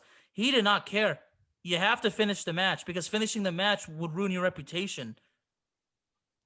I mean, Exactly. Yeah. Mick Foley. I mean, thrown off the cage. He was chokeslammed through the cage. His one of his teeth were knocked out and went up his nose. he had like facial fractures and stuff, didn't Facial fractures. I mean, let me Yeah. go through a little inventory of what happened to Mick Foley throughout his career. All right, in Japan, wrestled with all the barbed wire. Burned. Even got burned. At one time in Germany, had his ear ripped off in a match. he? Yep. Dude, this guy went through hell just to entertain the fans. Okay, and when people have the nerve to call the whole thing a joke and call it fake, how dare you? I mean, I get it. It's a show. It's a good guy versus a bad guy, but it's not an easy task. Like if Josh and I were in a wrestling match, okay, if I hit Josh with a chair the wrong way and Josh bleeds profusely, dude, Lord knows what can happen to him. Yeah, he could bleed out and die for sure. Exactly. Or if I do this move and Josh lands on his head and breaks his neck. I mean, Broken freaking neck. You never know. Yeah. you have to practice the moves and you have to do them right. Yeah, That's why And, that's why they tell people don't do this at home. and like Don't with try this at home, kids. they always used to have that warning. Yeah. And like with blading too, what they used to do when they would bleed. Yeah, I don't like that. You see the blading, and I learned that. There's actually on Hulu. There's the Dark Side of the Ring. It's actually a wrestling documentary series. It's actually really good, even for non-wrestling fans, because you learn so much. But these wrestlers would keep a little blade. Like they would cut a razor blade. They would wrap it in tape. They would either put it in their mouth, or they would put it on the wristband or the waistband of their tights. And at one point in the match, when they get hit in the chair, if they're not busted open already, they would pull it out and deliberately cut themselves open to make it look like they got busted open. yeah. For me, I would never go like that. Like if I'm wrestling Josh and the guy wants Josh to bust me open, I would tell Josh you need to hit me hard enough. We need to make it look as real as possible. Yeah. So I would tell Yeah. Absolutely. Now I want to see you guys in a wrestling match. Yeah, not gonna happen. Not How gonna about happen. Extreme Rules? I mean, what's funny is a friend of mine actually suggested while I'm paying my dues, why don't you be a hardcore hardcore wrestler? And I said, well, hardcore wrestling's pretty much dead because I mean, AEW they've done some matches similar to it. They do that, but as far as hardcore, like if you're talking about from ECW from the 90s, I mean that's Talking about like New Jack and God, he was New Jack. That guy- There's an that guy episode was on New Jack. crazy. Dude, this okay, yeah, I'm assuming and here's something we really got to talk about, and I want to talk about something called the mass transit incident. You guys are gonna be blown away, but anyway, like I told myself, if I was a hardcore wrestler, like if my parents see me on TV throwing people through tables, hitting them with chairs, hitting them with barbed wire baseball bats, my dad would be so mad at me, but I would tell him, Dad, it was on the script, it was part of the show. yeah. Yeah, Absolutely. but since you brought up New Jack, That guy was something else. Stabbing people, and he was crazy. I mean, here's the thing: don't fuck with him. I mean, Straight up. some of these people really say he's really not that bad. He's just the kind of guy. If you get on the wrong side of him, if you go too far, if you don't follow the script, he's gonna punish you for it. But I mean, this guy. there was that story where was it like an underage kid said he wanted to fight him? That's the mass transit incident. Yeah, so yeah. In 1996, a kid who wrestled under the character mass transit, like a bus driver gimmick from the Ralph Cranman show back in the day, he lied and said that he was 21 years old when he was actually 17 years old. Okay. And he claimed that he was trained by wrestling legend Killer Kowalski. All right. So he lies about his age. He lies about his experience. Okay. And he was not, if you look at the whole story, he was not in any shape, able to wrestle. He was overweight, out of shape. Like he wasn't even trained, for God's sake. Yeah. But anyway, he lies about his age. And what's so amazing is that his dad actually vouches for him. He lets his, okay. So he's going to wrestle New Jack. Okay. And here's the other biggest mistakes he made. He went to New Jack and told him what he wanted to do in the match. That's something you never do in wrestling. You never, ever go to a veteran and say what you want to do. To learn the wrestling business, you shut up and you do as you're told. That's how it was. So from the Dark Side of the Ring had an episode on New Jack. New Jack said the Mass Transit wanted to throw him out of the ring, put him through a table, and literally beat him up. So he wanted to make New Jack look like a jobber, basically. That's what I would say. Yeah. But the biggest mistake is that he asked New Jack to cut him because the Mass Transit said, he had never done it before. So he asked New Jack, "Can you cut me?" So New Jack said, "Okay." I mean, New Jack said he already pissed me off at one point. Like, "All right, I'll cut you. Fine." So the match starts, and New Jack and his partner Mustafa Saeed, they were known as the Gangstas.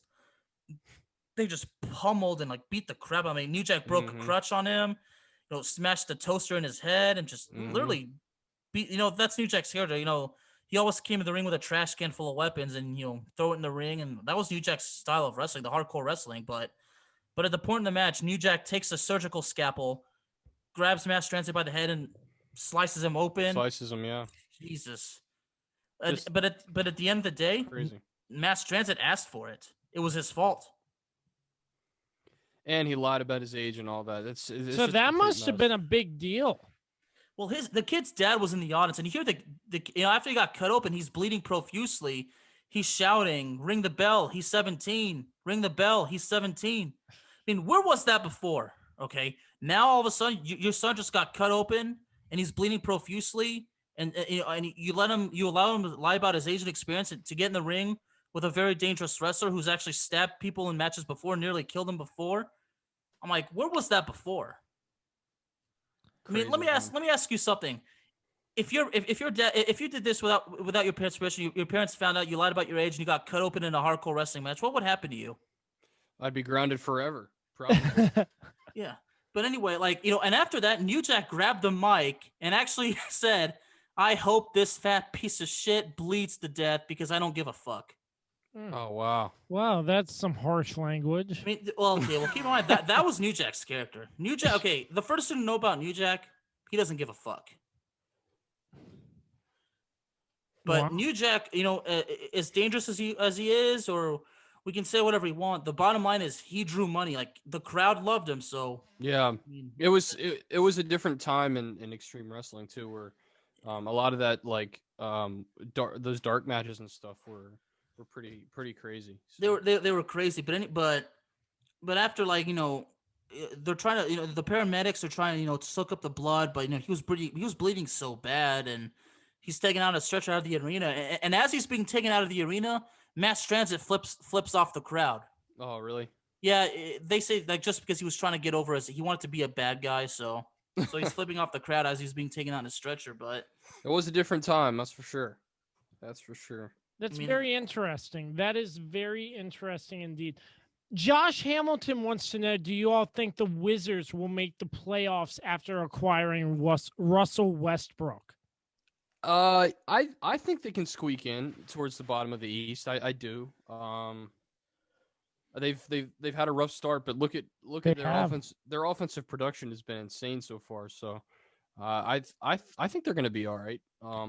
It just takes a while to mesh with a brand new teammate. So yeah, I think so too. I think it comes down to chemistry because Westbrook is with a new team, and so on and so forth. So it comes down to the chemistry and making sure, And the East is like so much weaker than the West, so I think the Wizards could sneak in towards the bottom there. Josh, sure. keep them questions coming. Thank you, Yeah, sir. absolutely, man. Glad to answer them. Got the link there to the store in the comments. Yes, we did post the link to our store, teespring.com/store/Kirby-on-sports-merch. If you want to rep the brand, do it right there, posting it on Facebook. The time is 11:24. We've made it so far. Wow, oh my crazy. God. How long have we gone? 4 hours, 23 minutes. I'll tell you, I wasn't tired until the last time I got up to use the restroom real fast, and then I was like, oh my God. I could barely We're not walk. cut out to sit through 5 hours uninterrupted. No, and think about radio shows that go 3 and 4 hours. They have commercials every 8 minutes, 9 minutes, 10 minutes. So it's quite different. We're just doing what we do best. So creating Alex, greatness. Yeah, absolutely. Alex, what are you looking forward to most in 2021? Well, I'm really hoping. I'm really hoping for the end of this goddamn pandemic. I mean, forgive the language, but yeah, this pandemic's just it's done enough. I mean, I'm already mad that they're not gonna go through with a $2,000 stimulus check. I mean, for God's sake, what's $600 gonna do? I mean, yeah, it's gonna pay some of the bills, but it doesn't. I mean, for me, it doesn't help. Crazy. But I mean, it's insane. But a friend of mine actually, who's a nurse, just got the vaccine. I haven't asked him, what are the effects of it or how he's feeling. I mean, he hasn't said anything, so I'm assuming that he feels fine. But yeah, I worked in healthcare during the pandemic, but actually I left in October to take a new job. But a lot of my friends are nurses or work still in healthcare, and most people have reported just like mild symptoms like you get with the flu vaccine, where your arm's sore and you feel a little out of it for a day or two, and then you're fine. Yeah, exactly. But I'm hoping. I mean, my New Year's resolution is to build my podcast side to where I can make actually a decent profit. Like some people say it's impossible to make $100K a year. I'm like, no, it is possible. As long as you keep getting the views and as long as you can have the sponsorships and whatnot. Yeah, absolutely, man. And it sounds like you're on the right track, doing a lot of different things. And the more specialties you have, the better. It's just I'm so stressed because I've been Ubering this year, and dealing with the tax is going to be pretty stressful. But everybody says not to worry because with all the miles you've driven and all the things like money I spent for gas, everybody says do this tax deduction. So there's really, I mean, that's the benefit of being independent. Like you can deduct, you can probably deduct enough to where you don't know anything. Right. Exactly. Yeah, I mean, smart. And my friend says, dude, they're not gonna put you in prison for owing like a couple thousand. I mean, yeah, True. I mean, I guess at the end of the day, I was being silly and I was stressed about it. I mean, if you guys want to know something about me, is like I hate paying taxes. I don't want to get too political, but if you guys want to know the reason why, it's because I feel like they're not used for the right reasons. That's my reason. I mean, I think that's a fair point. I do. Yeah, but a lot of times, since politics is not my thing, I don't want to get into that. Yeah, this Fair is JK Sports without the politics here on New Year's Eve. Brought that up a couple times before, but it's bad enough that people ask me what I think about the protests in sports, and I just said, well, sports and politics should never mesh together. I mean,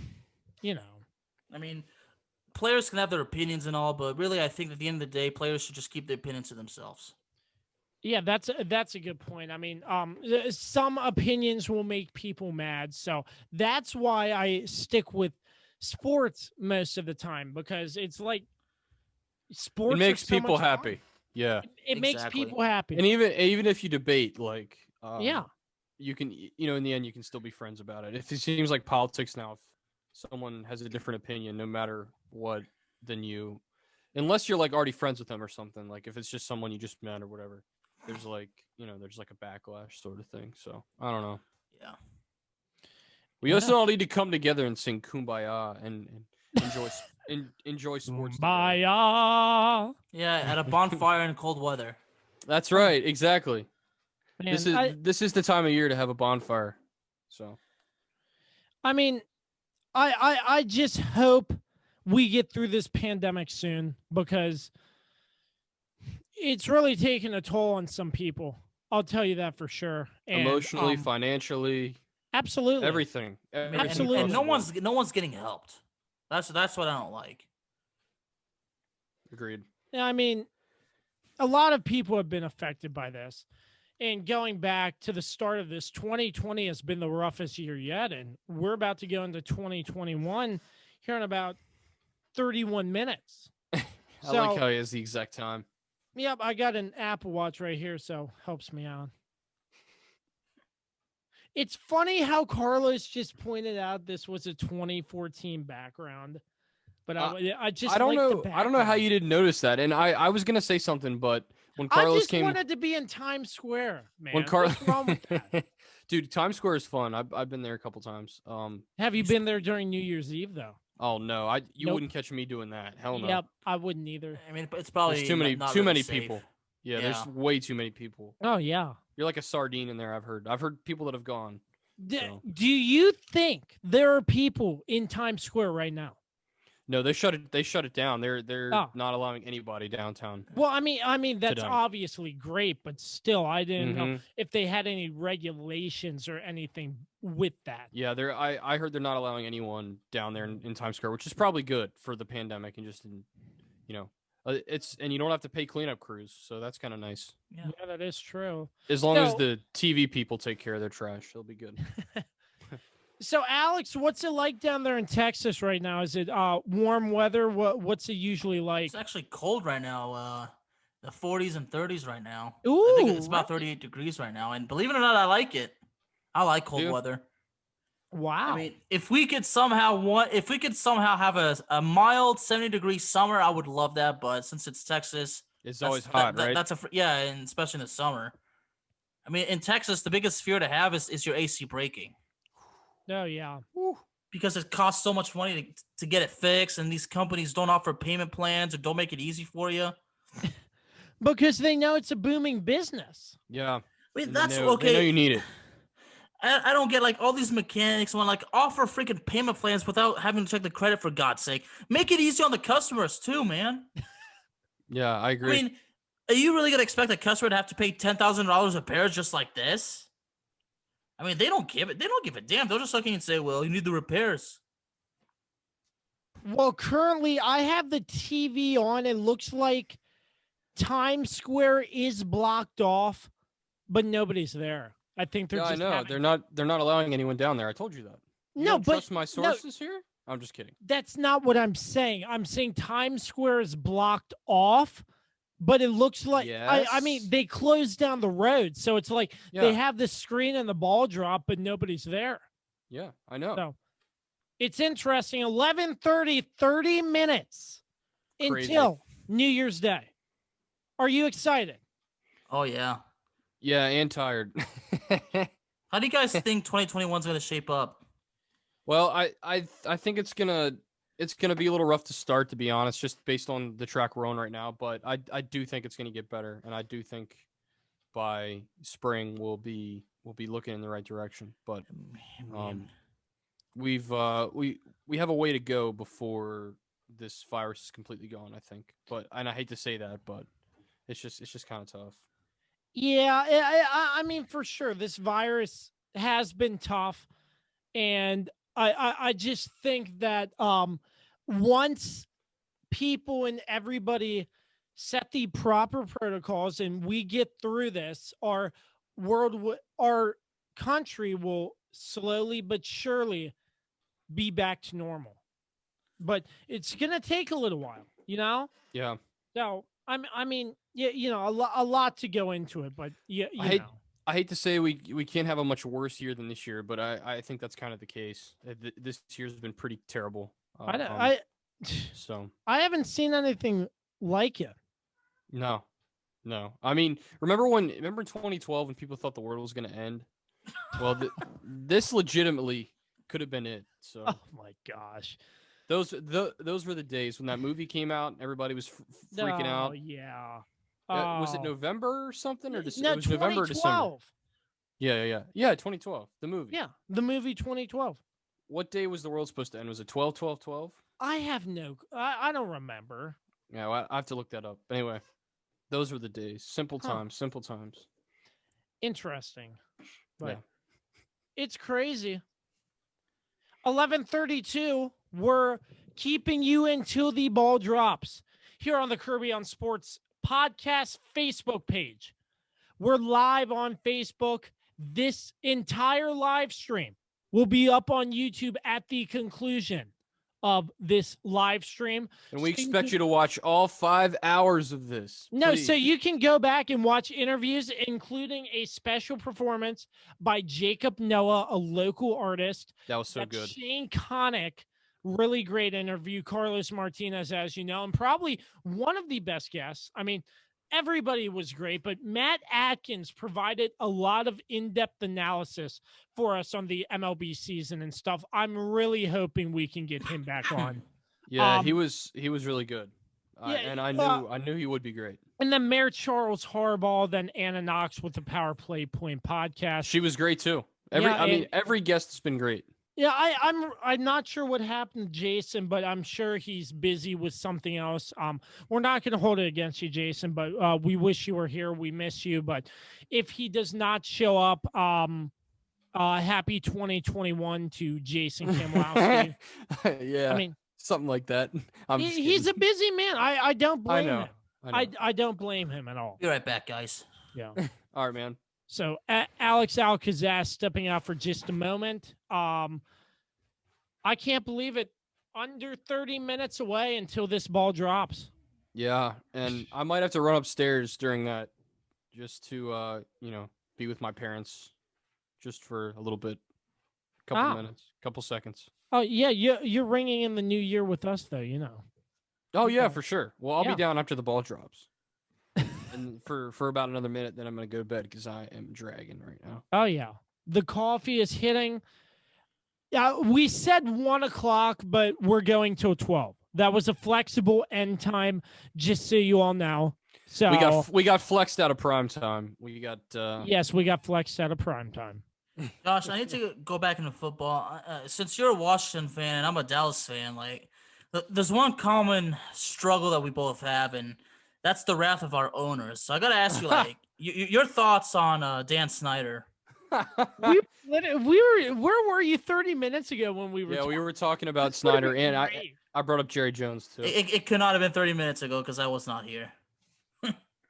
Yeah, It just doesn't seem like long ago, right? yeah. I mean, Crazy.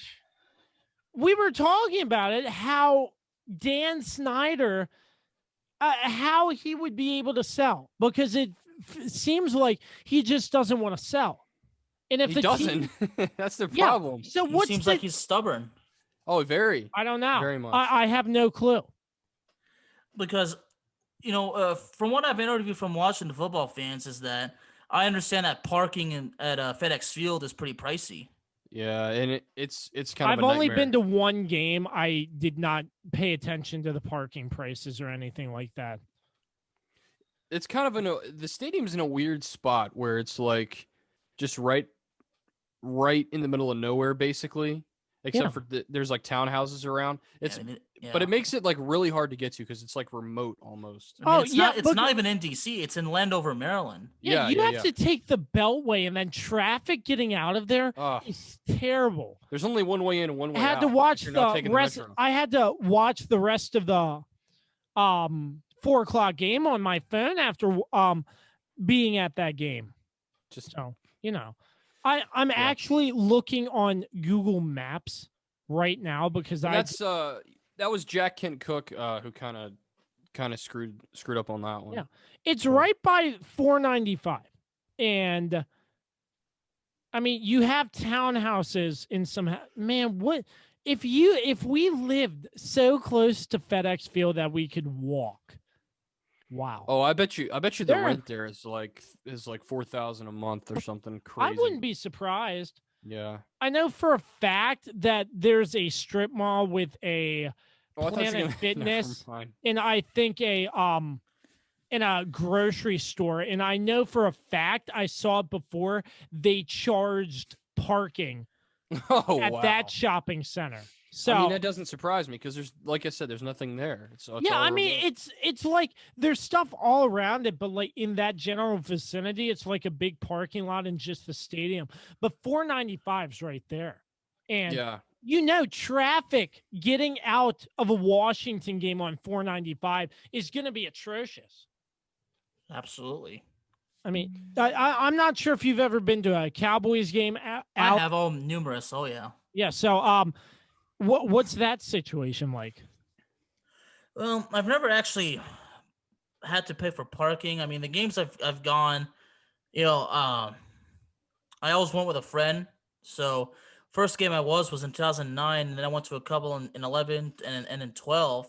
Last one I went to was 8 years ago against Pittsburgh at home, and Dallas miraculously won that game. But it is pretty expensive there. I mean, the food there. I mean, I don't know how it is now, but back last time I was there, the food was really was good quality. I mean, it's not surprising because the kind of stadium, but not surprising. The food was pricey, but then again, I mean, That's everywhere. That's everywhere. Yeah, of course. Stadium, right. Like if you're gonna buy like a meal like nachos, whatever, and have a beer, I mean, you're gonna be paying a good $25. Yeah, beer's like $35 there, right? That's why you get drunk in the parking lot. At A&T Stadium, no, I don't think it's that high. No, I'm just saying beer's expensive there. Everything's expensive. Yeah, but it's anywhere you look. Yeah, everywhere you look. Okay. But as far as my thoughts on Jones as the owner, look, when I think of Jerry Jones, he's a great owner and a good businessman, but he's just a horrible GM. But at the end of the day, his ego is the big problem. That's exactly what I told him right before you came on. We were talking about because he's asking me, who would be a good replacement for Dan Snyder? Should he sell the team? And I'm like, I have no idea. But I was comparing Dan Snyder and Jerry Jones against owners like Pittsburgh's owner, of course, Robert Kraft from the Patriots. And I'm a Ravens fan, and I think the Ravens have a pretty solid owner. And so I brought him up too. It's just as people that hire the right personnel and then kind of get out of the way and let them run the operations. Well, it seems like sort of like Jerry Jones, and tell me if you agree or disagree with this. He's kind of like he's involved with every move, and he gets in his own way and he gets in the team's way. I think of being successful a lot of times. That's been the problem for so long. That's why we lost Jimmy Johnson after winning those 2 Super Bowls back in the 90s. But the hiring of Mike McCarthy. Yeah, I was going to ask you about that actually. Well, keep in mind, Mike McCarthy brought in all the guys that he brought in were guys that he's worked with before. Like he brought in a whole new coaching staff. So that the fact that I saw Mike McCarthy do something his way, it's telling me maybe, I have a feeling Stephen Jones, I think probably told Mike McCarthy, look, don't worry about my old man. I'll take care of it. Do what you got to do. Like, because I've told people like I don't think Stephen Jones is like Jerry. Because keep in mind, Stephen Jones is the reason why Johnny Manziel never came to Dallas, because we remember Jerry Jones was always praising Manziel. He wanted Manziel so bad, and Stephen Jones prevented that from happening. So that one day, I think that he finally stood up to his dad and say, we're not doing it this way. So that's why I feel like, Stephen Jones is going to take over the team when the time is right. But some people believe he is like his dad, but I don't really believe that. But at the end of the day, the problem is the GM position. Jerry Jones refuses to relinquish it. Yeah, I don't understand that. And I totally agree with what you said. And maybe you're right that, when his son takes over, whenever that time comes, you never know. But, maybe they can turn a page and start to turn around, because I mean the Cowboys have talent. There's no doubt about that. They just haven't been able to. But all the years of wasted talent is unacceptable. All those years that we kept Jason Garrett because of Jerry Jones' ego, because Jerry Jones and Garrett had a freaking friendship. Yeah. So I would ask Jerry Jones, as a successful, long veteran businessman that he is, did you really forget the number one rule? It's not friendship, it's business. I mean, a guy as successful as Jerry Jones should have known that. I mean, before Jerry Jones bought the Cowboys, the dude worked in oil and gas trading. I mean, that's a very tough big booming occupation. Business down there in Texas. Yeah, in the South too. And you work in those high jobs, you make a fucking fortune. Yeah. Yeah, and that's how he made his money too. Exactly. That's how he was able, to buy the team. But But the problem is, you gotta understand. I mean, look, if you have a friendship with a coach, then fine. But you gotta understand, you should not be afraid to fire him if he's not doing his job right. Okay, it's like I said, it's business. You got to separate business from friendship. And the fact that Jared Jones was going to tolerate the failure and the waste of talent for so long, I'm like, I'll ask him, did you somehow forget that it's business comes first? If you fire the guy and he hates you for it, well then so freaking be it. Okay, like you're not there to be his friend, right? That's what you got to understand. But look, I don't think Mike McCarthy was a bad hire. I mean, it's unfortunate that the year is off to a bad start, but and with all the COVID, you couldn't do mini camp. Training camp was limited.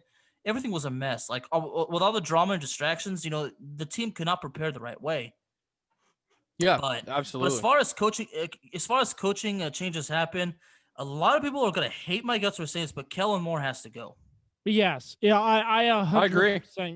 I don't hate. Okay, if you've heard my show, you've heard my friend Wiley, aka the Venom Mysterio, really tear Kellen Moore down because it's pretty obvious Wiley does not like Kellen Moore. I mean, for me, I have nothing against Kellen Moore.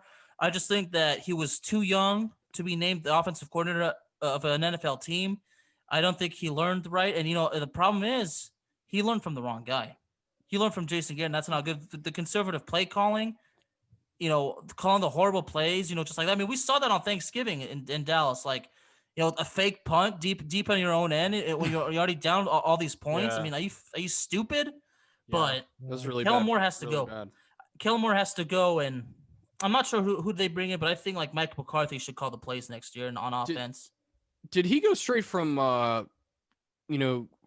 when he retired, did he go straight from quarterback to like offensive coordinator, or did he have a stepping stone in there? He had a stepping stone. He was a quarterback's coach. Okay. Yeah, because it seemed to me like it was super quick. He went from playing in the NFL to like 2 years later. It was super quick, yeah. Okay, yeah. So I think he needs to go to his alma mater, learn from the right people, grow, and then when the time is right, he can be offensive coordinator again, and God willing, he'll be the head coach. But also, as far as the defensive coordinator position, weeks ago I would have said, Mike Nolan needs to be gone. But in the last 3 weeks, the Cowboys defense have forced 10 turnovers, and somehow they're in the top 10 in takeaways all of a sudden. But if they fire him, I still say we got to, because the secondary is bad. The struggles to get to the quarterback. There's lots of things going on. But I think Mike Nolan should go as well. As far as replacements goes, I welcome bringing back Wade Phillips as defensive coordinator, even though 10 years ago things didn't turn out so well. But I'm sure Wade Phillips, can utilize a different scheme. I know Wiley would love to have Rex Ryan as defensive coordinator. I mean, I would too, but knowing Rex Ryan, I don't think he would accept. His ego is too big. He would only see himself as a head coach at this point in his life. I think. Probably. Rex Ryan's better on ESPN at this point. Yeah, and really, he's such a great coordinator. In Rex Ryan's case, I don't think he wants to leave the booth anyway.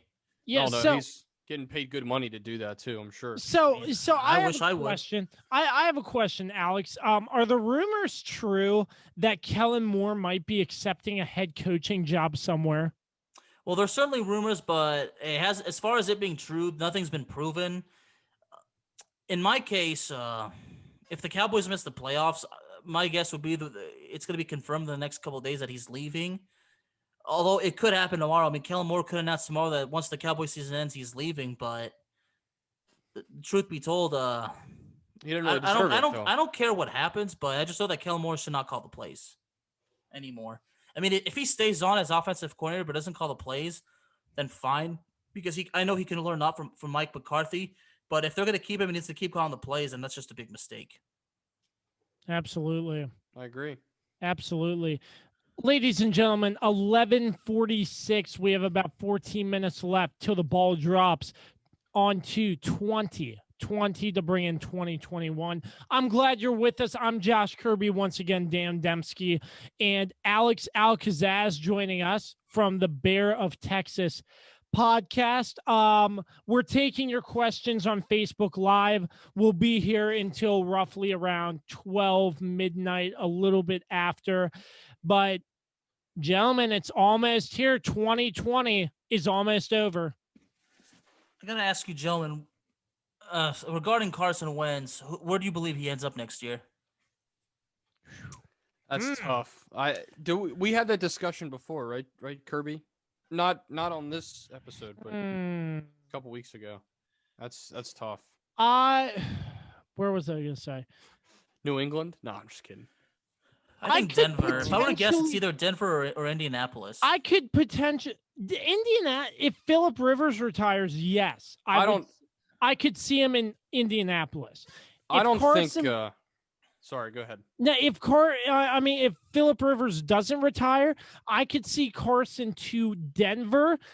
I could potentially see Carson in New England. That's probably a 20% chance, but it would be interesting if Cam Newton doesn't work out in the long run to bring in Carson Wentz. Because who's better to develop a player than Bill Belichick? I know the Belichick era hasn't gotten off to the greatest start, but still, who knows? I'm just throwing out ideas here, but I think these are all logistical options that could potentially fit in each of these team systems. I mean, is he willing to, take a shot to his ego and maybe back someone up? Maybe, like you said, like with Indianapolis, he doesn't want to back anybody up.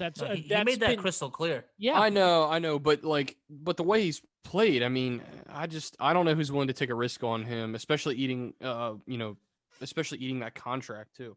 I don't know. It's going to be tough. Man, Denver could be an option. I could see that. I think Denver is the most realistic destination. Yeah. But they really don't have a quarterback, so they have no quarterback at all, like period.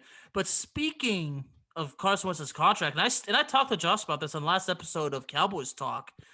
You see, that's what happens when you fucking dump the money truck on a player who really doesn't deserve it. Okay, the Rams made a huge mistake with that in Goff. Yeah. The Falcons made a huge mistake, with Matt Ryan. And after winning the Super Bowl, the Ravens made a huge mistake paying Joe Flacco. I know okay, do you agree with that? They should not have paid Flacco that way? Sure. Oh, for sure. Yeah, I mean, at best, at the regular season, he was always average. He was always like 15 to 20 in the NFL, da-da-da-da-da. But for some reason, when he got to the playoffs, he always played at an unreal high level. And in that playoffs, he tied Joe Montana's, touchdown to interception ratio record. And he should have gotten an extension, but of course, it's easy to say now it was a mistake because obviously, they were choked for money for so long. They couldn't sign anybody. I mean, look at some of the receivers the Ravens had during those years following. I mean, they had guys who were just playing scrubs in the National Football League. So exactly, but that's the problem. And, I know that, you talk about how the Patriots were able to build a dynasty with Brady. We talked about that before. And, part of the reason for that happening was that Brady was willing to take, much less pay compared to a lot of quarterbacks in the NFL. Now it helps build the team. Now it helps that Gisele Bundchen is worth like I don't know how much money she's worth. She was making way more than Tom Brady was, so that definitely helps. You had to bring her up. Well, it's true. I mean, her what's it called? Her net worth. Net worth. Thank you. God, it's getting late. Is the coffee kicking in, Dan? I drank it about 4 hours ago, so. Oh, no, man, it's starting to wear off. I just finished it. Huge Yeti. Yeah, That's what you have to do. This is once again, folks. This is our first go around with the Zoom live stream stuff. I like it. I love it. We could do it more often, dude. We're gonna implement this a ton more because you know how I am with me and my podcast. I'm hesitant to try new things because I'm like, I don't want there to be any sort of technical difficulties. I was hesitant to switch to Zoom, but Zoom has been entirely way too easy. And this live stream stuff, it couldn't be more simple than that. And I mean, your questions are being answered and we're getting guests for the most part. Yeah. I mean, besides the one or two technical difficulties, but still, we're doing pretty good. And the time is almost 11:55 here on the East Coast. Once again, but before we continue, I'd like to thank all of our guests who came on. Jacob Noah and Josh Reich brought us in to start the show with a song Jacob produced. He's really great. Jacob Noah, find him on all streaming platforms. You can listen to his music. Shane Connick, more Sussex Sports, covers the Wizards for Wizards Extra and so much more. He took the time to come out, so really appreciate that. Carlos Martinez, he's been on the show as well. Thanks to Carlos, Shane, and Jacob, Noah, and Josh. Matt Atkins, once again. We will have this live stream up on our YouTube page immediately concluding the ending of this live stream. So you will get a chance to listen to all of them. Mayor Charles Harbaugh, we had him on, and Anna Knox talking hockey as well. So big thanks to all of our guests. We greatly appreciate the time you have given us to make this New Year's Eve special happen, because without this, I'm not sure how we would have filled 5 hours. Don't forget Alex. You just gonna leave Alex out? No, Alex, you're right here with us right now. So I appreciate you hopping on with us last minute. It's been really great, man. Sure has. And I gotta finish basically as far as the quarterbacks go, but that's why I'm sticking with my guns. Dak Prescott does not deserve $40 million a year. Yep, I agree. If any of those fans want to send me a death threat, go ahead. I don't care. You don't scare me. Yep. Oh, man. Look, because I've never let's heard be of that honest. before. What has he done really for the Cowboys? I mean, nothing. I mean, yeah, he broke a couple of records his rookie year, had the great rookie year, but other than that, what has he done? Yeah, and he had, I mean, the Cowboys' offensive line, the weapons he had his rookie year. Yeah. You know, it was his for the taking, really. I mean, I hate to say it like it was that easy, but it kind of was in a sense. So. I mean, it was, but the problem with Prescott is that he's only good against bad teams. Against good teams, he won't be good, and he's not accurate. He has a habit of making unnecessary risks, and they lead to bad mistakes. Yeah. He puts in these good stats in garbage time. I mean, it's worthless. Those are all good points. I definitely agree. And not only that, but he was offered numerous deals. You know, going back to 2019, he soured on all of them. Okay, and they were all more than reasonable. So at this point, if people say that Cowboys screwed Prescott over, that's a lie. If you want to say that somebody got screwed, it's like this: Dak Prescott screwed Dak Prescott. All right, he was offered numerous deals. He turned them all down. He wants to have an ego, then fine, it's his fault. So if he doesn't accept another franchise tag, I say then cut him loose. Absolutely. That's assuming that we draft a quarterback in the first round, but who would you want the Cowboys to take right now? Who do you like? Well, if I could pick anybody, I wish it would be Trevor Lawrence, but realistically, it's not going to happen. Right. There's the dude from North Dakota State, Trey Lance, I believe his name, and then there's the dude Zach Wilson from BYU. North Dakota State. The dude from BYU, it could work out. I mean, I don't know, but aside from a quarterback, if it was somebody that I want the Cowboys to have, it's the offensive tackle from Oregon, Penei Sewell. Yeah, you know, he's one of the top prospects, and I mean, a lot of my friends, you know, kind of give me a hard time. Like, you just want this dude because he's Samoan. I'm like, dude, his nationality has nothing to do with that. It's the fact is he can block and he can create. Yeah. He can open up the running game. Yeah, he's one of the most highly touted offensive lineman prospects that I've heard in quite a long time. I think, Joe Thomas who used to play for the Browns, who was there forever. Yeah, he was taken pretty high in the draft, and I know there's been a couple more, but he was the most recent one I could remember that was touted so much for their abilities. So I have a friend who's a Panthers fan who wants him too. So there's a lot of teams who need offensive linemen. It's a universal need for sure. So did we hear any rumors? I've heard this, but Carolina expressing interest for Dwayne Haskins.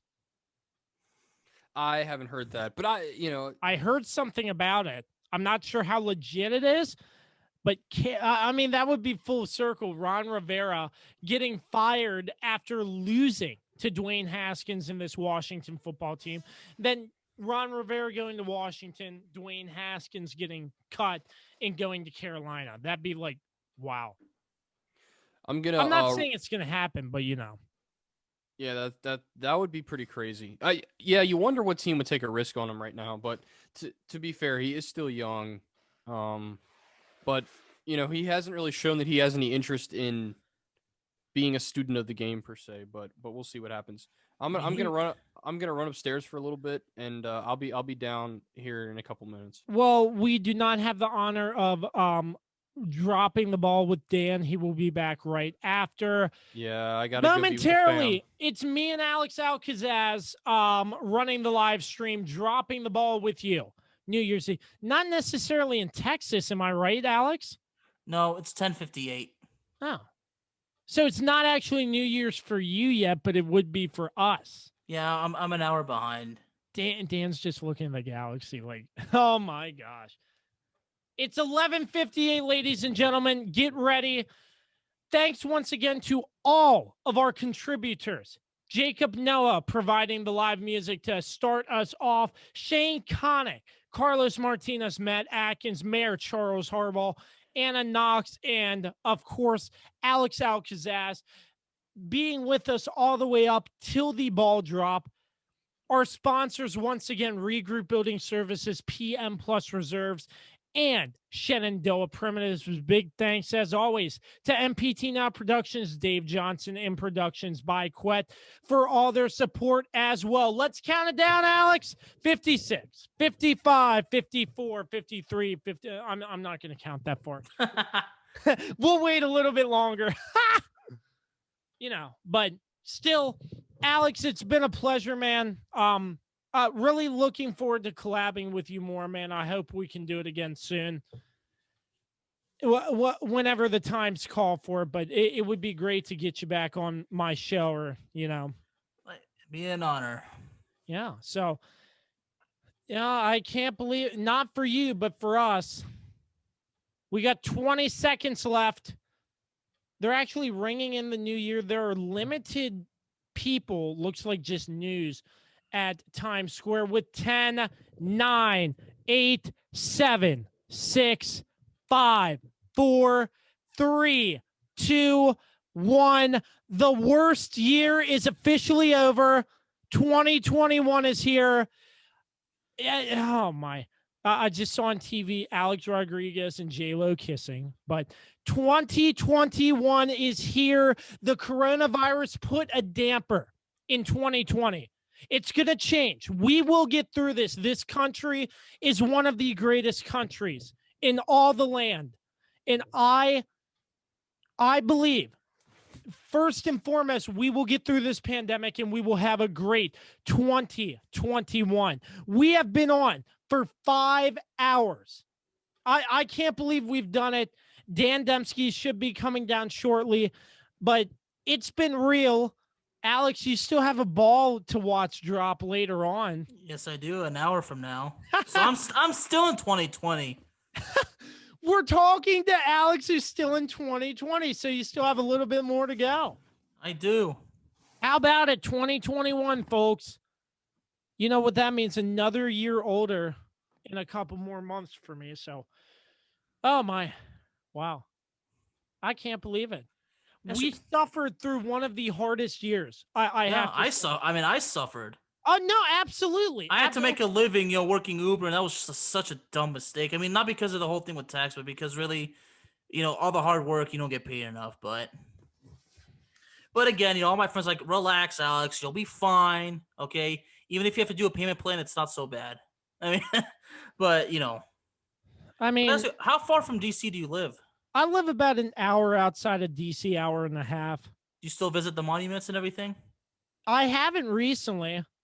I mean, not to get too political or anything, but I've heard with the election, Dan, we made it, buddy. We made it, buddy. Dan Demski joining us after the ball dropped. Happy freaking New Year, boys. I was saying to Alex, I think 2020 will be a big rebound year. It really will. I know, and I know that career-wise it'll be great, but I'm hoping. See, Washington D.C. is actually pretty cool. I mean, I visited it back in 2007. It's really nice. Yeah, Yeah, absolutely. I mean, it's a really great city. Me and Dan have been there before, but going back, I heard gunshots. Somebody's ringing in the new year very well. But anyways, I'm not trying to get political here, but with the impending inauguration and whatever, I've heard there could be some unrest in DC. There always is. Yeah, but now is not a good time to be down in the District of Columbia, period.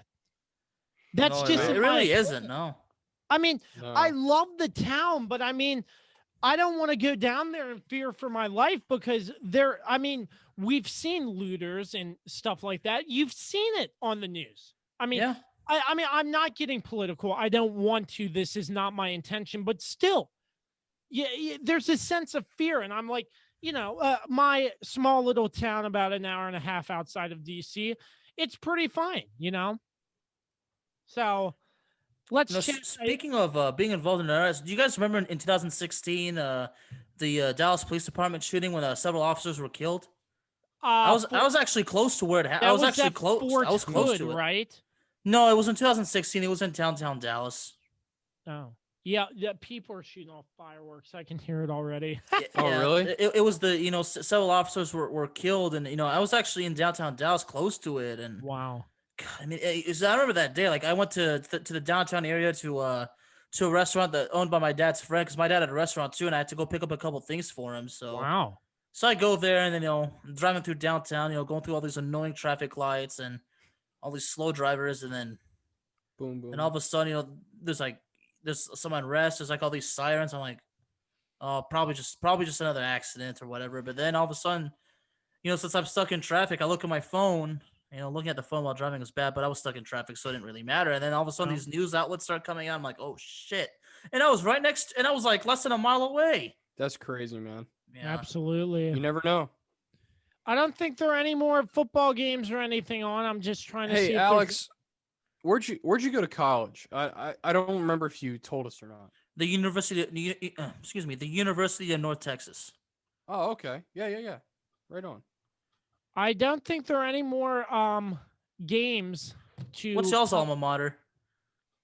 I went to Virginia Tech. All right. Same school that Michael Vick went. Well, did Michael Vick go to Tech or Virginia? Yeah. He did, yeah. Okay. Yep. Yeah. Had a pretty storied career there. Yeah. It's a shame he didn't stay longer, but he was pretty damn talented, so he had to make the jump. The thing with Michael Vick, I'm glad he turned his life around. He's doing really well now.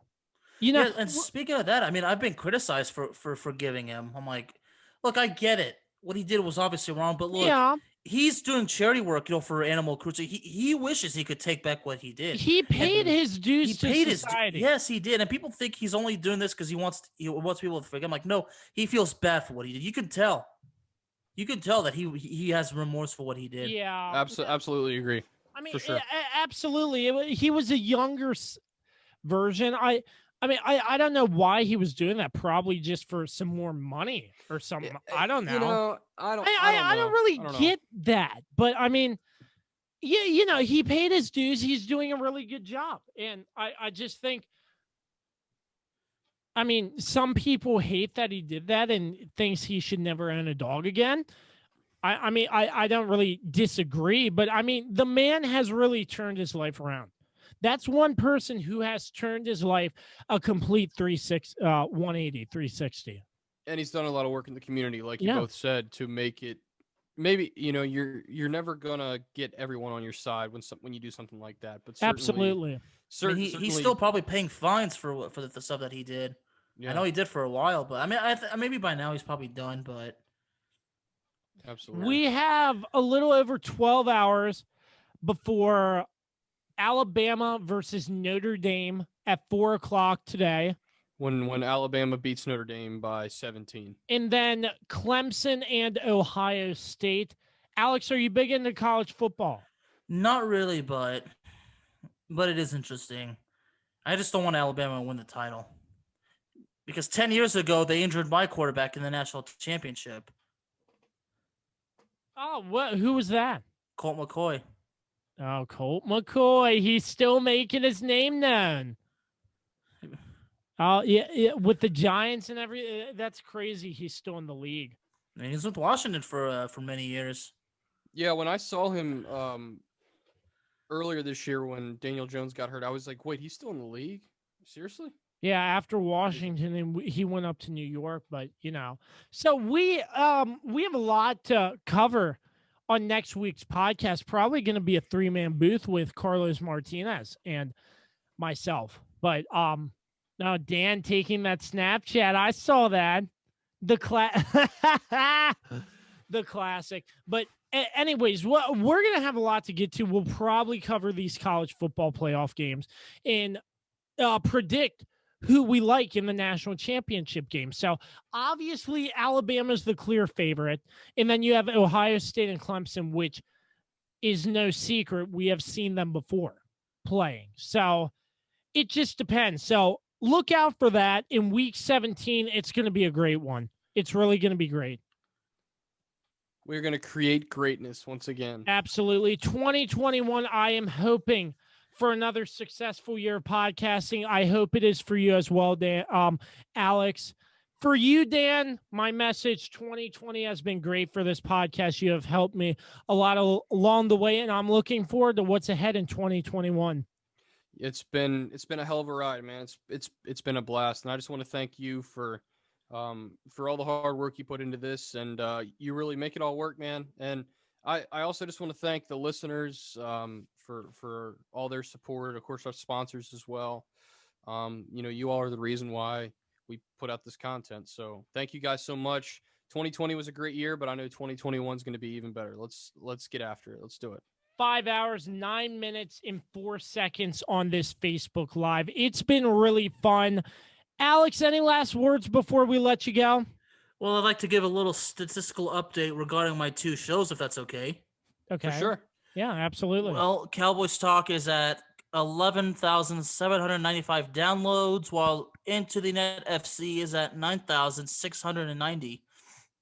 That's just a major change in the last since December 23rd. I mean, I think that's like 5,000 views for both. That's like 10,000 total. That deserves a round of applause. Yeah. Good job, buddy.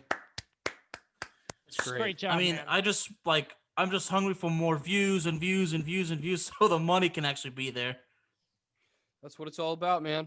It is. You just keep grinding. Content creation is about grinding and everything. I just don't like how people say it's impossible to make a decent living off of just running a podcast. Like, it is possible. The guy, the